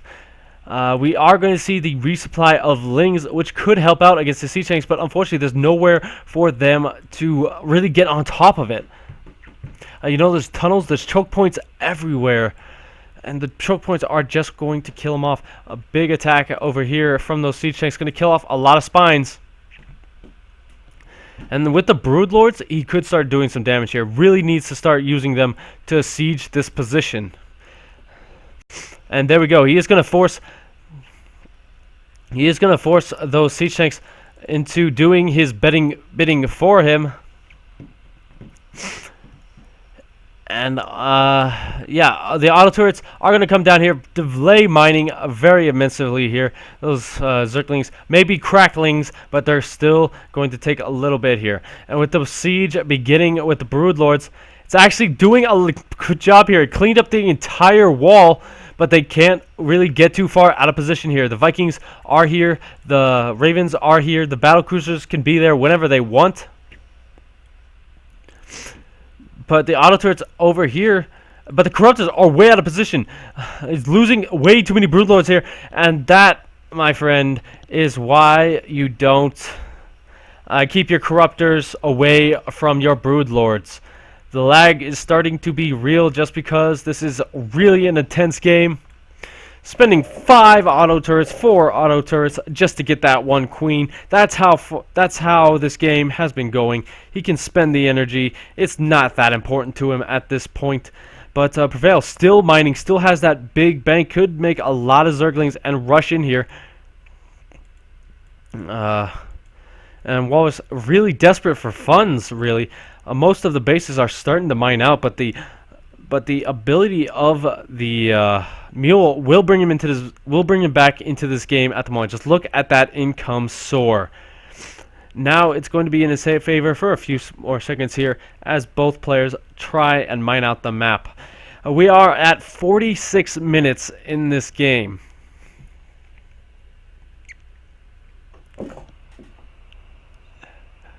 You moderated are scared too. I know.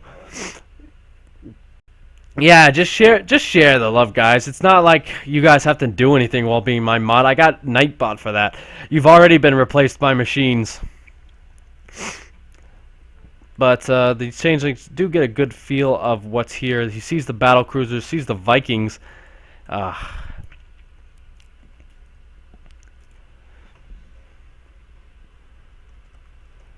love. It's in the rules.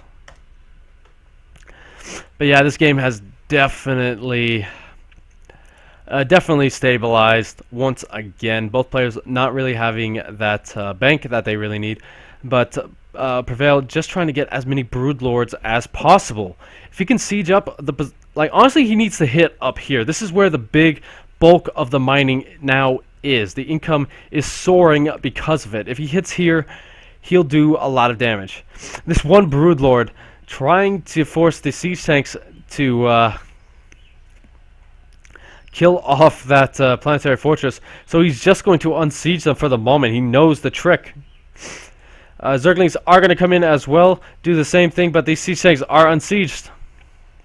So this attack is going to kill off this planetary fortress, and since these tanks are not sieged, this may actually do a lot of damage. At the same time, this air army not moving. It's not falling for that again. But the attack was pushed back for now. Broodlord not able to get on top of anything. A bit of creep cleanup here. Sorry guys, as the game goes on.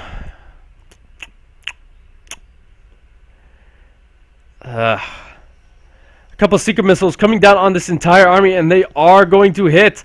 Oh no, only one hits. So that was a good pullback by Prevail. Wasted a lot of energy on those Ravens. And without the energy, the Ravens are going to be very hard to be made use of.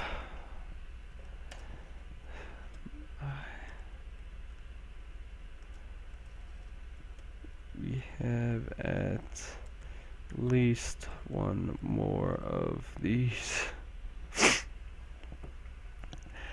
And, sorry, I had to talk to Silver. He likes being part of things. But, I think 2. Oh my gosh. Yeah. I do want Prevail to win somewhat. Iron Fortress is really open. You know, I'm just going to beg these players to cheese. Game Sounds is on.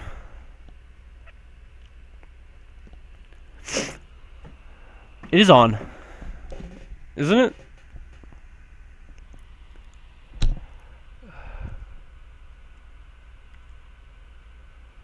I'm hearing it.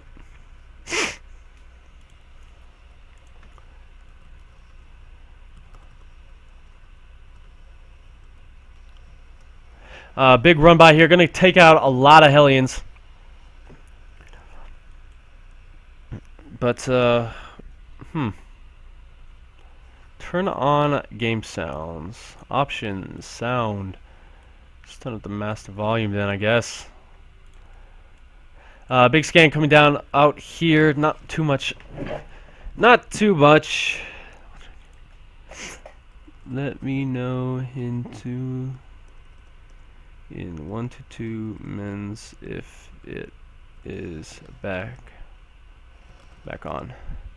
So the siege is going to begin here soon. This is really going to be the point of contention. It's still looking like there are a lot of Broodlords, a lot of Corruptors, and this is a stalemate of the highest caliber, guys. We're just going to sit here and we got to think of something to talk about because not much is going on. So how's all your nights going? Enjoying yourself, enjoying the tournament. We've had some great players. We've had some great times. And that's too loud.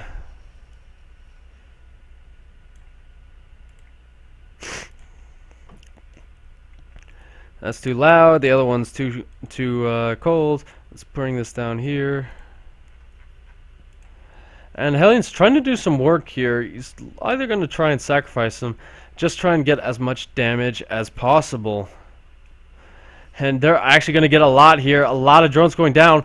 At this point, you really want to start trading out stuff. The air army is on the way back, but it's not really worth it because you can't shoot down with the air army. But when this base goes down, I think Walrus may have it. You know, Prevail doesn't really have that bank to remake units, while Walrus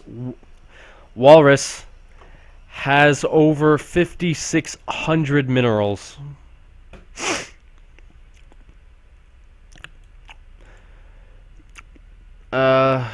We can play a game in a few minutes here. It's called Search for Minerals, because this map is going to be mined out before this game ends.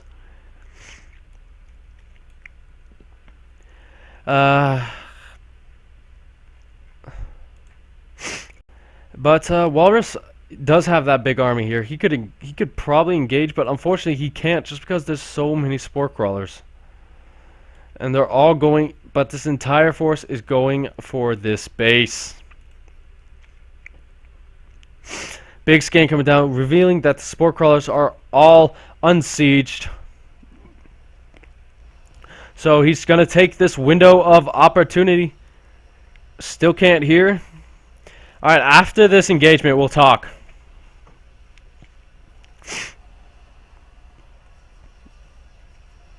But, I mean, this fight could go either way, but it looks like it's going to go in Walrus's favor. But there are a lot of queens here. Full energy going to transfuse, trade out pretty efficiently here, but that entire army just gets wrecked. GG. Reveal does not win game number 2. Walrus takes game number 2.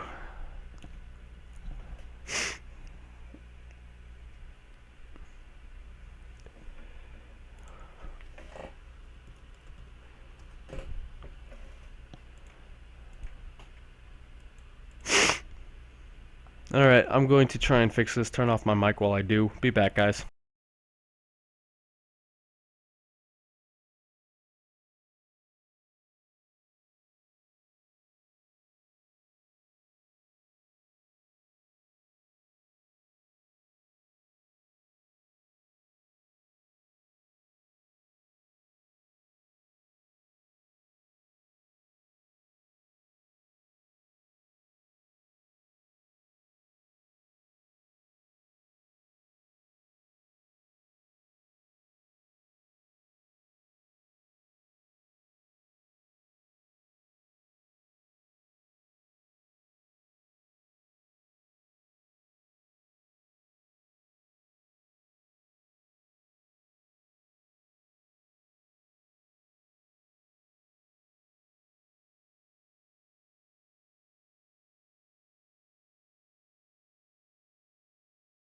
Alright, it has been cranked up really, really high.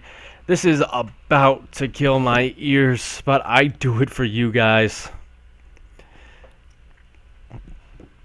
And with that, we are hopping into game number 3 on Terraform. Let me just try and do some last-minute adjustments here. I'm going to close the dashboard. I think that's what's causing it. I'm also going to close these brackets because I don't need them. Pretty much just going to close the entire browser. But, okay. Hopefully, everything I did wins or works. And as I say that, thank you, Mighty Kaboosh, for the follow. But guys, spawning up here, he's down 2 games. Can he bring it back? Representing rival, it's Prevail. And down here in the bottom position, representing Let's try this again. Up here, Prevail. Up here, representing Dust, it's the Walrus. Not a Walrus, the Walrus. Alright. When game starts, let me know. Rip ears.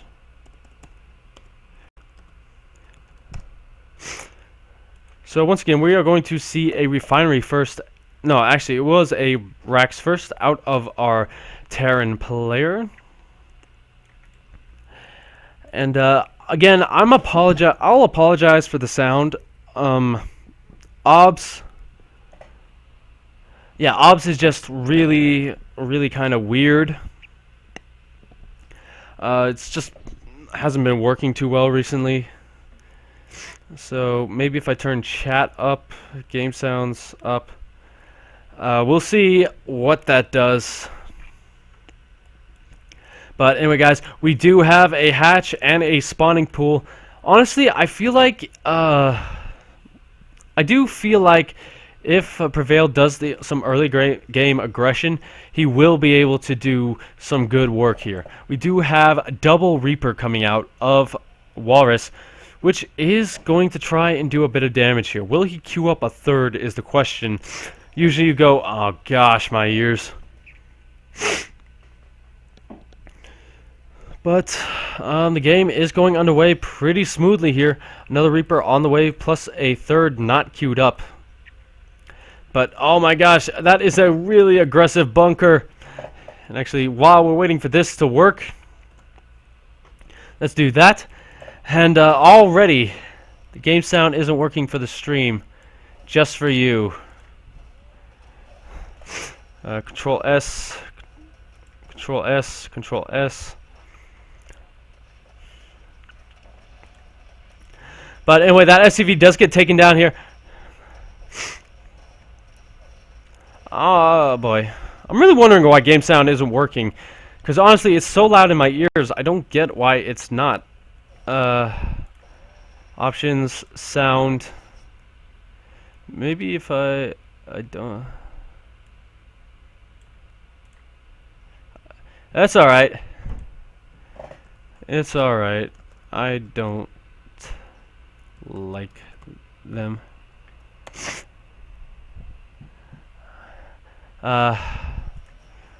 We'll check. Alright, so we do have these Reapers coming in. While we're saying, well, I can't stand another game like that. He wants to end this. It's 2:35 where he's at. I don't think he's going to finish it with this, but he could please go bio. It's alright, I'm not using my ears, guys. You failed to realize I use my voice. I never use my ears. Maybe play in background. I think that may be it, guys.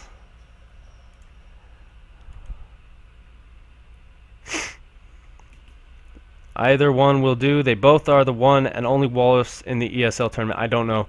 But anyway, we do have these Reapers trying to get as much damage done. This one has 0. This one has 5. Those were...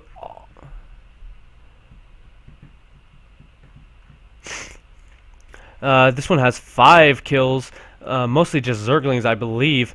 But he's still trying to do as much damage. There are 2 Queens and a Spine Crawler here. So this attack is pretty much dead. I'm going to turn down some things on my end. I think what it is there's an open window, and for some reason the game sound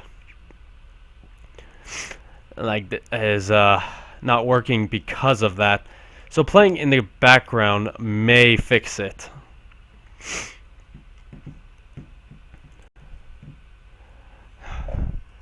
Changed some stuff. Let's see if that works. I'll chat with you guys just so we can stay fine-tuned on the situation. The wall off is complete for Walrus, and it looks like he's going for a standard Hellion Banshee play here. Maybe he could throw down some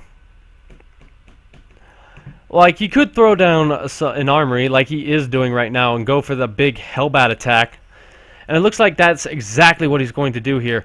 Prevail trying to get that creep spread up so he can defend that third base. It is in the OBS audio setting. I think it's because we do have a big attack coming in here, and honestly I think the reason is because the reason it's not going is there's a window open. Hang on. You guys want me to check this OBS setting? Alright, let me just check the OBS setting. You can now see everything I have. Setting, video, audio, desktop audio, Realtek. Okay. Let's try that as this attack goes in. Let's try that then. No Cortana! But anyway, we do have Roaches as the choice here, and it is going to be Another mech game. Dum dum dum. This time we do have earlier Hydralisks. Here to try and take out the Banshees. Once the Banshee number becomes too high, it's going to be a lot harder to deal with, especially with Hydralisks.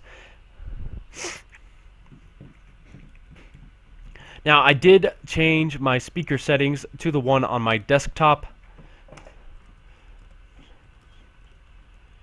My speaker settings to the one on the desktop.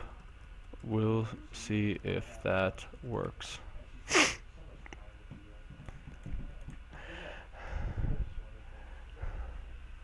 But anyway, third command center is on the way. The second one has been there for a while. I mean, honestly, you guys should expect that at this point. Third base is up and running fully for Prevail, and the Hydralisks have started to come out. You have to make sure OBS actually selected to pick up that device. Walrus doesn't ever go bio, by the way. He's always mech. Oh, well, he's pretty much your namesake, crazy fool. But the Spine Crawler, living for a while, he's trying to do damage here. Why go buyer when mech is OP? Yeah, it's OP, but still, you kind of get tired of having... Okay, I have a speaker just for Mumble that I never set OBS to pick up. I just reset it to the one to pick up, so that should work.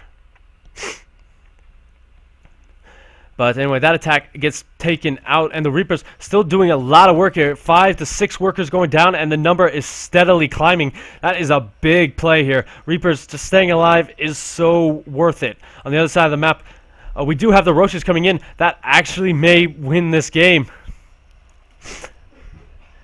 Yeah, I mean, Bio's pretty OP sometimes, but it's easy to kill. You guys, if everything worked... Split their army. But yeah, so this attack does get cleaned up without doing too much. He does clean up the wall, but unfortunately that is not enough. Jesus, Lord Jesus, that is loud. Let's see what I can do there. Split their army. Yeah, I totally agree with you, man. A lot of people say, honestly, it all depends on how you play it. Not saying you play it wrong or anything, just saying sometimes different things are pretty OP when played perfectly or when played right. So you've probably been playing against a lot of the great stuff, but you are pretty good yourself. You are the crazy fool. You know how to play. You are the king of Zerg, man. Or whichever race you play, you're the king of it. All hail the king. And don't worry, this isn't making fun of you. This is just me. This is me just conversation with chat. I'm not making fun of anybody, I swear. I have too many funny bones in my body to do that. But Walrus is still on 2 bases here. He has the third base, not able to take it just yet because of this Roach bio with this Roach army. Oh boy, the lag. Silver! Get the lag off! Silver, stop lagging. But Prevail, just getting that army value up. He needs a high army value because mech is so cost efficient. Burrow is complete, so that's one of his strategies here. Try and burrow past it. Unfortunately, the Walrus is paranoid. He's got missile turrets everywhere. But we do have some Roaches just defending everywhere he goes. And I mean, that's a lot of sensor towers. That's a lot of missile turrets here. A meter switch is just not going to work if he decides to do that.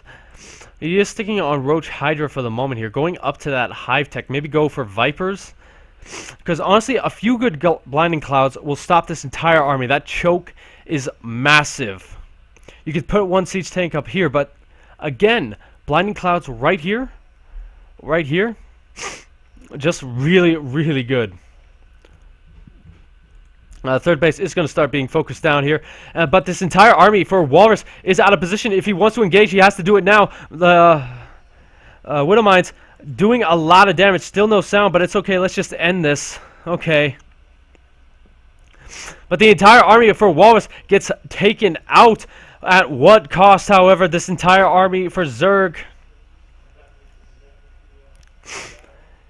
is getting beaten. Like, this entire army is dying, but there's nothing left for Walrus. This is probably not enough to end the game just yet, but it could be if these roaches